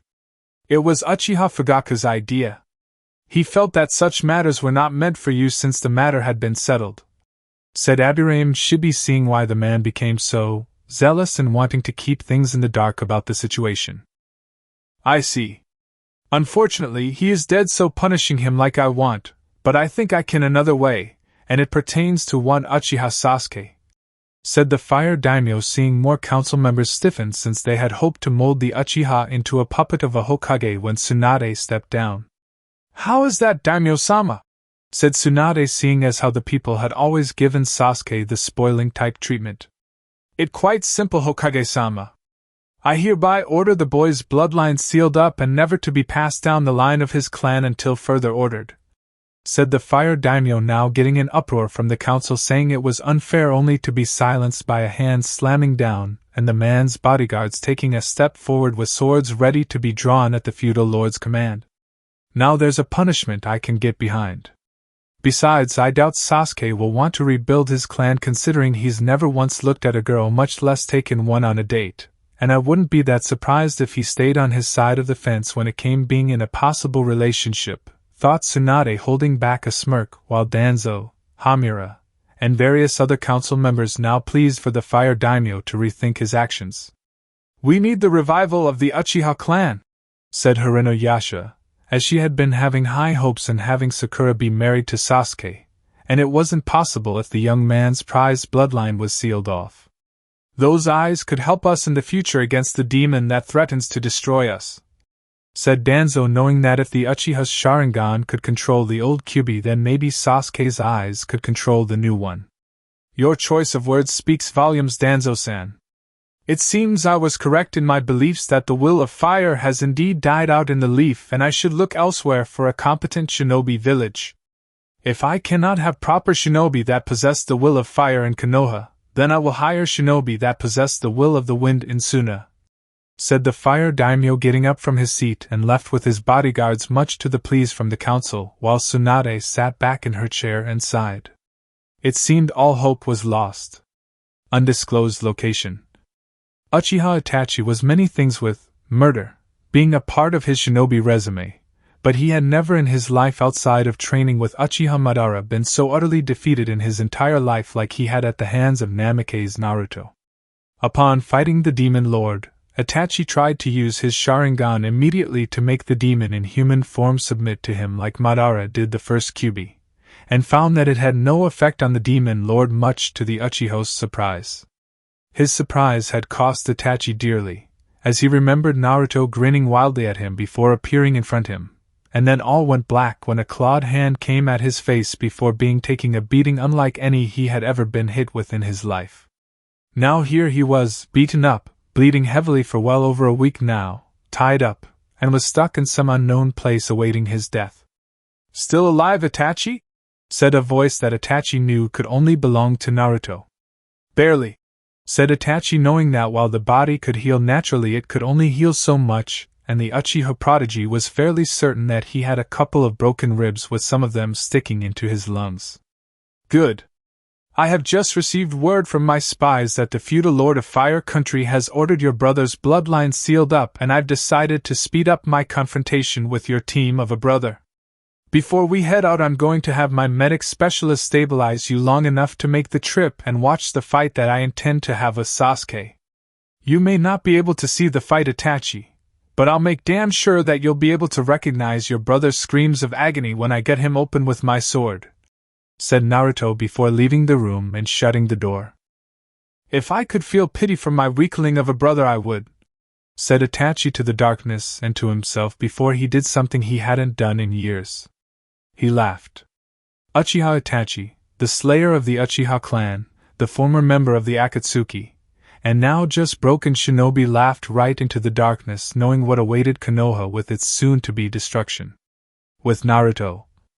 You seem to have made Itachi happy regarding your decision, said Yujito, walking beside Naruto with Hinata on the opposite side of the demon lord, looking over Itachi's medical chart. Why shouldn't I make him happy? He did the old man a favor in killing off most of the Uchiha clan.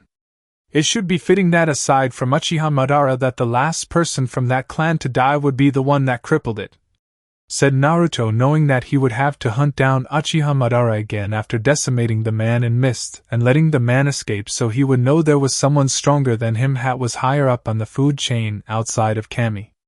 I'll use my healing creams and my chakra to heal some of his wounds, but I doubt even my skills will allow him to survive long enough into the fight with Sasuke, said Hinata, who had become Naruto's prized medic of his group, and had learned a great deal from the vast knowledge he had acquired for her to learn from.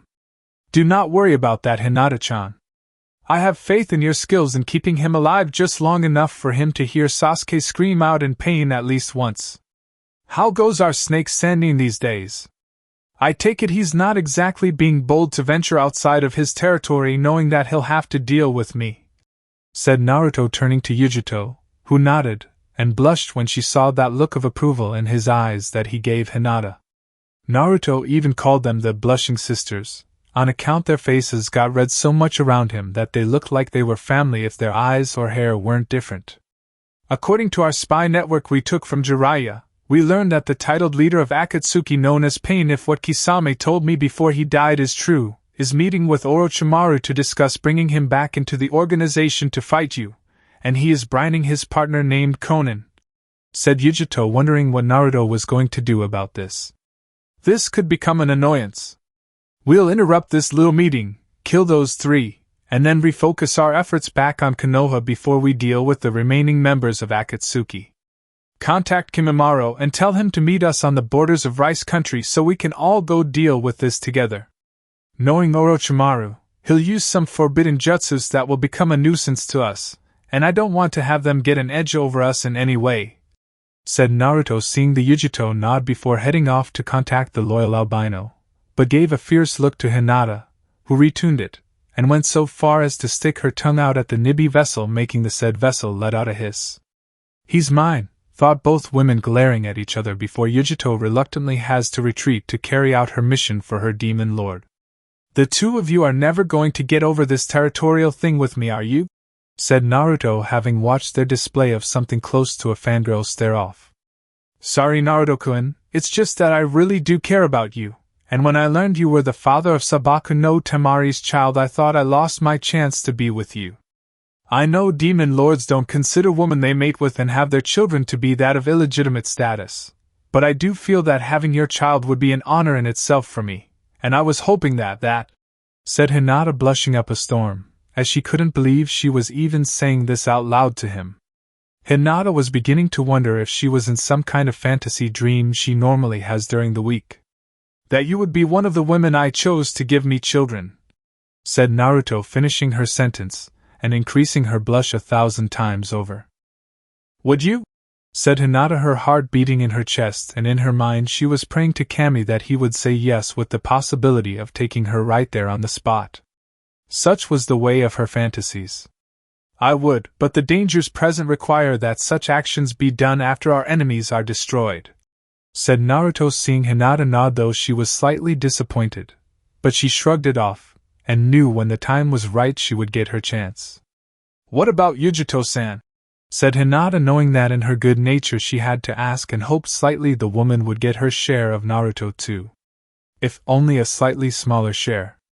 I told her the same thing I told you just now, Hinata-chan.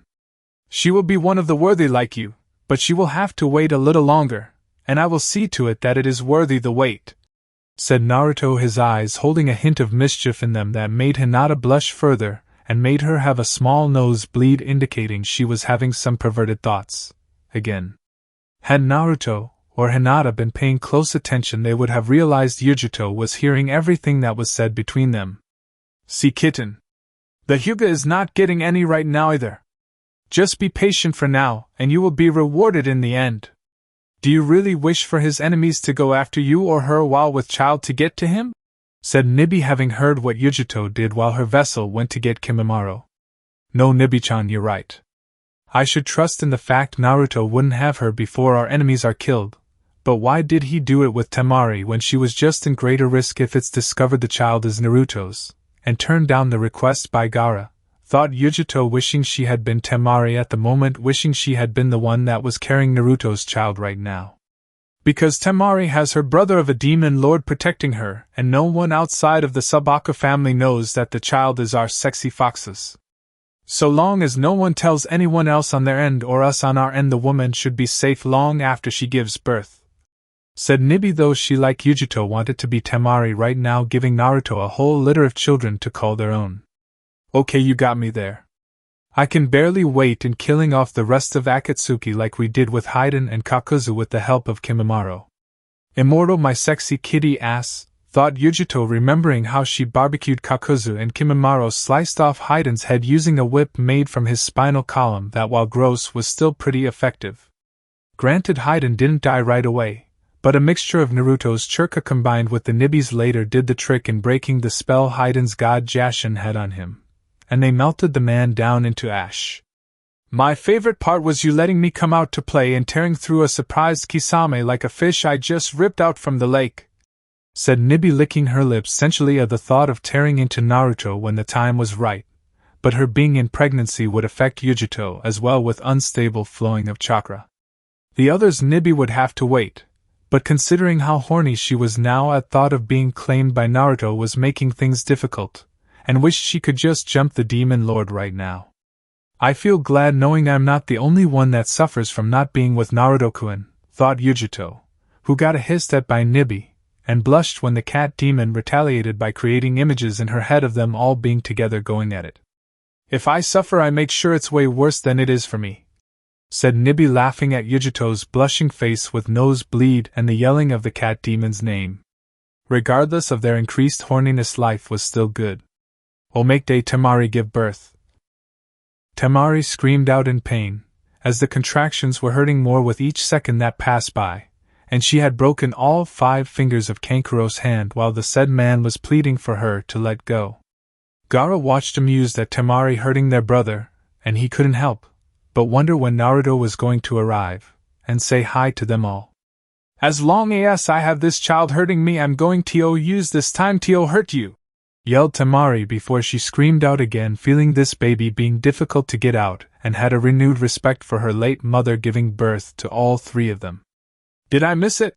said Naruto, wearing his mask when he entered through the window, seeing Gaara shake his head no.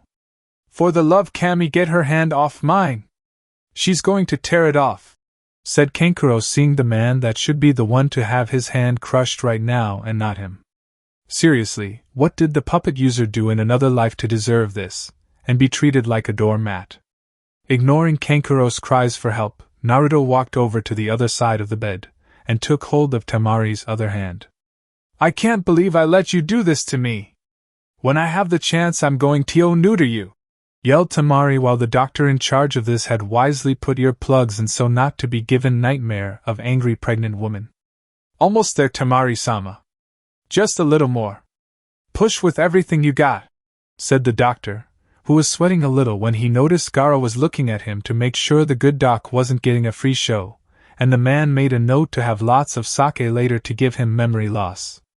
Temari pushed with everything she had, finally removing the child from her womb, and collapsed back on the bed, panting heavily at the strain, freeing both males of their hands. "My hand! My precious hand! How am I going to masturbate to porn ever again?" said Kankuro, making everyone in the room sweat drop. "There's one guy who's going to die a virgin," thought Naruto before going over to the doc holding his boy. "It's a boy," said the doctor, handing the boy over to Naruto, who walked over to Temari and gave the child to her to hold. "He's beautiful. What should we name him?" said Temari, looking at the father, who was deep in thought for a moment, and then looked back at the child that had a few strands of hair that were a mixture of red and yellow. "How about we call him Gaara? After his uncle, if it's all right with you," said Naruto, looking at the man, nodding his head. "Oh great, just what Suna need. Another Gaara running around," said Kankuro, who got blasted by killer intent, and then hit by a giant fistful of sand that sent the man out the window into the Suna hot springs where various Suna shinobi women were bathing, that began beating the crap out of him. "Hold on, we're not done here," said the doctor, making eyes turn to him. "Oh my Kami, I'm having twins," said Temari, hoping that this time she got a girl. "No, it's not a child. It's a map of the elemental countries," said the doctor, looking at the map that showed little red X, like marks with the words, "Attack here," in various places. No one noticed the child narrow its eyes. End of Uzumaki. Chapter 5, To Each His Own. Konoha Village Square. The people gathered in the village square, finding the rare appearance of the fire daimyo a rare treat for them and a moral boost to them after a good portion of Konoha had been decimated by the demon lord known as Namake's Naruto. With the fire daimyo was a good portion of his escort, with another nearby in case of backup was needed in terms of crowd control for any major event. People of Konoha, as the fire daimyo of this great country, I have served you well in funding your village with what it needs to survive, and providing missions to you while putting my reputation on the line by saying that I trust Konoha. However, it has come upon attention less than a week before my arrival that some very disturbing information came to doorstep, and after I read such disturbing information I found my trust in the Leaf Village very much shaken, said the fire daimyo, seeing the people looking at him with concerned and nervous eyes when he spoke the delayed word of choice. And now comes yet another blow to the village, thought Hamura bitterly, along with his fellow council members, who had all but begged the daimyo to reconsider his decision, and were met with the feudal lord's glare telling them to shut up. Why is my faith in the Leaf so shaken, you may wonder? I'll tell you all why it is, since it's so very simple. When the Kyuubi attacked your village, the Yondaime sealed up the demon inside a baby boy that had been just born that fateful night, and right before he died the man wished for the child to be seen as a hero for what he contained. After all this time, I had left the issue alone in the belief that you would all honor the late Yondaime's dying wish, and it is with great sorrow that I learn only recently that you have not done that at all. In fact, it is the exact opposite of what he wanted, and you are all guilty of such sinful acts against the boy now turned demon lord, said the fire daimyo, seeing the people pale at his words, knowing that what they had done to Naruto was made known to the Lord of Fire Country. He's still a demon. He proved it when he attacked the village, said a villager, getting a few nods and yells of approval only to be silenced by a commanding hand by the fire daimyo. Attacked in a form of retaliation after what you people did to him when he was younger, and from what I understand you even blamed him for the deaths of people that died long before the first shinobi war. Honestly, Naruto's own grandfather was still a child when that war happened, and you still blamed him for all their deaths, said the fire daimyo, seeing the people look away like they didn't want to believe it was true that they had been wrong. Daimyo-sama, would you please tell them the truth behind the Uchiha massacre now, as they still need to know what the councils have been keeping from them, said Tsunade, seeing the council behind starting to sweat a little since they were dreading this moment. Yes, thank you Hokage-sama for reminding me. Another reason I called this public appearance was to tell you that it has come to my attention that the reason behind the Uchiha massacre was from the councils themselves, with the approval of none other than the late Sandaime, said the fire daimyo, before hearing protests from the people saying the Sandaime would never approve of something like that, and the feudal lord was lying. The Uchiha clan would never do something like that. It's all the demon's fault that it happened, said Sakura from within the crowd, continuing to rally behind that fact. You mean the same demon that was summoned by a member of the Uchiha clan? Said the fire daimyo, seeing the crowd stop their protest at those words, having been shocked by them. That shut them up, thought Tsunade, smirking at the crowd of shocked people before her. Yes.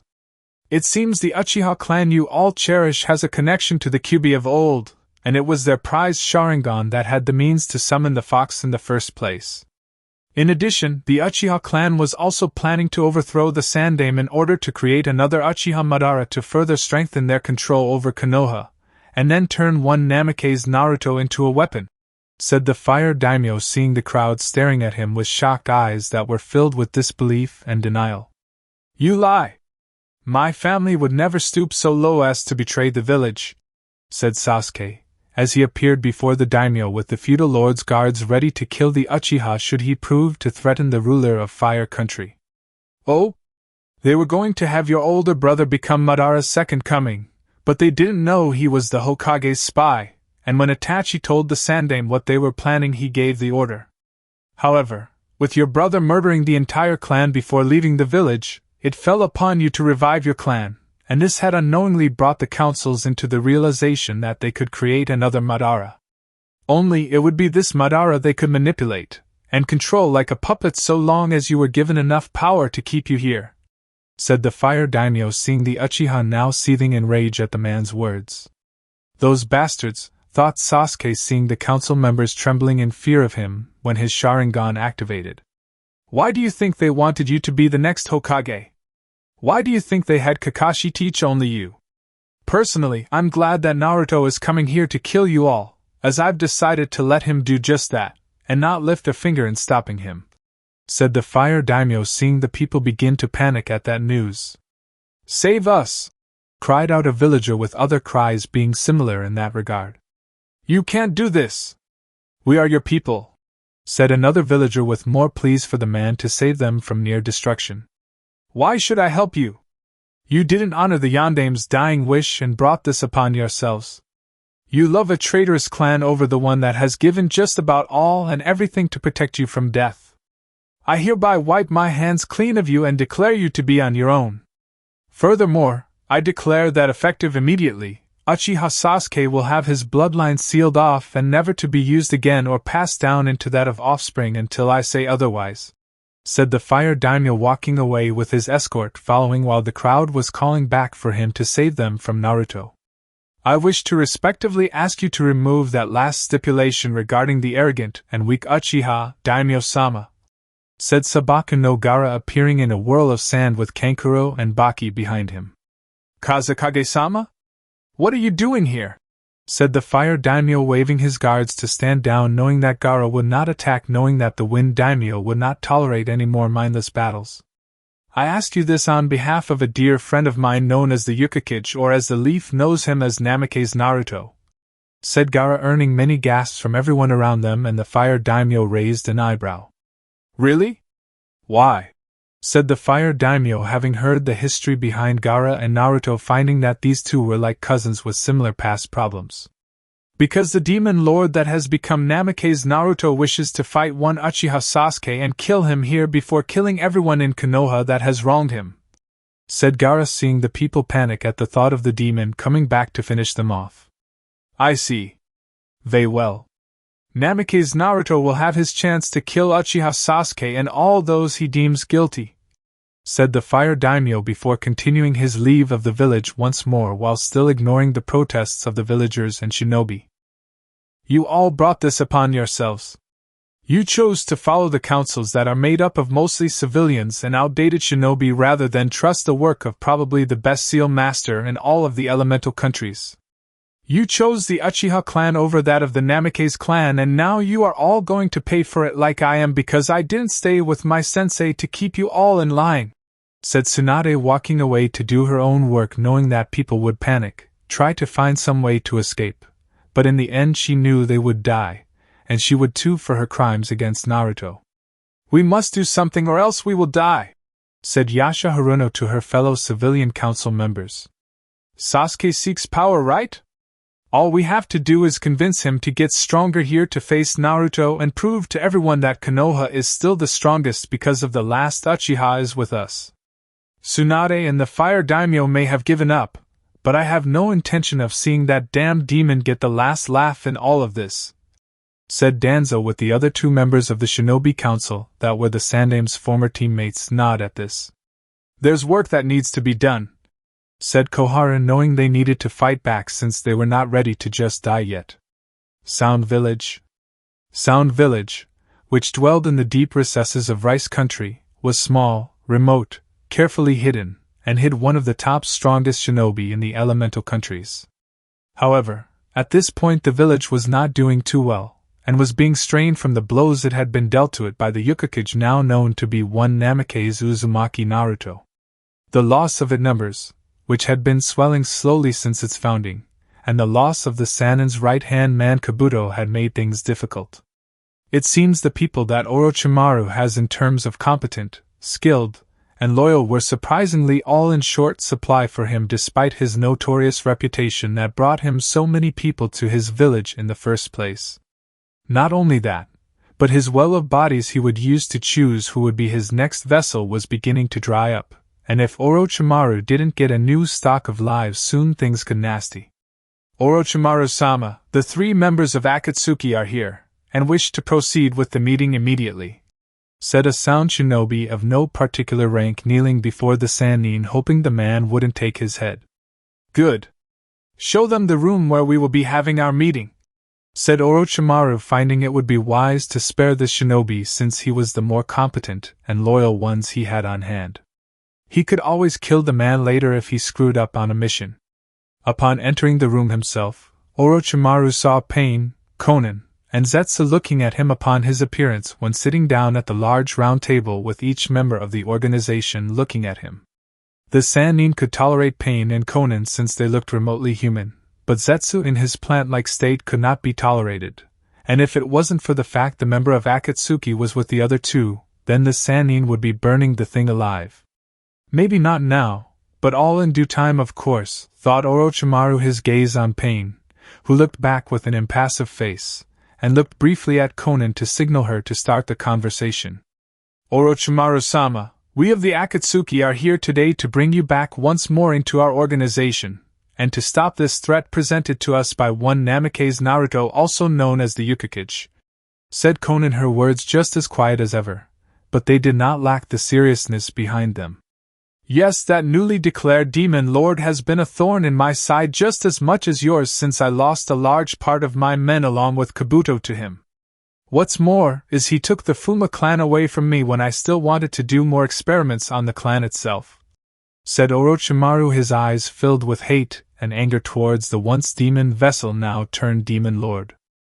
"If you rejoin the Akatsuki, we would be able to combine all our strengths to take him down, and finally extract the power he wields to bring us closer to our goals," said Pain, seeing the Sannin nod at this since he had come to the organization in order to achieve the true form of immortality without the need to switch bodies. "Very well. I'll rejoin the organization provided that the previous deal I had with you still stands," said Orochimaru, seeing Pain nod in agreement with the decision. But Pain knew that while he said he would honor the deal made when bringing the Snake Sannin into the organization, he doubted Madara would, and that would be Orochimaru's downfall. Before they could continue further, an explosion was heard that had echoed deep within the compound, and the sound of fighting could be heard outside the room.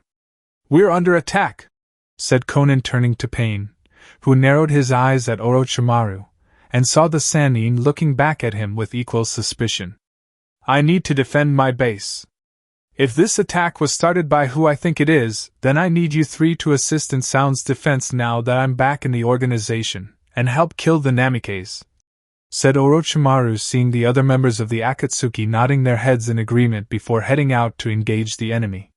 Making their way outside, the group of now 4 members of Akatsuki saw the tiny village that Orochimaru had started now being destroyed, and its shinobi slaughtered without mercy.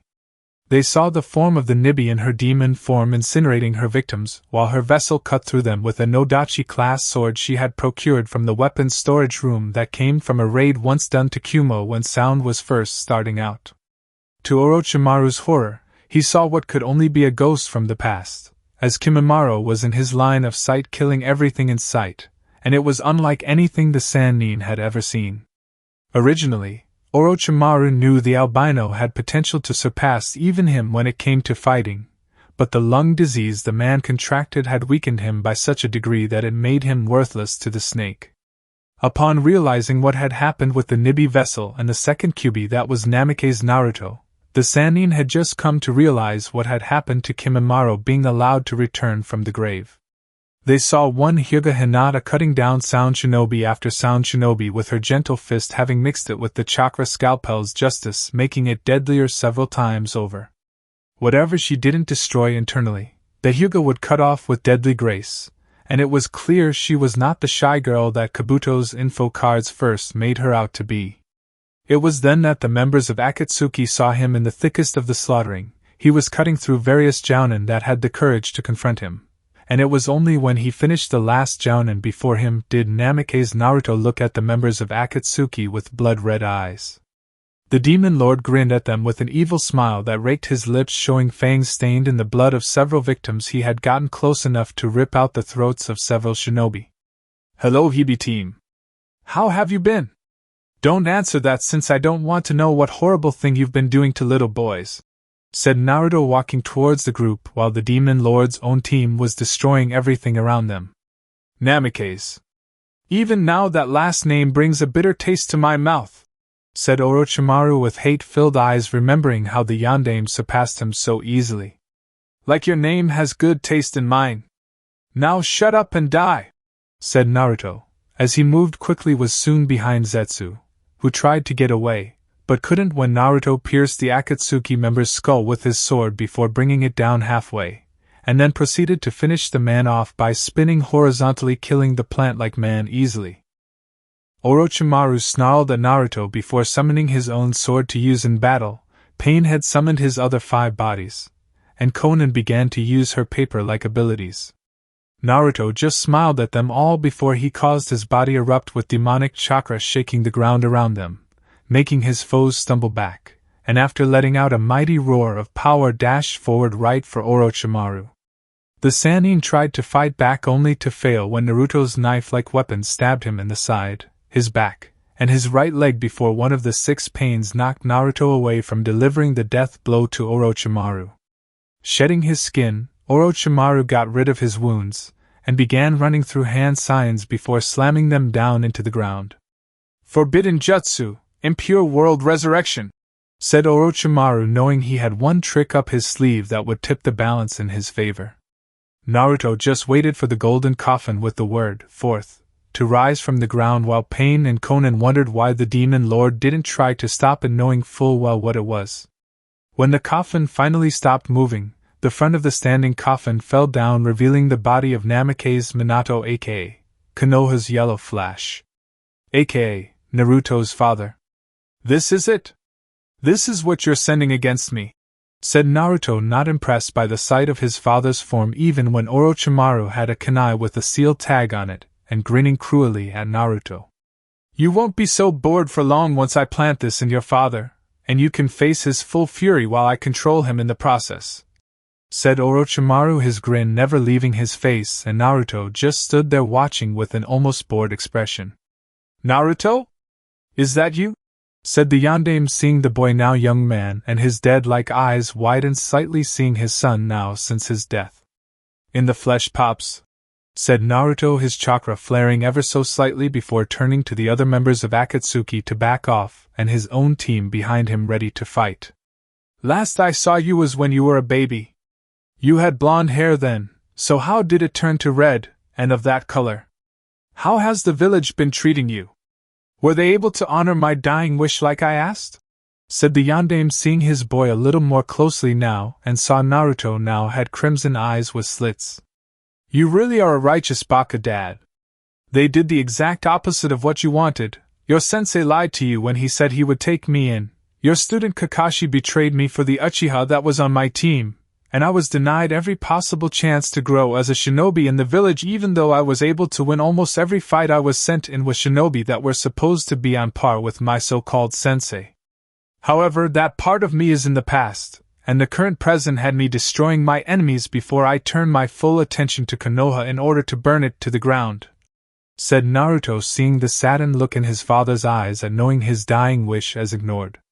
I see. I'm sorry, my son. I truly am for putting you in that position, but I could trust no other, and even if you did turn out, from what I gather from your chakra, to be that of an actual demon, I just want to say that I don't hate you. In fact, I couldn't be more proud of you, said Minato, as he smiled at his son, who smiled back, and was glad to have his father back, if only for a short time. Enough of this drama. It was bad enough with Sensei having to talk to his predecessors, but this makes me want to vomit, said Orochimaru, about to put the seal tag in the late Yondaime, only to have the man spin around and grab Orochimaru's hand that held it before breaking the wrist that made the Sannin drop it. You always were too arrogant when it came to your seal work, Orochimaru, said the Yondaime, seeing the Sannin look at him in shock, as did the other members of Akatsuki, and Naruto's group too. This is impossible, said Orochimaru, finding that the body of the Yondaime was now filling itself with life, and the man looked like he was alive again. Only for someone that doesn't understand what exactly I did when I sealed the Kyuubi into my son all those years ago, You see, with your jutsu, you have it so the souls that you call from the underworld become your slave, but the thing you forgot was when I fought the Kyuubi, I summoned the Shinigami, and my soul belongs to him for all eternity, for that is the price I pay for summoning him. Since you brought me back, my soul is still under the command of the Shinigami, and right now he's telling me to kill you so you can finally enter hell since you've been cheating death for too long," said Minato, forming a Rasengan in his free hand before ramming it into the surprised Sannin's skull, taking it right off in an explosion, sending the remains everywhere behind the now dead body of Orochimaru. "I perfected that, by the way, using my mastery of the elements I got from absorbing the Kyuubi into my body in a way to make myself a new demon lord," said Naruto, seeing his father turn to him and smile at seeing his son looking all grown up and being a shinobi while being a demon lord too. "It's good to know I chose wisely in the one to seal the Kyuubi into. My only regret in the matter was I trusted the fools in Konoha to honor my dying wish," said Minato, as he let a tear fall from his eyes down his cheek, and it was then that his body began to decay, meaning his time was up. "Bye, Dad," said Naruto, seeing the body turn to nothingness, and the demon lord let out a heavy sigh before turning around to see the last two members of Akatsuki staring at him, knowing that if they made a move the demon lord's subordinates would stop them. "We must make an attempt to retreat, Pain-sama," said Konan, seeing that they were now vastly outnumbered even if Pain had unleashed his other 5 bodies. "No. We must stay and kill this demon lord along with those that follow him. Once we do that, all of the shinobi villages will bow down to us and make us their masters, and only then will we be the true gods of the elemental countries," said Pain, now activating his Rinnegan ready to fight this demon lord to the end. "Please, Pain, stop this. If we surrender now, maybe they will show mercy and said Konan, screaming in pain, as she was knocked away by her partner, who looked at her with angry eyes, and it was then the only female of Akatsuki realized this was not the man she knew anymore. "I will not surrender! I am a god! A god does not surrender to a lowly demon lord, no matter how powerful that demon lord may be," said Pain, turning to face Naruto while Naruto himself readied his weapons for battle. "Don't you know the old saying, Pain team? Even a god can die. All you need is a way to kill one," said Naruto before moving forward to attack his foe of 6 while the said 6 prepared to fight back. Naruto moved faster than anyone could ever imagine him moving, but each one of the 6 Pains were able to see his movements when one of them couldn't until it was nearly too late. Right when Naruto moved to strike, one of the Pains saw it, using the Rinnegan to help the one being attacked to block the sword or knife that threatened to destroy the targeted Pain body, and after some time it was getting on Naruto's nerves. "It doesn't matter how fast you move, demon.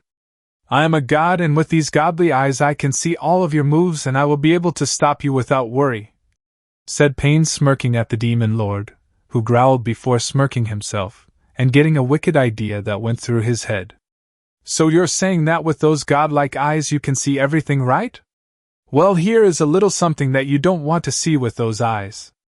Demonic art, Crimson Sun Jutsu," said Naruto, bringing his hands to stop on a sign that Pain had never seen before. An intense light like the sun, only the color of crimson, flashed with such incredible intensity that everyone had to shield their eyes from being blinded. Pain wasn't so fortunate, as the crimson light hit all the Pain's eyes, resulting in them now screaming out ironically in actual pain, and it was through this blindness that Naruto was able to strike. Within a matter of moments into their blindness, Naruto had ended their lives either with the end of his sword, or a clawed hand going through a chest where the heart was. Until, of course, there was only one. "You may have beaten me, demon, but you cannot defeat the true leader of Akatsuki, that is Uchiha Madara," said Pain, who coughed up blood, currently on his knees, and staring up at a victorious-looking Naruto. "You think Madara will have the same control over me as he did the original Kyuubi? If you believe that, then you are a fool, and all I can tell you is that the Sharingan eyes that man possesses will not manipulate me. Besides, Itachi tried that already, and completely failed miserably for his efforts," said Naruto, seeing Pain look up at him in shock at that news before smirking at him again. "Madara is stronger than Itachi. Even if you resist the power of Madara, he will still kill you, and continue to use his power to further manipulate all things in the world to his liking," said Pain before his smirk left him at the sound of Naruto laughing, only this time it was a cold demonic laugh. "Didn't Madara tell you how he barely escaped me when I conquered Mist? I will let you in on a little secret about that. You see, I let Madara escape. You heard me, Pain. I spared Madara willingly, simply to let him know that I could take his life any time I wished, and I will take his life along with that of his descendants when the time is right. The Sharingan be damned," said Naruto, bringing both his sword and knife to Pain's neck before taking the head clean off in one clean slice. With the man now dead, all that remained was Konan, who was now on her knees almost like she getting ready to pray, but her face showed that she was at peace, and was ready to die. Pointing to Kimimaro and Hinata, Naruto motioned them to pick her up, and he walked over to her to face her now slightly fear-filled form. "So I'm to die standing up, I take it?" said Konan, staring into the crimson slits that were Naruto's own, while the demon lord just looked into her very soul. "No. Tell me, why didn't you try to fight me when you had the chance? And why are you so sure I was going to kill you right after Pain?" said Naruto, seeing the woman look at him with surprised and somewhat afraid eyes. "Because I knew it was pointless to try. Even if I did succeed in weakening you, the group that came with you here would have stopped me, and ended my life. As to why I was so sure you were going to kill him after Pain, I thought that because you were my enemy that you would do the same in ending my life, and I accepted that," said Konan, who heard Naruto laugh at her like it was some kind of joke, and it once more stunned her to no end. "Where have I gone down this road before? Ah yes, with Niji, with him spewing things like fate, and how some things you just have to accept. While I admit that what you just stated was in fact true, it does not make it any less a baka-like belief, and I'll have you know I've been in situations where one can just lie down taking it like a wounded dog. I could have taken it lying down, but I didn't take it lying down like you were about to do, and it's because of those times that I became stronger than anyone could have imagined," said Naruto, seeing Konan look at him with surprise, as if she finally understood how he defeated the Kyuubi sealed inside of him, and how he became so strong in the first place. "So what happens to me now?" said Konan, wondering what the demon lord had in store for her should he choose to keep her alive a little longer. "Same thing I do with everyone that seems to give up on life. I'm going to give you a choice of two options. Option 1, I kill you. Make it quick, clean, and painless since you never really hurt me personally. Option 2, you join me. You help me make things better for everyone in the world by slaying evil, which is much better than helping it, and further repenting for your sin you helped commit with Akatsuki," said Naruto, seeing the woman look at him with surprise, as did his group, since they never expected him to give her the option of mercy to begin with, and wondered why he was doing it in the first place. "Why are you giving me a choice at all? Why not just kill me and be done with it?" said Konan, wondering if the demon lord had another reason in keeping her alive. "Because I believe that whatever reason you followed this Pain guy around was not such an evil reason when you first started out. When you saw how things changed, you thought you could reason with him into staying on the right path, but the more he progressed the more you followed, and soon you found you were in too deep to turn back," said Naruto, seeing Konan nod, as that had been the case, and she knew that despite all her attempts to convince Pain to change his plans even just a bit, the man would not budge. "That's correct. By the time I got in too deep I knew that the man I cared for was lost, and I felt the only thing I could do was follow the shadow of what he once was to honor him in some way," said Konan, seeing Demon Lord's eyes soften a little in understanding, since many have followed others for similar yet different reason. "And now that he is dead, you have nothing else to live for, except working for me to make up for past sin, and I only offer you this once. Do you say yes? Or do you say no?" said Naruto, seeing Konan struggling with herself with the offer, as she should be, since her confidence in Pain had begun to waver ever since she saw the change in him when they joined Akatsuki, and it shattered when he shoved her down like she was nothing. Like all she had done for him and Konan herself meant nothing to him. "At least if I join, I know I can make a difference that Yahiko wanted to make originally before he became Pain, and fulfill our dream like we wanted. Naruto is indeed the child of prophecy we heard about," thought Conan before she came to her decision in what she wanted. "I can tell by the look in your eyes you wish to join me," said Naruto, seeing the look of renewed purpose once more in those eyes, and she nodded to him. "Yes. I will join your group, Hokage-sama," said Conan, bowing to the demon lord she now swore her allegiance and life to. "Welcome to the group, Conan," said Naruto, smirking at the woman, who removed her Akatsuki robes, and the straw hat revealing her beauty to the group. "She's beautiful," thought Kimimaro, looking at the woman before him, and found there was a strange feeling in his heart now when looking at her. Could he be in love? "From here on out you will be my subordinate like the others are to me, but at the same time I need to stick you with a partner to ensure your motives stay true, and help me end the last bits of evil left in the world," said Naruto, seeing the woman nod her head at him and turn to the person that would be her partner, seeing Kimimaro looking at her with piercing eyes that for some reason made her blush slightly for some reason. "Well, at least now I don't have to worry about her going after my Naruto-kun," thought Yujito, Nibi, and Hinata before looking at each other, giving an intense glare that said, "He's mine!" on it. "We'll head back to base to rest before we head to Konoha to crush it, and when we're done we'll seek out Madara to finish him off," said Naruto, getting a nod from the group before they headed out for some good old-fashioned rest. Konoha 2 weeks later. "So what the fire daimyo said was true. You want to make me your version of Uchiha Madara to use to control Konoha?" said Sasuke, his arms crossed and his face a scowl while looking at the council members before him. Uchiha Sasuke was not amused. Then again, when was he ever? Barely, and very few in between would most likely be the best answer to that question. The council members from both sides were pleading with him to have an audience with them, and finally, after the countless hours upon days of begging while playing to his ego, did he cave in to have a meeting with them in secret away from the Hokage's ears. "Uchiha-sama, you must understand we did what we did because we needed the village to stay as it was, and your clan was going to betray everyone around them for personal glory.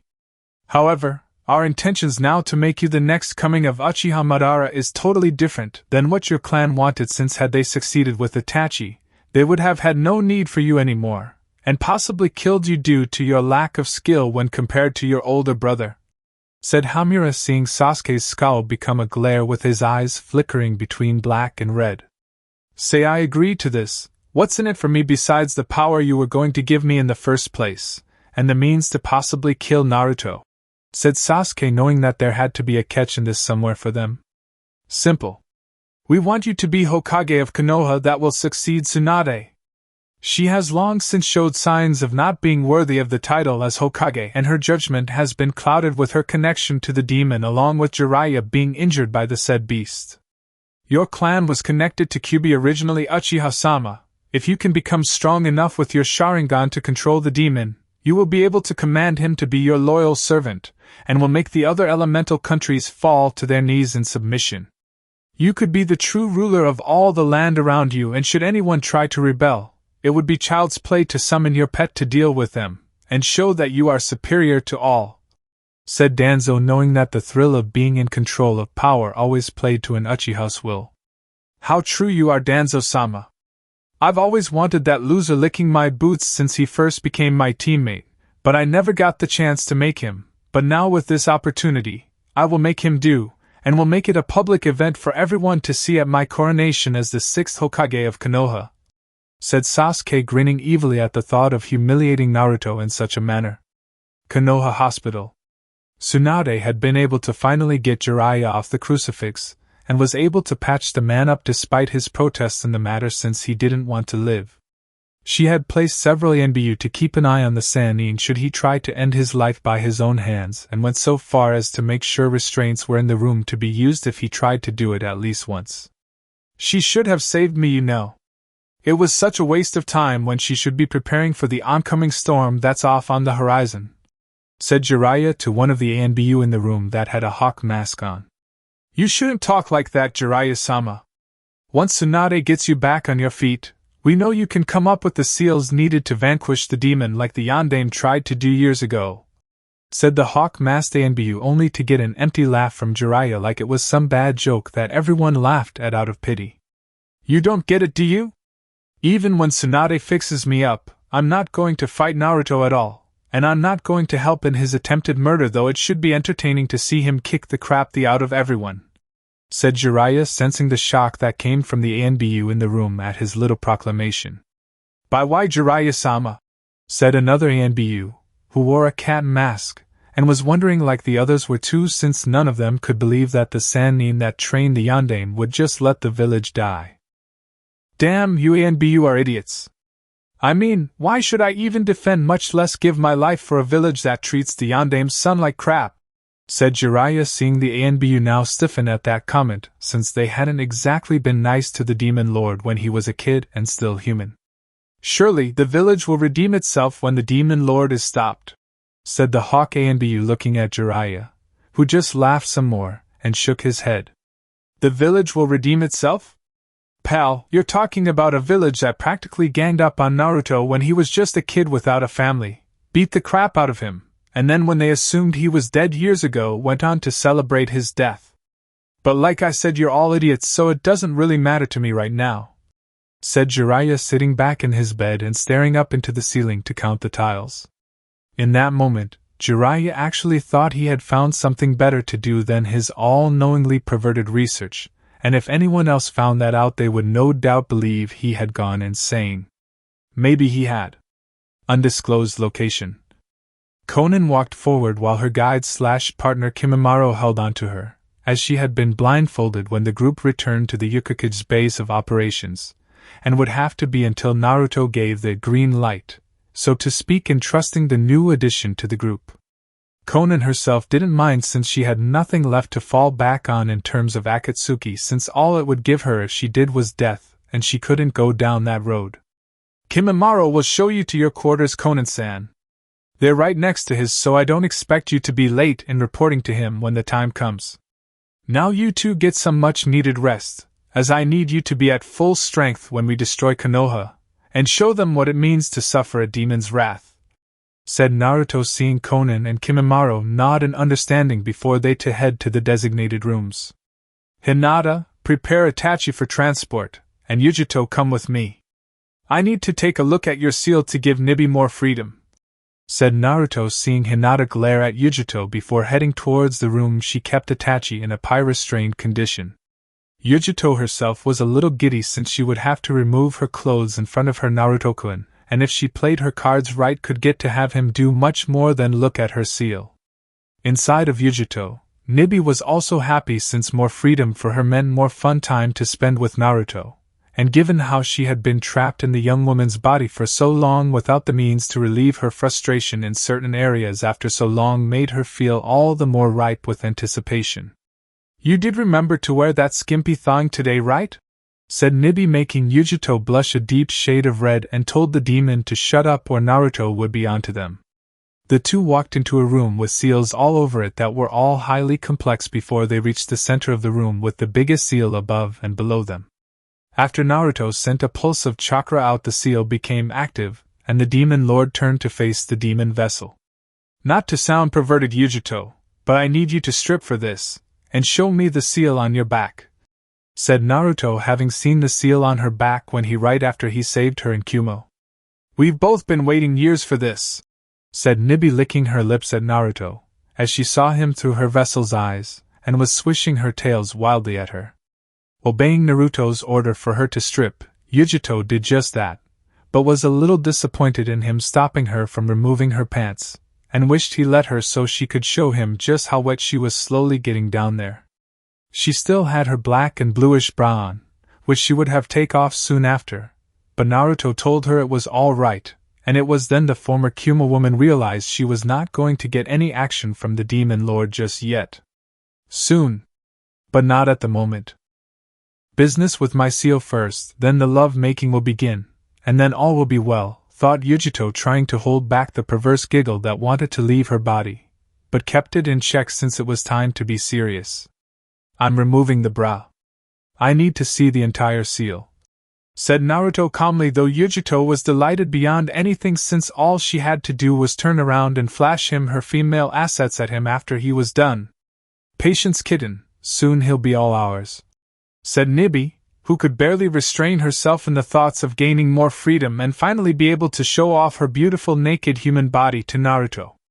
Sitting in a chair in the center of the room, Yujito waited patiently like her Nibi guest had instructed her to, and had to hold back the shiver of his touch on her back when he began crafting seals on her with sealing ink over the current seal work done to her when she was born.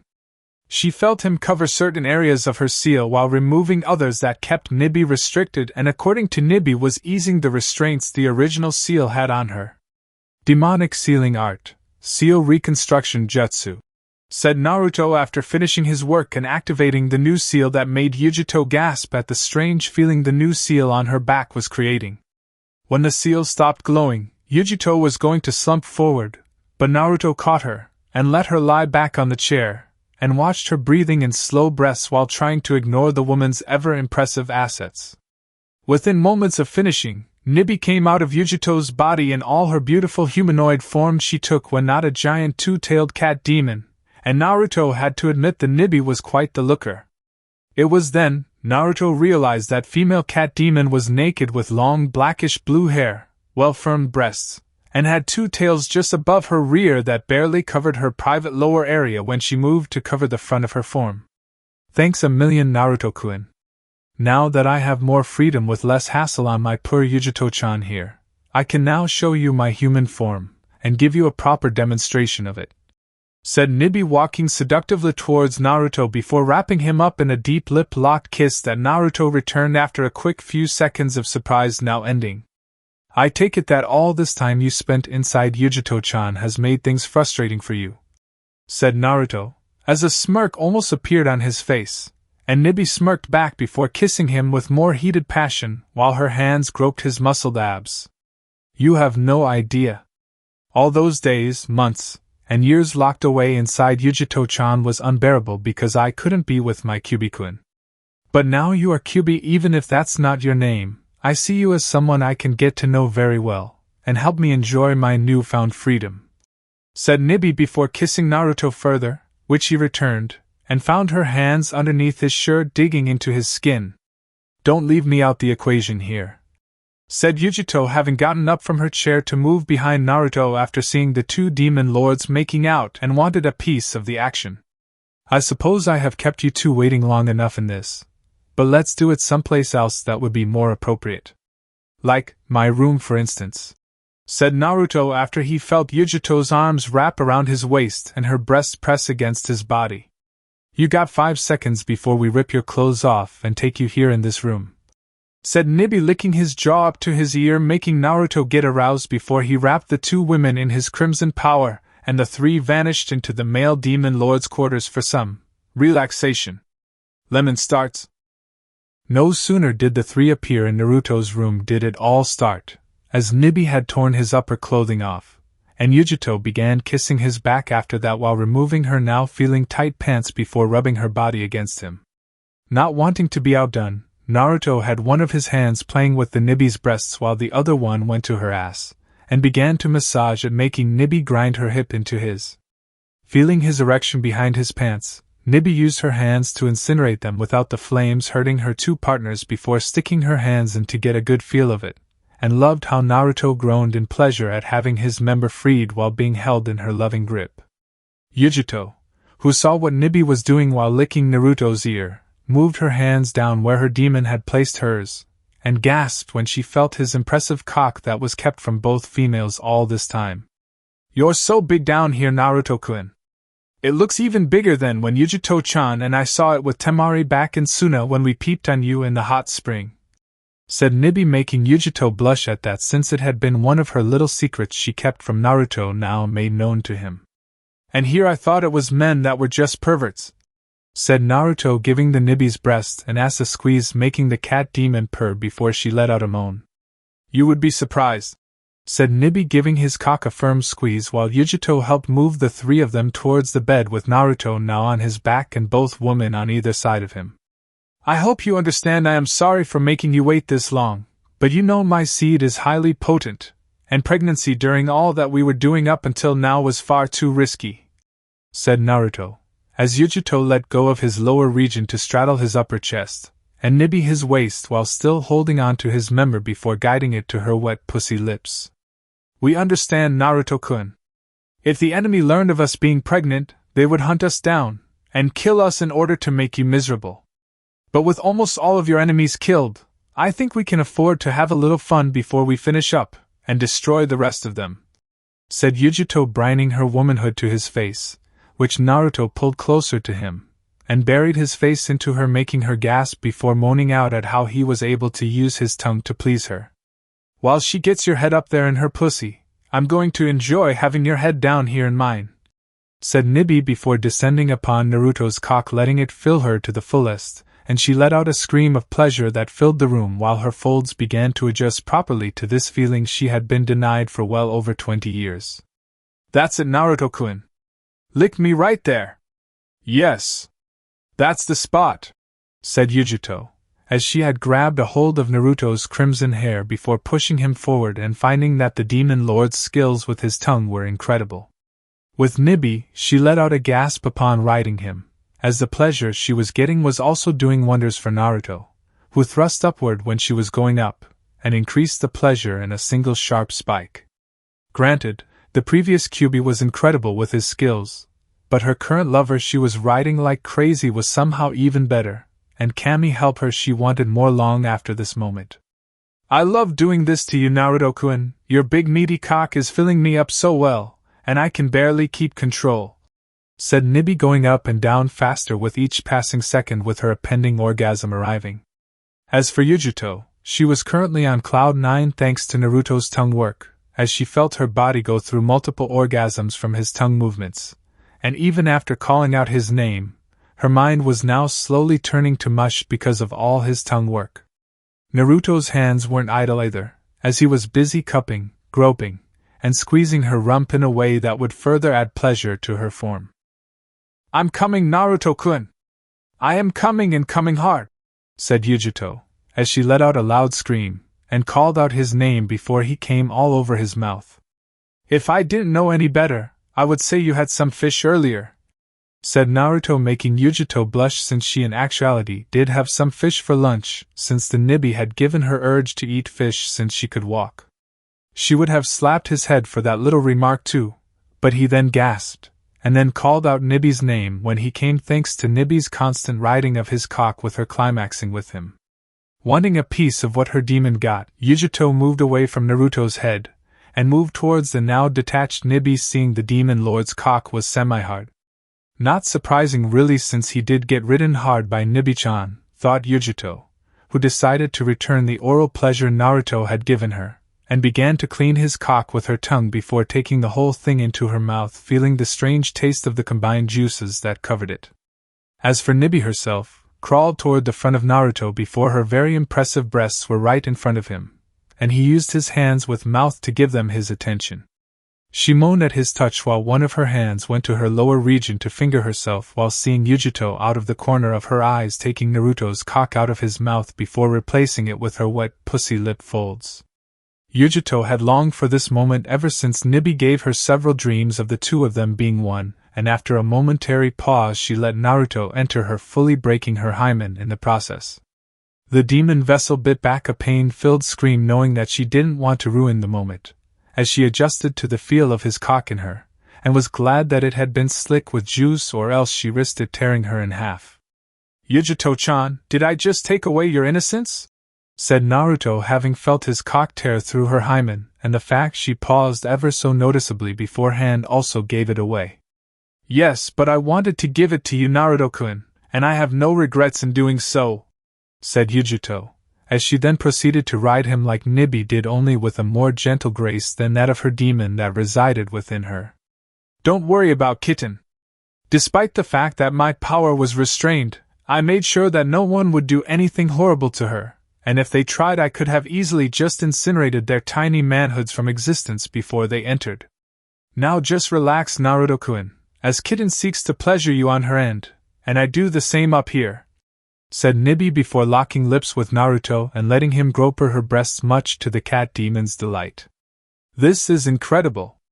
Naruto-kun's cock is hitting all the right spots, and thought a surprised Yujito, as she felt Naruto thrust back up at her, and made her orgasm with her screaming his name along with him calling out hers. Poor kitten, she's so exhausted now. I guess after being eaten out so much and then rising on your incredible cock she couldn't handle it anymore," said Nibi, seeing Yujito, now covered in sweat, collapse onto Naruto's muscled body, and strangely enough was purring like a cat.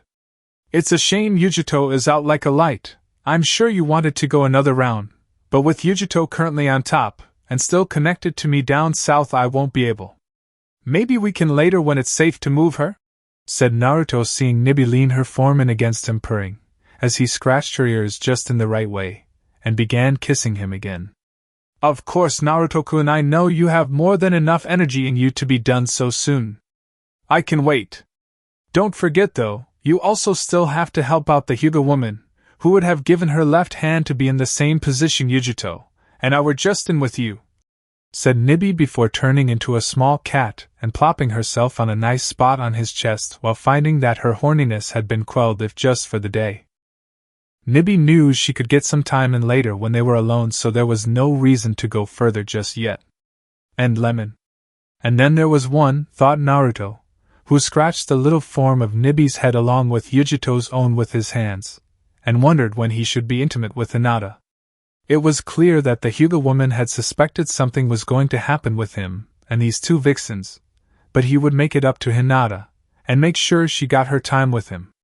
She deserved that much after being possibly the only person in Konoha to treat him like a person and not a demon, and by Kami he was going to see to it Hinata got all that loved returned come hell or high water. Chapter 6, Judgment Day. Naruto stirred in his sleep, finding that he had slept a lot longer in his large bed than he originally thought, and it was the sound of a purring demonic cat that stirred him awake fully now. Upon opening his eyes, Naruto saw one cat form of that was Nibi sleeping on his chest, and her vessel that was Yujito with her head snuggled into his muscled frame along with her still connected to him at the waist. If Naruto didn't have morning wood right now, he would have gotten hard just from seeing the naked woman on top of him, and her moving slightly along her hip area that was causing further stimulation on both bodies. Yujito moaned with each hip movement she made, as it caused sparks of pleasure to fill her womanhood while at the same time feeling filled for reasons unknown to her mind currently clouded by sleep. She continued to move lower body while feeling her bed and pillow twitch a little, causing a spark to feed twice as good. It caused Yujito to open her eyes a little before she looked up at the mountain of muscled flesh and saw the slightly amused look on Naruto's face. In a few seconds though, the Nibi vessel began to remember what happened earlier with Nibi, and herself receiving some much-needed sex from Naruto. Granted, Nibi didn't get as much as her vessel, but the said vessel knew that Naruto could more than make up for it later, and judging from the feel of his item currently rock-hard inside of her, that time was now. Lemon starts? Someone had been awake for a while now, said Yujito, smiling at Naruto, who smiled back, as he enjoyed the woman's lips kissing his muscled body, and her hip movements that further provided stimulation to both of them. Would you prefer I sleep and let you have your way with me? Said Naruto, snaking one of his hands to her rear and giving it a light tap, making the woman let out an eep, before seeing him smirk at her. If I didn't, then I'm sure Nibi-chan would, and it's always important to get what you can before others do, said Yujito, sitting up with a smirk of her own, and she let out a sigh of pleasure at moving her wet pussy up and down Naruto's hard cock. Such a naughty kitty you are, Yujito-chan, said Naruto, thrusting upward when she went up and made her let out a small gasp in the process. Oh yeah, I am your naughty kitty, Naruto-kun. I'm your naughty kitty that needs to be properly disciplined with your commanding hands and your rock-hard cock, said Yujito, riding him harder while Naruto had one of his hands on her breasts and another on her ass. Their actions were hardly quiet and resulted in awakening Nibi, who found her vessel, and Naruto going at it once more while she was being left out. Transforming into her humanoid form, Nibi quickly straddled Naruto's chest, looking at him with slightly upset yet seductive eyes, and soon began kissing him fiercely on the lips. You and Yujito-chan are having all this fun without me. I thought I was going to be the one you fuck, silly, said Nibi before moving her breasts closer to her lover, who gladly gave both his attention, and made the cat demon moan out in pleasure from it. Why, Nibi-chan, you know I would never exclude you from something like that, and was just giving Yujito along with myself a good morning workout before I took you into my regiment," said Naruto, kissing one of Nibi's breasts while his hand on Yujito's breast moved to Nibi's rear, giving it slap, making the cat demon jump a little.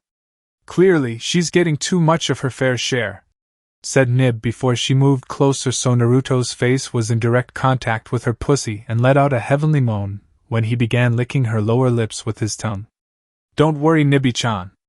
I just need this and then I'll let him be all yours," said Yujito, still riding on Naruto cock and speeding up on occasion to further stimulate the pleasure they were both feeling. Nibi would have said something that would have retorted Yujito's previous statement, but found her mouth was not letting her do so, as Naruto's tongue was currently giving her clit a massage that made her gyrate her hips almost violently into his face, and let out feline moan that told him he should do that again. Naruto himself did just that, as he was getting closer to coming with Yujito riding him like there was no tomorrow, and could tell from the tightening of her pussy that the female demon vessel was going to come soon herself. "I must make a mental note to visit Temari again to give her another child if she wants one," thought Naruto, as he continued eating out Nibi's pussy, and made her scream out his name in pleasure when she felt her orgasm hit harder than the Shinigami on steroids. "I'm coming, Naruto-kun! I'm coming!" said Yujito, as she was thrashing around almost wildly, and drool was coming down her chin from the amount of pleasure she was getting. "Me too, Yujito-chan. Let's come together," said Naruto, taking a second to speak before diving back into Nibi's pussy, making the cat demon moan out loud again.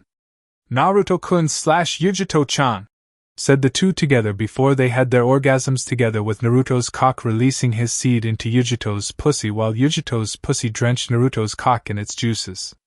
"Don't stop, Naruto-kun. Keep licking. I'm almost there," said Nibi, as she pressed his head deeper to the point where he almost couldn't breathe, and had to lick like crazy so she would release her hands from his head so he could. "Okay. After this, I'm going to go on the offensive," thought Naruto, as he had been nice in letting them have some control, and decided that he was going to stop being the nice. "I'm coming again, Naruto-kun. I'm coming again," said Nibi before she screamed out in pleasure, nearly drowning Naruto's face with her juices. "Oh Kami, I can never get tired of this," said Yujito, having come of her orgasmic high and slowly, almost painfully detached herself from Naruto before falling back onto the soft cushiony bed she shared with her lover. "Agreed. Now go take a shower, Yujito, so I can have Naruto all to myself now like we agreed," said Nibi, having freed her lover's face from her womanhood and looked back at the sexually exhausted woman, who still didn't get over the previous night's love-making. "Do I have to? Can I get in one more?" said Yujito, who stopped when she saw the slightly angry and somewhat sexually frustrated look on Nibi's face. "If you don't go now, I'll tie you up and make you watch while Naruto-kun fucks me silly while making sure you don't get to touch yourself to get off for a whole week," said Nibi, as she could do it too with the right stuff, and she knew that Yujito knew this as well. Hence the blonde-haired woman's "eep," before heading to the shower in the next room and locking the door to make sure Nibi couldn't get in. "That was pretty mean, Nibi-chan," said Naruto before pushing Nibi onto her back and began kissing her fiercely, making the feline demon lord taste her juices, making her get excited further in the process. "Yujito was being greedy. I could let her hog all of your sexy body all for herself," said Nibi before she continued kissing Naruto, loving how his hardness was pressing against her womanhood in between her legs while his hands played with her breasts again. "And like you wouldn't? Such a naughty demon lord you are. I think I need to show you some proper discipline," said Naruto before flipping Nibi onto her stomach and had an erection aimed at the feline woman's womanhood. "Then show me, Naruto-kun. Show me how the new Kyuubi of the world punishes his lover for being so naughty," said Nibi, loving how his right hand was on her hip and the other was on her breast. "Time to get your fill of me, Nibi-chan," said Naruto before he thrust into Nibi's hot wet pussy, making the demonic feline scream out in pleasure at the intrusion, and the now hard thrust into her womanhood that loved his invasion with his cock inside of her. "Yes. Yes. That's it, Naruto-kun. Treat me like a bitch in heat. That's what I am to you. A horny demon bitch in heat that wants to give you litter after litter of little kittens and kits to call your own," said Nibi, as Naruto kept giving her hard fast thrusts, and using his hand on her breast to squeeze or pinch it at just the right moment, while his other hand slapped her rear end, causing her to gasp at the sudden pain mixed with pleasure. "You have such a nice ass, Nibi-chan. So firm, so strong, and so sexy that I could do this to you all day long," said Naruto, slapping her rear again and again, while Nibi herself let out small screams of pleasure with each slap he gave to her ass. "Yes. Slap my ass, Naruto-kun. Slap my sexy strong ass that is firm to touch when you smack it," said Nibi, as the thrust, breast teasing, and slapping of her ass were becoming too much for her to take. "Do you want to come, Nibi-chan? I can feel your hot pussy squeezing me, so you must be ready to come," said Naruto into her cat-like ears before speeding up his thrusts. "Yes. Make me come. Make this kitty come and cover your cock with my juices," said Nibi, as her mouth began to release drool from the side of her mouth, and her eyes glazed over with sheer orgasmic pleasure. "As you wish, Nibi-chan," said Naruto, still thrusting into her with a steady rhythm that was the preverbal heaven on earth for him, and was getting ready to have his own orgasm in the process. "Naruto-kun / Nibi-chan," said Nibi and Naruto at the same time, as the two came as one like Naruto had done with Nibi's vessel earlier, and shot load after load into her pussy depths. "I needed that so badly, Naruto-kun." "Thank you," said Nibi, panting heavily, as her body was covered in sweat, and her body needing rest from being pounded hard by her demon lord lover. "You're most welcome, Nibi-chan. Now let's get cleaned up so we can start the day in preparing for death blow to the fools of Konoha," said Naruto into her ear, while he now slowly detached himself from Nibi's own and gave her ass one last smack before heading to the bathroom, knocking on it to let Yujito know to let him in. "Can we get cleaned up together?" said Nibi suggestively while grinning at him, as the door made a click sound, and Yujito opened it, and revealed her naked form with the sound of the shower now running. "I agree. We should all get cleaned up together," said Yujito, flaunting her own naked body to Naruto, who grinned at the blonde, and then at the demonic feline before him before he made a shadow clone to replace the bed sheets. "Sure. What could go wrong?" said Naruto, taking both women into the bathroom with him, as they took a very long shower, and didn't come out of the room for several hours. Lemon ends. When it was over, Yujito along with Nibi had once more exhausted themselves once more, and were both once more asleep in bed with Naruto covering them so they would stay warm. It was clear to Naruto, who now was wearing pants, that both women sleeping in front of him were now going to be pregnant, with each carrying his child inside of them, and would no doubt act like Temari had just before her child was born. With the looming menace of Konoha, Uchiha Sasuke, and his just as evil bastard founder Uchiha Madara on the loose, it would be unwise to take these two with him to Konoha. Tsunade was a master medic even after all this time, and Shizen was well skilled in the arts too, thanks to the Slug Princess teaching her almost everything she knows. It would not take long before the two medics learned of the pregnancies if Nibi and Yujito were to come with him to Konoha. If they did, then they would use the two as bargaining pieces, and force him to prevent the purging of the guilty parties in Konoha. Naruto's eyes burned with cold fury at the mere thought of that, and even more so when he imagined the councils getting a hold of his children. The turning of his children into mindless weapons, making them submissive to their touch, and making them feel like they were nothing except expendable tools to use before throwing away after dissecting their bodies to learn their secrets. Do not worry, Nibi-chan, Yujito-chan, and soon to be Hinata-chan. I swear on the souls of our future children that Konoha will not lay a finger on any of you or our children when they are brought into this world," said Naruto, as he left to find Kimimaro and Konan to put those two to work. Walking down the hall, Naruto spotted Hinata with a medical chart holding information concerning Uchiha Itachi, and she had a seriously professional look on her face. He had figured that Hinata used her Byakugan to see what happened earlier with the other two women, and wasn't happy at being left out.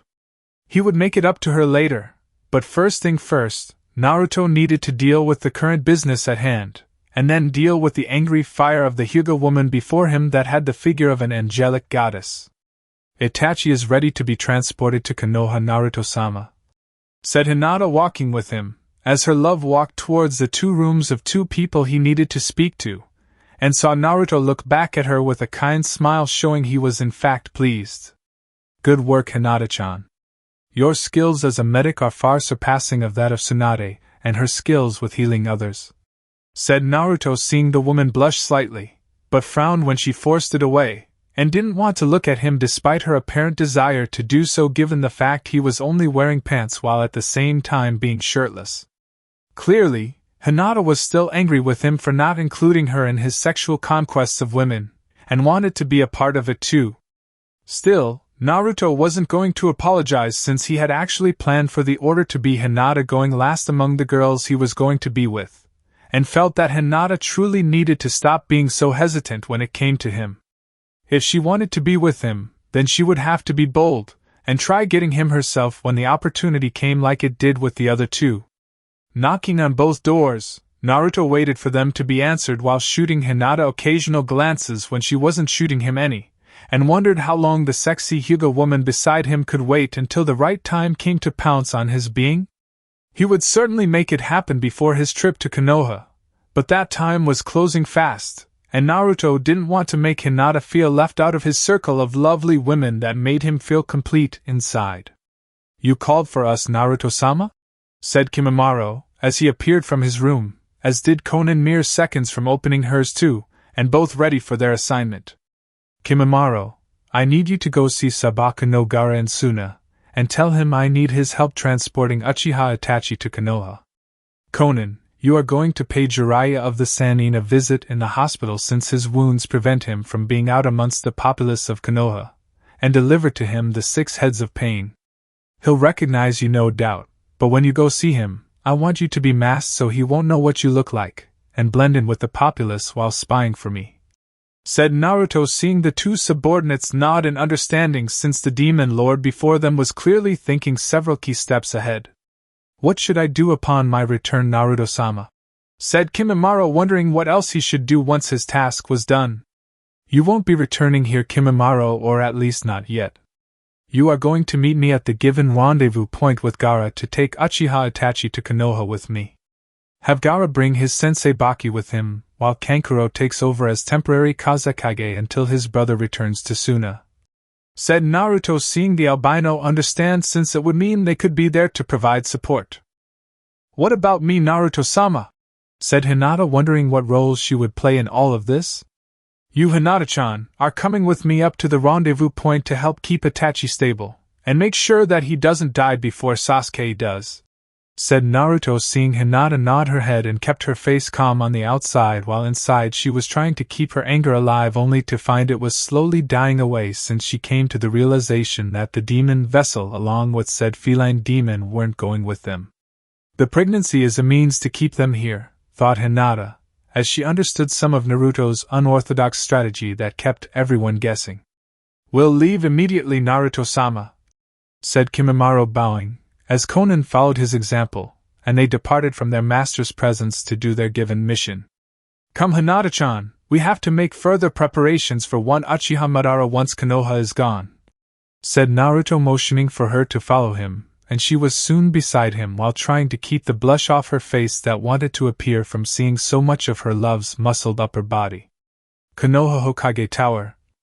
Are you sure you want my help with this, Hokage-sama?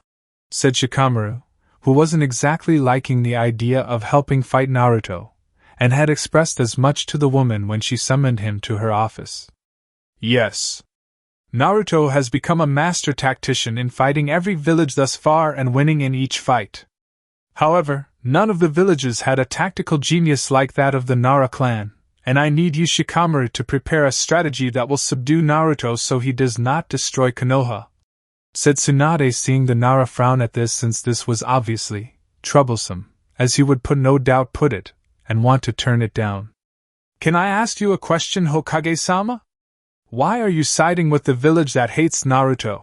Said Shikamaru, as he had never understood this woman in charge of the Leaf Village, but then again he didn't really understand any of the other women in his life, and thus kind of made the whole issue with women a pain in the ass. Because I'm the Hokage. Ironically enough, I was made the Hokage by the very person who wanted me here in the first place, and while I can't hate Naruto for his reasons, I just can't let the village die since it's a part of my grandfather's legacy.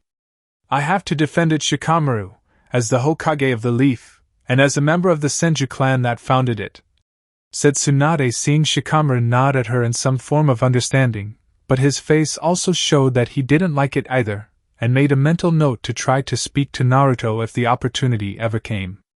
I'll see what I can do, but I can guarantee that none of the other rookies are going to like it, said Shikamaru, getting out of his chair and leaving to tell the others since he would need their help. You're not the only one, thought Tsunade before Shizen came in with a medical report on Jiraiya's condition. I spoke with Jiraiya-sama again today, and he's not going to fight Naruto or help make any seals to possibly weaken him like you wanted, Tsunade-sama, said Shizen, seeing Tsunade narrow her eyes a little before letting out a sigh and lean back in her chair. His heart's not in this fight, and I imagine several others in the village won't do it either, said Tsunade, looking out at the village, seeing them trying to get on with their everyday lives, but the populace was in low spirits from what the fire daimyo told them, and was slowly destroying their happy lives they helped create over the years using Naruto like a punching bag.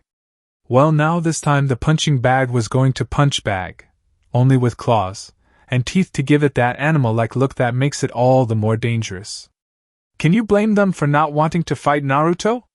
The village treated him like he was a demon. Jiraiya left the boy to fend for himself, Kakashi betrayed him, and then you with Kushina, said Shizen, only to be silenced by Tsunade with a glare telling her student not to finish that sentence.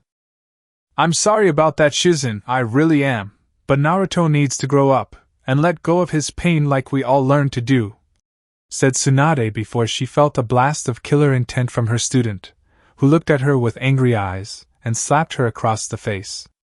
You're such a hypocrite, Tsunade! Always thinking what people should do, knowing full well that's not how the world works.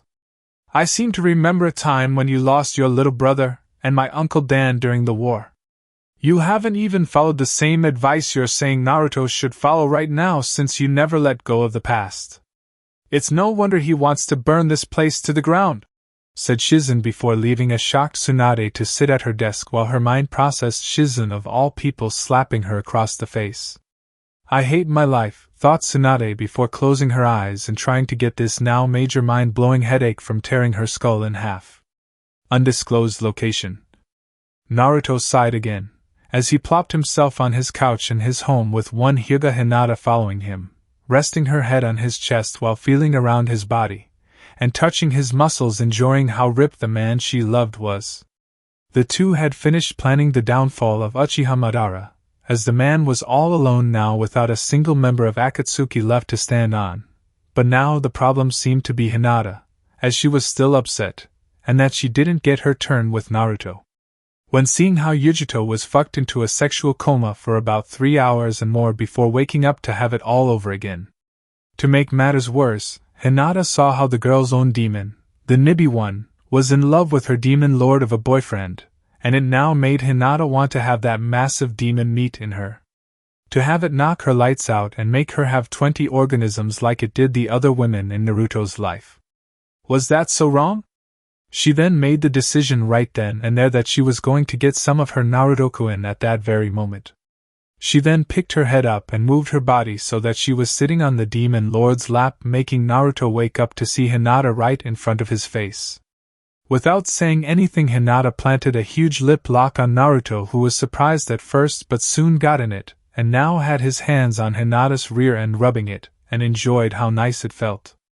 Hinata meanwhile had her tongue in Naruto's mouth while she had her hands at the hem of his shirt trying to get the evil piece of clothing away from her hot crimson-haired man. Naruto compiled after breaking their make-out session, and removed his shirt along with Hinata, liking how big her C-cup breasts were, and was hoping they would grow to be Tsunade's size someday when the girl stopped developing. Hinata then started to kiss on his neck while running her hands over his body, and heard a chuckle from Naruto as he continued rubbing Hinata's well-toned ass. I see we're very anxious today, huh? Said Naruto, as Hinata once again started the battle of the tongues again before she started to kiss on his neck again, and the demon lord let out a moan at her offensive attacks on him, while pleased she was being so bold. Of course I am. You have no idea how much I both want and need you right now. The only thing I don't like is that I'm not your first one, nor did I have your first child, but I'm just glad to be with you at this moment. Hinata said, looking Naruto in the eyes with her head on his, showing him how much she loved him. Something she was finally happy about expressing to him. Very well then. How about we take this somewhere else? Naruto said as they both were consumed by fire. Lemon starts? After they reappeared back in Hinata's bedroom with the Hyuga woman wasting little time in removing not only her cloths, but Naruto's as well until they were now in their birthday suits. Hinata kissed him again, making him back up until they both were on the bed. Hinata soon began to kiss down his body before she looked at the one piece that she wanted in her for so many long years to take her innocence, and wanted to have it in her inside her for so long, and make her the mother of his child. She stared at it for a while, amazed at how big it was, before she swallowed her fear and took the huge slab of meat in her mouth, hearing the love of her life moan out her name. That in itself encouraged her to bobbing her head up and down while licking around the shaft, enjoying the way it tasted in her mouth when she did. All Naruto could do was rub the girl's blue-haired head, telling her to continue her job on his cock. While all that was happening, Hinata was rubbing her womanhood, hoping to get herself wet enough to take her lover in her, and would ride his ass out. I see someone has some pretty good skills with their mouths, even though they never done anything like this, Naruto said, with Hinata getting off Naruto's large head and kissed him once more before Naruto laid her down on the bed. Naruto then aimed at her large breast and started to suck on her right nipple, making the Hyuga girl cry out in pleasure, while at the same time as he pinched her left nipple. His other hand went down south and started to rub her silt, making the girl scream out in pleasure, causing the Hyuga girl to have an orgasm right there. Naruto, however, soon switched from the right nipple to the left one, and vice versa, with his hands on her silt, enjoying the cute little moan the girl was making. Hinata loved this incredible feeling of sexual bliss, with Naruto making her have orgasm after orgasm with each time he moved his hand in her. Soon, however, Naruto stopped with his hand and got up to her ear. Are you ready? Naruto asked, with Hinata with a light voice saying yes, but a voice that was sincere, and determined to see this to the end. Naruto didn't need to be told twice, as he flipped himself on his back so Hinata was on top, and bucked upward, entering her silt before breaking her barrier all in one shot. The Hyuga girl screamed out in pain before Naruto whispered words to calm her down, which she did before he began to take her airborne. Soon the pain turned into pleasure as she began to match his movements. Hinata never thought that it would feel this good to have her Naruto-kun inside her and fucking the shit out of her pussy. She prayed that this would never end. Naruto, however, began to feel himself getting close to his own coming stage. He would have pulled out in order to prevent Hinata from getting pregnant, but with the way things were going with the takeover of the elemental countries, he felt that it would be fine. So instead he continued to go with Hinata, feeling her climax coming in a matter of seconds. Hinata-chan, I'm going to come soon, Naruto said as he continued. I'm reaching my climax as well. Please, Naruto-kun, let me have your next child. Please, Hinata said, looking at him with love-filled eyes. Eyes that Naruto could never say no to. So with a heavy heart, Naruto continued fucking Hinata before he flipping them both so that he was on top, and she was on her back. Soon her moans kept getting louder and louder until with one huge scream, Naruto! She climaxed with Naruto not far behind, soon following her, causing him to fill her up with his seed. Lemon end. Naruto got off Hinata while said girl wrapped herself around her Namake's lover. The said former blonde had his arms around her, holding them together, feeling the heat that was radiating off each of the other's bodies, with the smell of sex all around the bedroom, which Naruto loved due to his heightened senses. Naruto-kun, thank you for taking me with you. I'm glad you finally told me the words I wanted to hear you say for so long, Hinata said, looking at Naruto, who let out a deep chuckle. Don't worry, Hinata, for you will have moments like this a lot more in the future, said Naruto, wrapping them up in the bed sheets and let themselves drift off into the land of dreams. This was their calm before the storm. Rendezvous location a few days later. Naruto stood waiting for Gaara to appear while Hinata waited beside the stretcher that held Uchiha Itachi with 4 drips and other things being pumped into his system to keep the man alive. Of course that was the least of Naruto's problems right now, as Nibi along with Yujito were protesting to Naruto on how he was going to go to Konoha to destroy it without them, and how they wanted to be by his side always. The Demon Lord explained to them, or rather reminded them, that they were now more than likely pregnant with his child. How they would be used as a bargaining chip against him and have their children taken away to be used for evil of ambitious men like Danzo. Yujito and Nibi were reluctant to admit it, but their shared lover had a very unfortunate point, and further conceded when Naruto told them Hinata was only going to go as far as the rendezvous point before heading back, since she was no doubt pregnant herself. This was met with further growls and hisses from the two at the Hyuga, who glared back since it was only fair she get her turn with the man they all loved, and procreated with him in the process.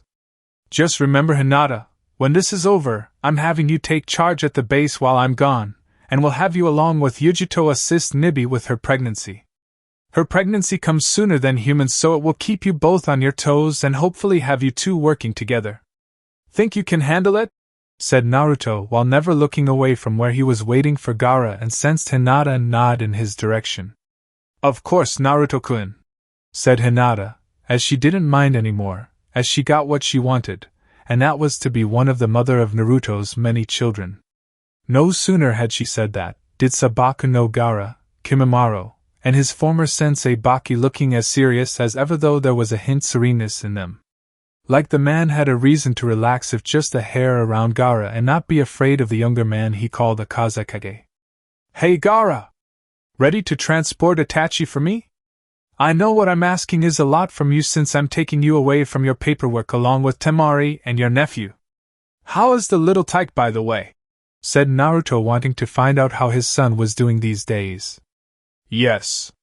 My nephew is fine. For some reason, though, my nephew seems to be trying to kill Kankuro, and has gotten my brother in a lot of trouble with women, said Gaara before smirking at the memory of Kankuro running for his life after little Gaara calling Kankuro Arrow Uncle in front of women, making said women beat the crap out of the puppet master. Kankuro would try to retaliate, but little Gaara would always run to Temari, and Temari would always finish what the other women started for trying to beat up her son. He's a chip off the old Namake's block. I never liked perverts either, and I doubt Temari likes them too. So don't worry about your brother or someone trying to corrupt my son into being one, said Naruto, seeing Gaara smile at that, since perverts didn't make good husbands unless they were being perverted with the women they loved. Let's go then, said Gaara, using the sand in his gourd to wrap Itachi in before making the body float over to him, and held the Uchiha tightly in the sand. Agreed. Hinata. I'll see you later back at home real soon. Kimimaro, you are with me, said Naruto, as he began walking with Gaara and Baki towards Konoha. Yes, Naruto-sama, said Kimimaro, bowing to Naruto, as he was happy to be of service once more. Naruto-kun, wait, said Hinata, as she rushed over to him, and plants a kiss on his lips before handing him a scroll filled with clothes. Thanks, Hinata-chan. What's this? Said Naruto, looking at the scroll sealed up with clothes if the kanji on it for looking sexified was any indication. Something for you to wear to Konoha. Something I, Nibi, Yujito, and Kimimaro helped put together while you were away in Konoha. I hope you like it, said Hinata, as she had spent many hours with them making it, and felt it would make him look incredible in it. Thank again, Hinata-chan. The same to you too, Kimimaro. I'll wear it now before we get to Konoha, said Naruto before he summoned a horse-sized toad and ordered it to take Hinata home. With Jiraiya incapacitated, Naruto didn't need to worry about the toads blabbing to the broken Sannin about where his base was to Tsunade, and have her send a whole army of shinobi after him. You're lucky to have someone like her and the other two in your life, said Gaara while Naruto opened the scroll to find the clothing the trio of women and one albino designed for him. You can be too, Gaara. All you have to do is find that special someone, said Naruto, as he began to change with Gaara, creating a sand barrier to shield himself and Baki from seeing his form. There is no such woman for me, said Gaara sadly, as he had always believed that while he could love his family that he couldn't find anyone to love him like in the way Naruto's women loved him. I don't know. I think I know a girl you might like, said Naruto with a grin on his face that was hidden by the sand curtain. Who? Said Gaara, knowing that if there was such a woman in the world, then he would gladly seek her out and learn more about her. Her name's Fuma Sasami from the Fuma clan. You don't mind orange hair, right? Said Naruto, finished getting dressed and put on the glasses with the yellow-tinted lens with the zigzag rims. No, I don't mind orange hair actually. You look very intimidating in that, said Gaara, seeing Naruto now wearing a crimson leather trench coat wrapped around his form, and the glasses were indeed very unique as well. Thank you. After we're done in Konoha, you should head to Wave Country and go see Sasami so you can get to know her better. I guarantee she'll like you, said Naruto, as he had a feeling those two together would hit it off very well, and give him his son a cousin in a few years. Those two would no doubt drive Kankuro up the wall. In Suna at the moment. Kankuro soon shivered while working on the paperwork while Temari was in the room with him, smothering her child with love and affection. What is it, Kankuro? Said Temari, as she hadn't seen Kankuro shiver like that since she had him do little Gaara's diaper changing for 2 weeks after she saw him chase her little precious baby around the house when her son drew on the puppet master's puppet with the words, Kanki is poopy nose, written in bubble letters. I felt a disturbance in the force. Where Gaara finally finds a woman of his dreams and has a kid that makes me miserable, said Kankuro, shivering again, and hoped that no such thing ever happened. Really? That's great.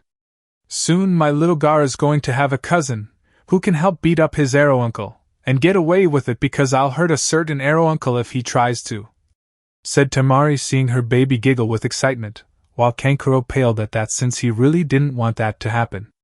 Oh Kami, if that does happen, I might as well become a hermit or something, and live out my days not trying to get laid while wishing I could at the same time, thought Kankuro before looking at little Gaara and saw the evil grin on the boy's face. You will bow to me, said little Gaara, pointing a finger at his uncle while making said Uncle Kankuro get even whiter in the face and began working furiously on the paperwork in front of him. The life of a hermit sounded good right about now. Back to at the rendezvous. Sabaka knows Sasami. It has a nice ring to it, said Gaara, liking the sound of it with a smile on his face, as the group headed towards Konoha, and its inevitable fall at the hands of the second-generation Kyuubi that was once the first one's vessel.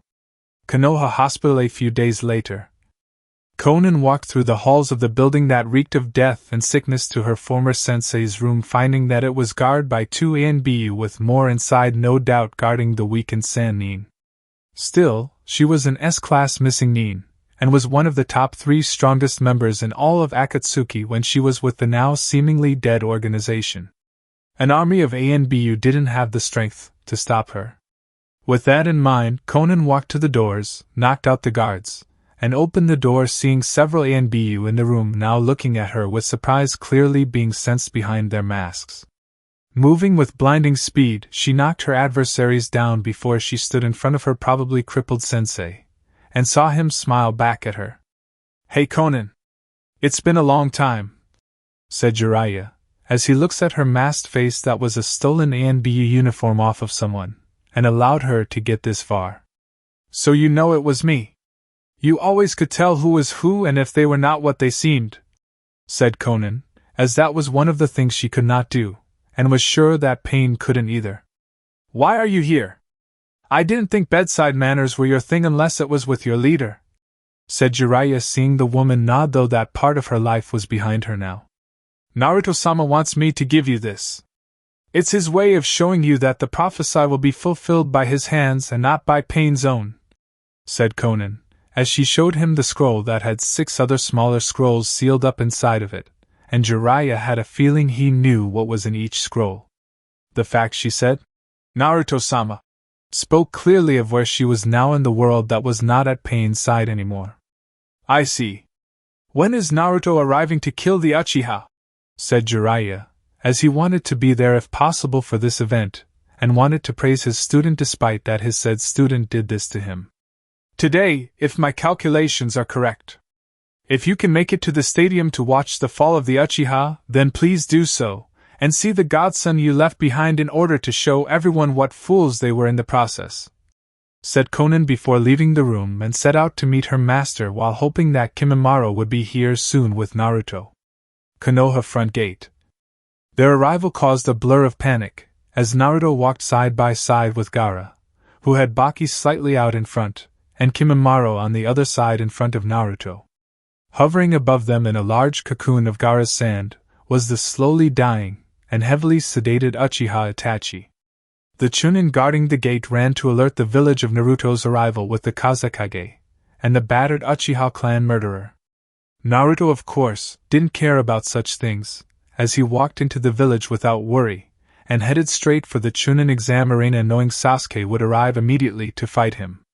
However, no sooner did Naruto make it into the village square that had the path, which led to the stadium, was he met with an army of shinobi from Chunin to Anbu in full combat gear, and what was more is some of the rookies were there with them. No many, mind you, but enough to make his feel some form of sorrow knowing that the Sandaime that he thought of like a grandfather had failed to protect the young generation from the older one's hate. "So I see you guys are siding with the village on this in regards to me being your enemy and an evil demon," said Naruto while Kimimaro brought out his bloodline's power so he could fight for his master to the very end.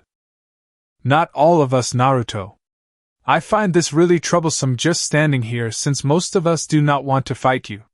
We're all here on orders from Tsunade to stop you from destroying the very village her grandfather and granduncle founded years ago," said Shikamaru, as he really didn't want to fight his friend, and from the looks of the other rookies, their feelings in this matter were mutual. "Well, except Sakura and Kiba, that is, but they don't count." "Speak for yourself, Nara. This guy took Hinata-chan from us. I demand you bring her back right now," said Kiba, growling at Naruto, who smirked at the Inuzuka air, and adjusted his shades at the bridge between them. "Sorry, Kiba, but Hinata-chan can't return, as she is now taking care of a certain Nibi, who is soon to be the mother of an entire litter of our children, and there is no one else I would trust in handling this situation than Hinata-chan. Besides, it won't be long before Hinata is in the same boat as Nibi and my other love Nijuto," said Naruto, smirking at the now angry Kiba, who understood what Naruto meant, and was seriously pissed off about it. He wasn't the only one who understood, but was a lot less angry than Kiba was. "You got her pregnant?" said Niji, as he was slightly pissed off that Hinata had been with someone, but was pleased it was with the man she loved, and someone powerful enough to protect her always. "Yep. The thing about a male demon lord's seed is that it's very potent. You should ask Sabaku no Temari about it since she is another woman that helped sire me a child," said Naruto, seeing the bug-eyed looks from Shikamaru, and the worried ones from Gaara. "Are you sure that it's really wise to tell them about my nephew, who is in fact your son?" said Gaara, knowing that such knowledge could send wave after wave of assassins and kidnappers after his family. "Don't worry. Temari can handle protecting her son since she can raise holy hell if someone so much as a glare were thrown at little Gaara. Remember how she put Kankuro in the hospital for 3 months when she caught him trying to turn little Gaara into a pervert?" said Naruto, smiling at Gaara, which made Gaara smile back and nod at the memory. Kankuro still couldn't walk right for 3 more weeks when he got out of the hospital. "Not to remove you from memory lane, Naruto-sama, but I do believe you have to get to the stadium to kill Uchiha Sasuke in front of the entire populace, and then most of the populace themselves," said Konan, appearing beside Kimimaro, who smiled at her, and she him since she was no longer wearing the Anbu mask, allowing everyone to see her face. "Thank you, Konan-san.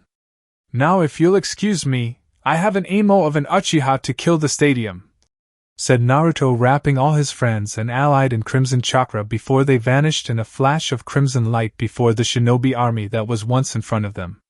"Leave it to Naruto to have something like that up his sleeve," said Shikamaru, heading towards the stadium along with everyone else, as they believed that Sasuke could defeat the Demon Lord with his power, and felt they didn't have anything left to fear. "Just you wait, Naruto. I'll kill you when Sasuke can't, take Hinata as my bitch, and make your bastard child my little servant in the Inuzuka household," thought Kiba, as he headed towards the stadium with evil thoughts running through his head, and looked forward to standing over Naruto's corpse while being praised by the village for slaying the demon. Hokage Tower? He's here, said Shizen, having run into Tsunade's office to tell the Hokage that the boy she considered her little brother had returned once more to the village. So it begins. I assume the councils and Sasuke know already? Said Tsunade, seeing her assistant and student nod at this, since the councils made it clear to keep an eye on things that happened when pertaining to Naruto. Yes. Everyone is heading to the stadium right now. Everyone thinks Sasuke will win, as they believe his Sharingan can tame Naruto like Madara's did with the first one, said Shizen, as she didn't believe that would happen for a second, and knew the village was in for a rude awakening. Might as well join them, said Tsunade, putting on her Hokage coat and hat, though it felt wrong for some reason for her to wear it. Like she had lost the right to it long ago. Konoha Stadium. Looks like everyone is all here. Gaara, take Baki, Konan, and Kimimaro with you to your own private box to keep an eye on Itachi. Make sure no one tries to free Itachi or help Sasuke try to kill him, said Naruto, seeing his friend nod in understanding, and left with the other members of the group to their own private section. No sooner had the group left for their spot to watch, did Uchiha Sasuke make his own little appearance, and had a smirk on his face like he was superior to everyone around him. In the stands up in the Kage booth, Senju Tsunade sat in her chair with the various members of the council sitting with much anticipation, and at the thought of the power they were going to obtain through Sasuke when he takes control of Naruto with the ever-powerful Sharingan. It's been a long time, team. Still thinking you're better than everyone as usual? Said Naruto, seeing Sasuke frown a little at that before smirking again. I know I'm stronger than everyone, Naruto, as I've mastered my Sharingan eyes to make them unstoppable, and with them I will make you submit to me like Madara did the first Kyuubi, said Sasuke, activating his Sharingan eyes while Naruto stayed as calm as ever, since those eyes held no power over him. Is that why the councils have been spoiling you, silly? Thinking that with me under your control, they will gain power from controlling you using more so-called power that they have to give you in exchange for your loyalty? Not that you ever had any to begin with, since you would sooner betray your own mother for a quick increase in it, than actually work your ass off to get it, and attain the full measure of it all, said Naruto, now seeing Sasuke scowl at that, since that hurt very deep to home. I could care less about the councils. Once I have you under my control, I make you my little pet, with a collar, food bowl, and everything else one needs to have when taking care of a pet. When this is over, I'm going to make you lick my boots clean with your tongue, and have you do it in front of the whole village to be my first act as the new Hokage of Konoha, said Sasuke, smirking evilly at Naruto, who just flipped Sasuke off, and made a hand motion to come make it happen. You talk big, Sasuke, now let's see you back it up, and show me this power that you say is stronger than my own, said Naruto, his power now flaring to life all around him, his eyes blazing with crimson fury. Get him, Sasuke-kun! Show him what a real man can do!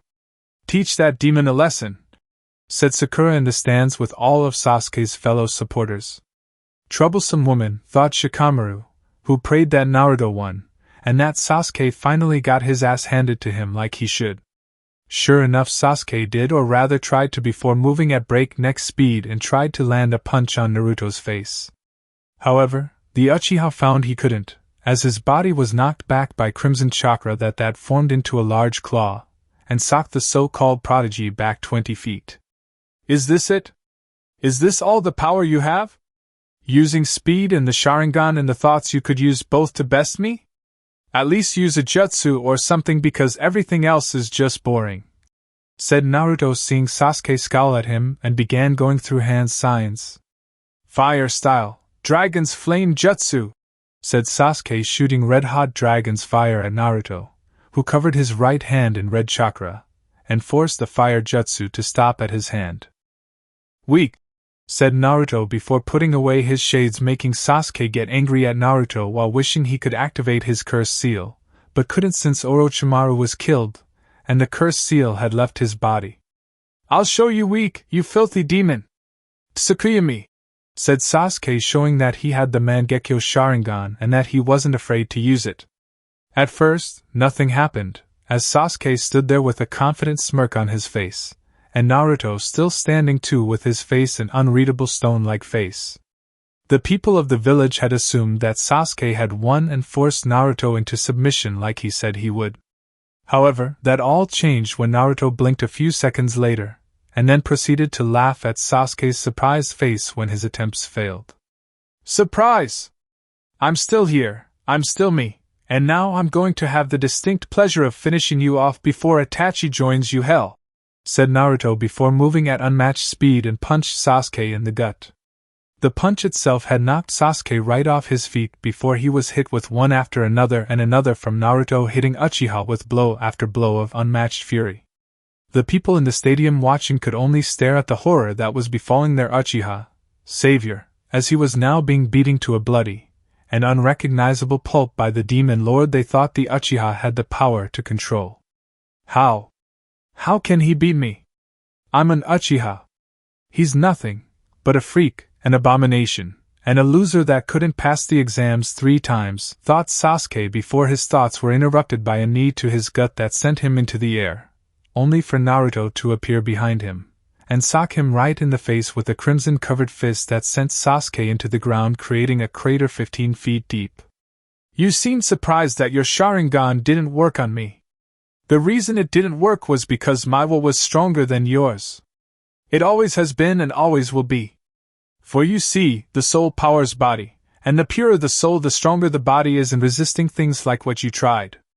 My soul is pure, yours is not, and because of that you'll never be stronger than me, Sasuke.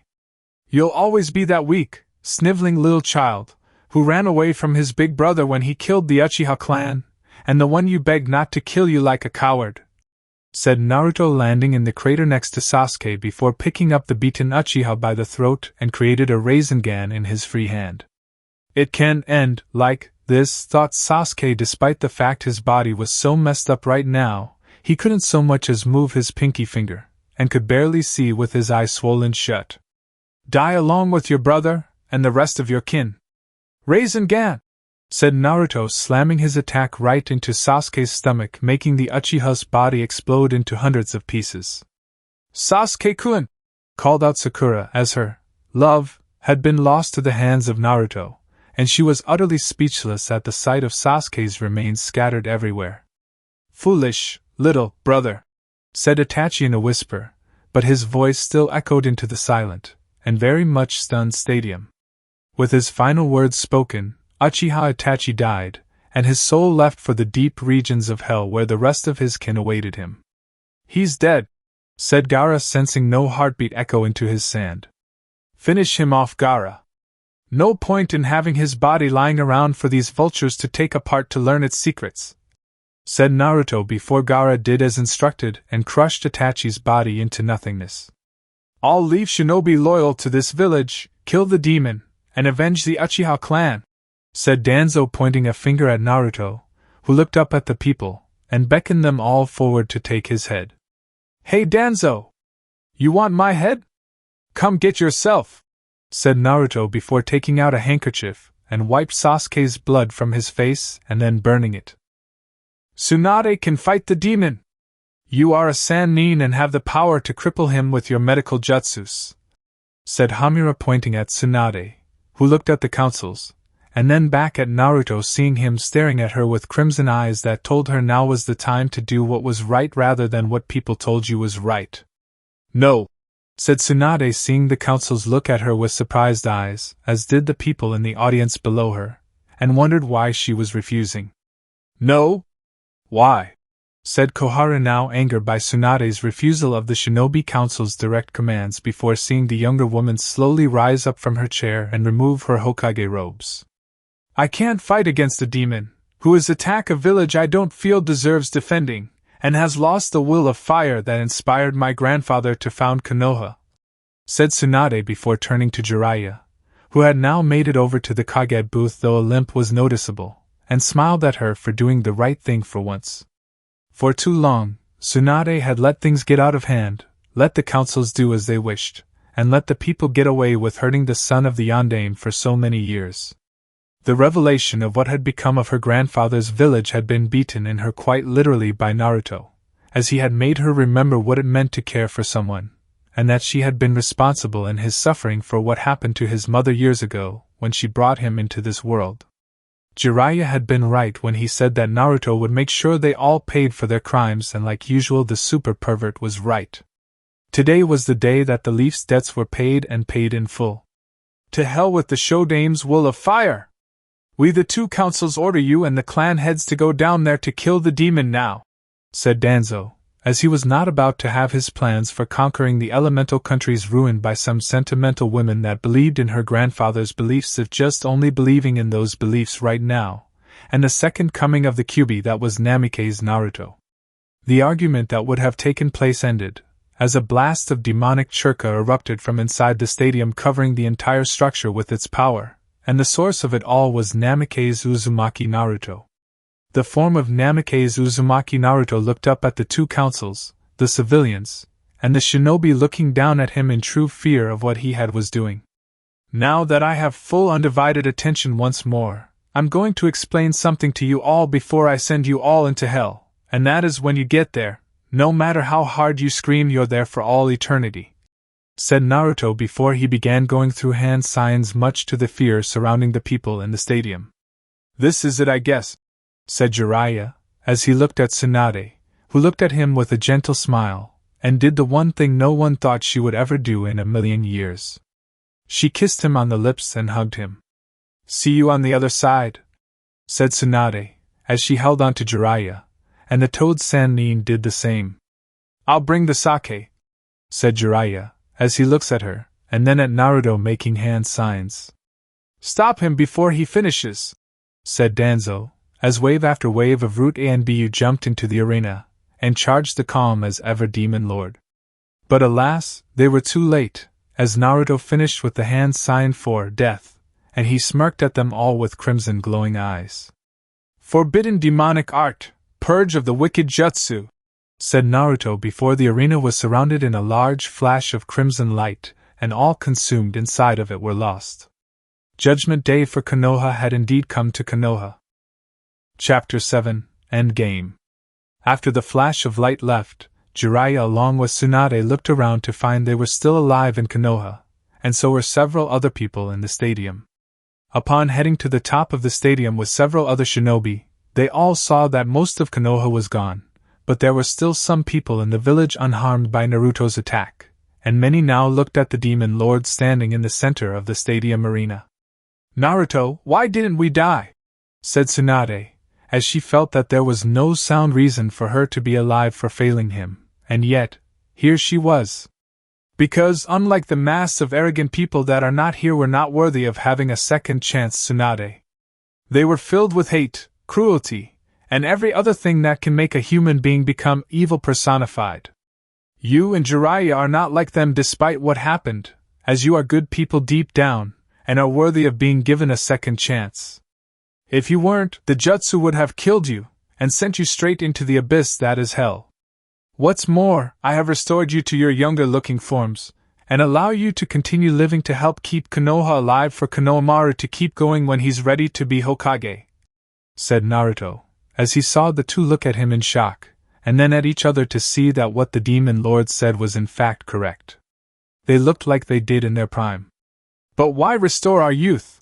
Said Tsunade, as she looked at Naruto with surprise-filled eyes, and Jiraiya was the same way because of it. So you two could finally have a chance to admit your feelings for each other and settle down like you should have years ago. You were always drinking and gambling, Tsunade, while hating perverts for being perverts. While you, Jiraiya, were constantly being the self-proclaimed super pervert, and acting like a child all the time. I'm giving you both a second chance, and so help me Kami, if you two blow it, I'll tear you both a new asshole the size of the Hokage monument, said Naruto, flaring intense killer intent at them. As he was not going to tolerate them screwing up their chance he was generously giving them at being happy, and if they did blow it, well then it would only warrant a second coming of his presence in Konoha. Alright. We get it. Enough with the killer intent. You want us to be aged back faster to our previous-looking selves? Said Jiraiya, who saw the narrowing eyes of Tsunade now aiming at him, as if that was an insult to her, and stomped her foot on his to make him cry out in pain. she succeeded. I expect the both of you to keep the other in line. And don't think I won't find out if you screw things up, as I have spies everywhere, and I'll know if one of you leaves the village to get away from the other for whatever reason, said Naruto, as he turned to leave the stadium with Gaara, and the others following right beside him. So, want to get started getting pregnant? Said Jiraiya, who soon found himself being pounded into the ground by a blushing Tsunade, and her yelling at him for his pervert-like ways of asking her to be the mother of his child in such a way. Bakas! I'll have to make sure their kids don't become screwed up like they are, thought Naruto, as he left Konoha with his group, knowing that now there was only one final piece of unfinished business between him and his last enemy that was also an Uchiha, and the very founder of the clan years ago. Soon all family business would be settled and all past ghosts surrounding Naruto would be exorcised from his being. Valley of the End 1 week later. Uchiha Madara stood on the statue of himself watching the figure walk up the statue of his rival back when Konoha was first founded and found it was quite ironic that things had gotten this far. His organization was destroyed with himself being the only survivor of it. The Nibi along with Shikaku was out of his grasp thanks to his current foe staring at him, and the Kyuubi he had once tamed with his Sharingan was now gone. The statue's usefulness was gone now, as it needed at least 9 members with the rings to summon it for it to extract the demon from their vessel's body, and now it was pointless to try.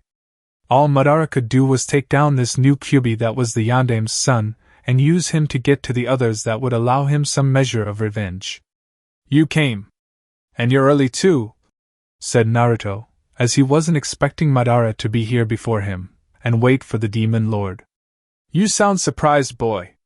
You didn't think I would run from you after your clone sent me a message to meet you here, did you? Said Madara, as he smirked at Naruto, who smirked back, and let out a small chuckle that echoed throughout the Valley of the End. Considering how I let you live the last time you encountered me? Yes. I can honestly say I half expected you to decline and hide in whatever rock you were under like you have since before I fixed Konoha, said Naruto, seeing the Uchiha frown at him, and saw a lot of Sasuke in the founder of the clan.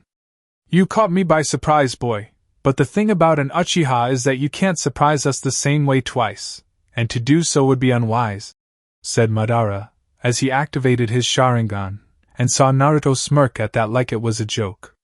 And you should know, Madara, that anyone who is a blood descendant of a Namikaze, and an Uzumaki are known to surprise others like your clan more than once, said Naruto before he got into a fighting stance, and Madara did the same. Not against me you can't, said Madara before the two went at it with each leaping off their statue heads and clashing in midair that created a sonic boom upon hitting the other. Says the man I left near death running away from mist when I took it without breaking a sweat, said Naruto before the two broke off and landed on the watery surface like the Namikaze had done years ago with Sasuke. Fire style, Inferno Tornado Jutsu, said Madara, as he shot out a tornado of fire at the calm-looking Naruto, who sank under the water, and began making hand signs. Water style, Water Bomb Jutsu, thought Naruto, as he shot his own jutsu at Madara from the water, causing the intended target to jump away before the attack hit, and land a good distance away while waiting for Naruto to rise up. Nicely done, boy! You used the darkness of the beneath us water so I wouldn't see you with my Sharingan, knowing that the steam from the fire jutsu to further blind me, said Madara, as he knew that not many could negate the abilities of the Sharingan, and Naruto was one of the few that could. Thanks. I picked it up from Zabuza himself when he fought Hatake team back in Wave Country, where they named a bridge after me. With all the mist he created, Zabuza made Hatake's own Sharingan useless, and the same could be said for yours in this scenario. All I have to do is take away the advantages that your eyes possess, said Naruto, as he rose from the water with his eyes closed, and his hands in the water so Madara couldn't see what he was doing. How very clever, but it will take more than the knowledge learned by such a low-ranked missing nin to beat me, and I'll see to it you never return to the ones that love you, said Madara, as he rushed forward at almost impossible speed for Naruto, and thrust his palm forward with the intent of ripping out the Namikaze's organs. At least I have people to love, unlike your own heartless baka self, said Naruto, as he moved to his right to dodge Madara's attack, and countered with his finished hand sign for his Wind Slicer jutsu that the Uchiha founder teleported away from before holding onto his arm. He got me. Me. An immortal that has no equal. Even the previous Kyuubi submitted to my power shortly after our encounter, but this one is different, and wishes to show he is not bound by the chains of his better, thought Madara, as he exploded with chakra, and moved faster now than even Naruto anticipated.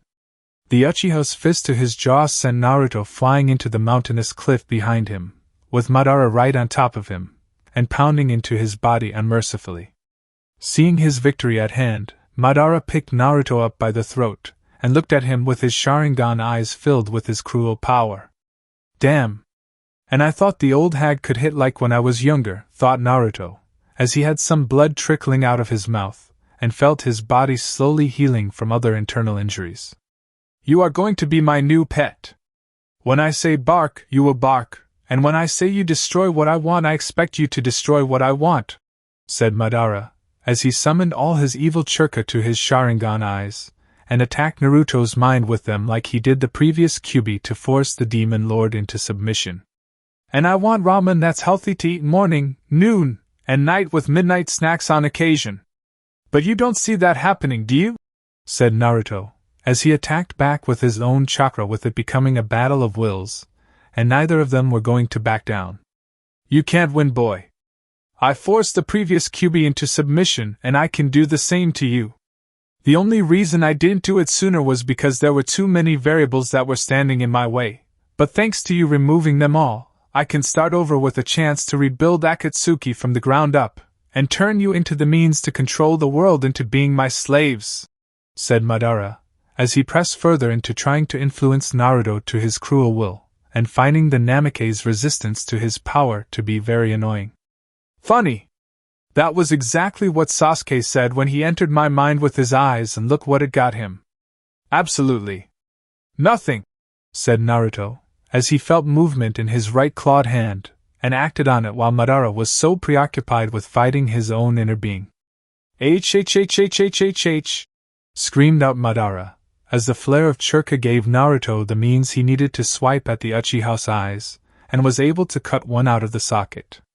Now if you only had white hair and looked like a scarecrow, you would pass for my old backstabbing sensei, said Naruto, as he landed several kicks and punches to the stunned Uchiha bleeding from his right eye socket. When I get through with you, there won't be enough to stuff in a matchbox, and even less to considered ashes, said Madara, as he went through hand signs and prepared to use another jutsu. How very flattering of you. I, however, prefer that there not be anything left of you, and simply let the Shinigami deal with you when I remove you from your body, said Naruto, as he formed the Rasengan, and saw Madara form the Chidori. Sasuke seemed to favor this jutsu like Hokage did in regards to killing you. I think they had the right idea in using it to kill you, said Madara, as he grinned a grin that didn't look human, and the eyeless socket on him didn't help either. And I think you, like them, are a total baka, and you're going to die here where you should have years ago, Madara team, said Naruto, as he charged forward with Madara doing the same, and both had grins on their faces at the thrill of this conflict being ended in this manner. Chidori/Rasengan, said Madara and Naruto at the same time before they were mere seconds from the other and putting one jutsu against the other. Then Madara pulled a hat trick and teleported behind a surprised Naruto before shoving the Chidori right into the back of the Namake's skull. I hope you don't mind that I decided to cause that incident you had between Sasuke here with me in his place to be a little different, said Madara with a smirk on his face that left to be replaced with shock, as Naruto went poof, and found himself being tackled to the mountain cliff while held down by a few Naruto clones with the original now standing right in front of him. Really? I could have said the same thing about myself playing this differently, but you had to go first like all the Uchiha you helped breed, and take the spotlight, said Naruto in a mocking fashion, as he thrust his hand into Madara's remaining untouched eye, and pulled it out much to the protest of the Uchiha himself. You fool! Have you any idea what you've done to me? Said Madara, as the clones were dispelled, and the original was now standing on the cliff looking over him. Yeah. I took away your immortality or whatever the hell you call it, said Naruto before he crushed the eye in his hand and smirked down at the man's rage-filled face. Damn you Namikaze! I refuse to embrace defeat and death like so many before me have in my place. I will not be like other mortals. I will not die, said Madara, shouting the last part into the heavens, as if to defy Kami in some way, and already his body was feeling the effects of losing his eyes. He was beginning to age. Oh, you will die, Madara. But not by my hands, Kami's, and or even the Shinigami's own, even though I'm sure he would certainly like to be the one that does it. The one that will kill you this day will simply be time itself, said Naruto, as he saw Madara's hair color go from jet black to gray to white, and the man's once handsome face was now old with wrinkles covering his skin, with said skin color turning pale. Deathly pale. Damn you Namek H! Said Madara, as his few choice words were never finished, and the infamous founder of the Uchiha clan died with his once young-looking body having become nothing except into ash. It's finally over. All that's left now is to be with my family, said Naruto, as he turned to the statue of Madara, flipped it off just for the fun of it, and disappeared in a swirl of crimson flame. Epilogue 4 years later in Suna. Help! Gaara is trying to kill me! Yelled Kankuro, as he tried to pry off little Gaara while said child was beating the crap out of him, and had the help of his fellow siblings. Where's my money? You owe me money from losing that huge bet 2 weeks ago, Uncle Kankuro, said Gaara, as he bashed Kankuro's makeup-faced head into the ground while his half-brothers and sisters were all helping too. Gaara's 2 half-sisters Luna and Sarah were kicking Kankuro in the ribs while his 3 half-brothers were biting into the puppeteer's legs or arms. Luna took after her mother Hinata with the same color hair and eyes, but with a tint of blue in them that gave them an exotic look. Sarah took after Yujito and had acquired a taste for fish like her too, like the former Nibi vessel, while also having to fight the urge to scratch chairs when no one was looking. Their 3 half-brothers that were in fact triplets were named Dante, Virgil, and Nero, with all of them having silver hair that came from their mother's side of the family, that was Nibi. She loved those 3 the minute they were born, as she smothered them with all her love, and they returned it full-fold in the process. As for Naruto, he was happy to have a family of his own, and have a chance to raise children that would be loved by him. You should pay my nephew what you owe Kankuro.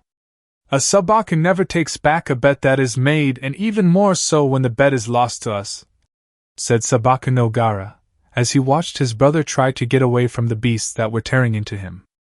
Of course, Kankuro would never call them that, and risk the chance of dying a terrible painful death before losing his virginity. Where are the parents to these creatures? Said Kankuro, as he let out a scream seconds later when Luna and her half-sister Sarah began biting his arms. Naruto is trying to increase the number of children that he already has, said Gaara, as he smiled at the group of children Tora playing with his brother, and looked over at his own love, that was Sabaku Fuma Sasami with their little 2-year-old baby girl Yuichiro. Right now Sasami was feeding the little girl, who was a real bundle of energy when she came into the world, and at times nearly had Gaara go insane, again. But it was all worth it, as their little girl with the purest pink hair, no doubt made from the mixture of each of the parents' own, ever seen, brought a smile to their faces even on the gloomiest day, and made the village seem brighter because of it. That, and she constantly called Kankuro Fruity Man Lady, because of the makeup that the puppet master swore was war paint. Crap. More kids they have, means I'd become more of the family chew toy, and get beat up by little monsters with super strong parents that will cripple me in way unimagined if I so much as glare at them, thought Kankuro with that horrible realization, as he knew that the instant Naruto married all those women, with one being Temari. It was not a marriage where the brother of the bride warns his brother-in-law about the penalty that would arise should anything happen to the said woman, and that made things all the more depressing. Why couldn't Kankuro been born into a normal family where he could make all the well-known threats to brother-in-laws when they marry family? As it stands, they don't want to be disturbed, so we are the acting babysitters for next few days, and keeping the children away from their intimacy, said Gaara, as he looked over at Sasami again, and she winked at him that caused a blush to cover his face. Someone was going to get some tonight. Namake's estate at the moment. Naruto lay in bed with all his lovers and mothers of his children, all with happy content looks on their faces from their hours upon hours of love-making. It had been a grueling couple of years regarding the pregnancies that each woman had, with hormone imbalance, mood swings, and the occasional jutsu that was aimed at the man that they loved. But in the end, life was good, as any jutsu they used was cancelled out, and Naruto made sure any if not all anger issues concerning their mood swings were targeted at Kankuro. The end result was Temari ordering little Gaara to hurt Kankuro repeatedly when her little brother never saw it coming. "Do you think we're pregnant again, Naruto-kun?" said Nibi, as she loved being pregnant with his children, and the thought itself was making her so happy that each day she was wishing for it to come true with each day they made love. "I hope so, Nibi-chan. I really want to have as many children as possible with all of you. I want to be a father to our children and love them like any father should," said Naruto, as he had longed for family, and now it was finally within his grasp. "There is no better man than one that wants to settle down and have lots of children while taking responsibility for them," said Hinata, as she was just as giddy if not more about being pregnant than Nibi, and wanted another child that was a boy this time so she could give Luna a little brother. "Would you have me any other way?" said Naruto, as he looked at the woman snuggling into his right side along the abs, and kissing his physique at the same time. "No! We want you as you, Naruto-kun. No other version of you would be better than the one we have now in this bed, and wouldn't trade you for anyone else in the world," said Temari, as she held onto him tighter, and felt the ring on her finger press against his back. Temari remembered at the wedding if anyone objected to the union of Naruto marrying her, Hinata, Yujito, and Nibi, where Gaara had to use his sand to cover Kankuro's mouth along with that of his puppets. Temari had little Gaara shave Kankuro's head for that. "That's good. Because I don't feel like changing anytime soon," said Naruto, as he kissed them all, and was able to press their forms closer to him. "Someone's up for another round," said Yujito, as she felt little Naruto rise within her, and saw Naruto have a fox-like grin on his face. "Well, all this talking kind of got me excited," said Naruto, as he squeezed Yujito's rear, and made her moan out in pleasure. "That and you have 4 naked women on top of you," said Temari, as she moaned when his hand squeezed her breast, out-pinched her nipple. "That too," said Naruto before they all laughed and once more began the long pleasurable process of creating life to give their children little baby brothers or sisters. Oh yes. Peace for Namake's Naruto had finally come out last. Fin. Oh, make trial of Konoha's guilty. The mass of people that were once in Konoha found themselves in a massive courtroom surrounded by hellfire, demons of all sorts, and the devil that looked like Ned Flanders at the prosecution's table. "Does anyone else find something wrong with this picture?" said Kakashi, as he saw the many demons looking down at them from the second floor of this courtroom. "This can't be right. I was doing the world a service in hurting that demon. Why should I be punished for that?" thought Danzo, as he was sitting at the defense table with the other members of the Shinobi Council, and the Civilian Council members too. "Don't worry everyone, I'll be able to help you win this case, and get you out of here," said a man sitting down next to Danzo wearing a cheap sky blue suit with fake smile. "Who are you?" said Koharu, as she narrowed her eyes at him, and wondered why he was even here. "Oh, let me introduce myself. My name is Leonel Hutz, defense attorney for all future damned souls that feel they are getting screwed over for their actions. You have nothing to worry about, as I was watching Matlock last night, and though the sound was off I think I got the idea behind it," said Leonel Hutz, as he opened his briefcase, and ate a sandwich that thus made the briefcase empty. "We're so screwed," thought Kakashi, as he sighed in defeat, and wished to just get his punishment over with.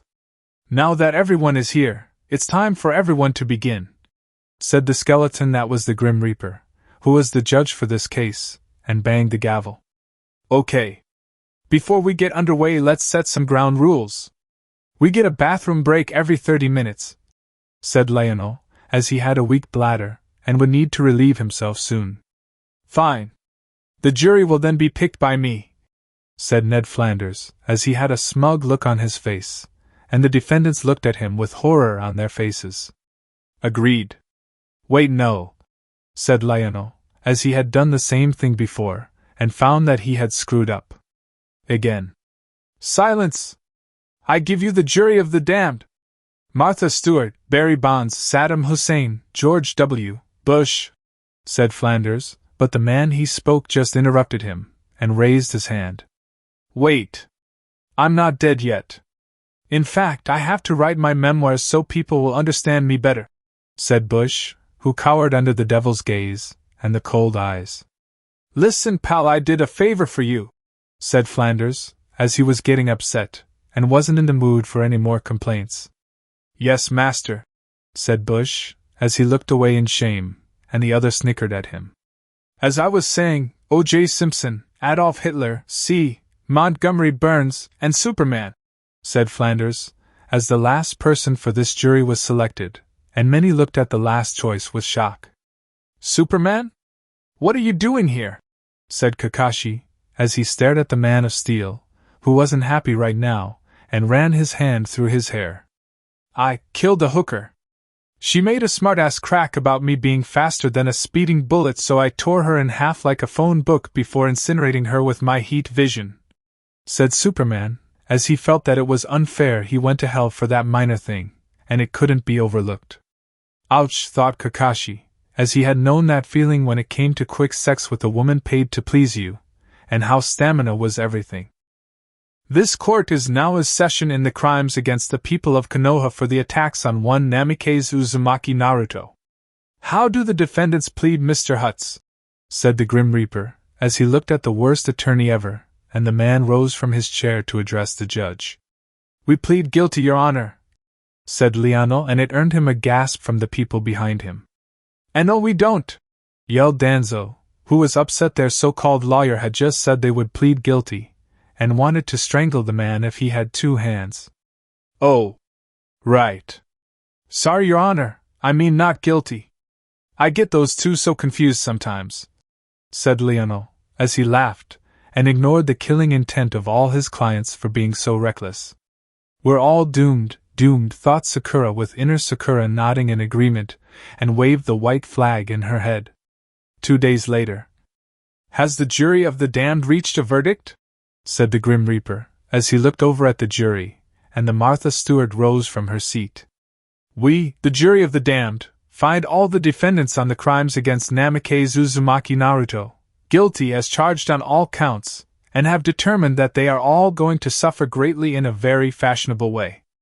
It's a good thing, said Martha with a smile on her face that made all the people from Konoha nervous. Damn! This always happens, said Lionel, as he was working on some shoes that were under the need to be repaired, and had nails in his teeth. Very well. People of Konoha, I sentence you to an eternity of pain, and unimaginable suffering at the hands of all the demons of hell. During this time you will know humility and what it means to know that you are not better than others, said the Grim Reaper, as he banged the gavel, and made the ruling official. Damn loafers. Judge, these shoes won't be ready until next week, said Lionel after he took the nails out of his mouth. And you wanted to go to church on Sunday, said Homer to Marge with the kids, as he was sitting with his family, and watched the proceeding that Flanders offered him along with the rest of the family to see in exchange for getting out of going to church. And make. And that concludes this story. Thank you for spending your time here at Ichiraku Ramen and listening all the way to the end. Your support helps keep these stories alive and allows the shinobi world to continue through new adventures and alternate timelines. If you enjoyed No Mercy, don't forget to like the video, subscribe to the channel, and turn on notifications so you don't miss future stories. Once again, full credit goes to VFSNAKE, the original writer of this story. If you would like to read the original version, you can find the link to the story in the description below. Let me know in the comments what story you would like to hear next. Until the next time, stay safe, and I'll see you again at Ichiraku Ramen.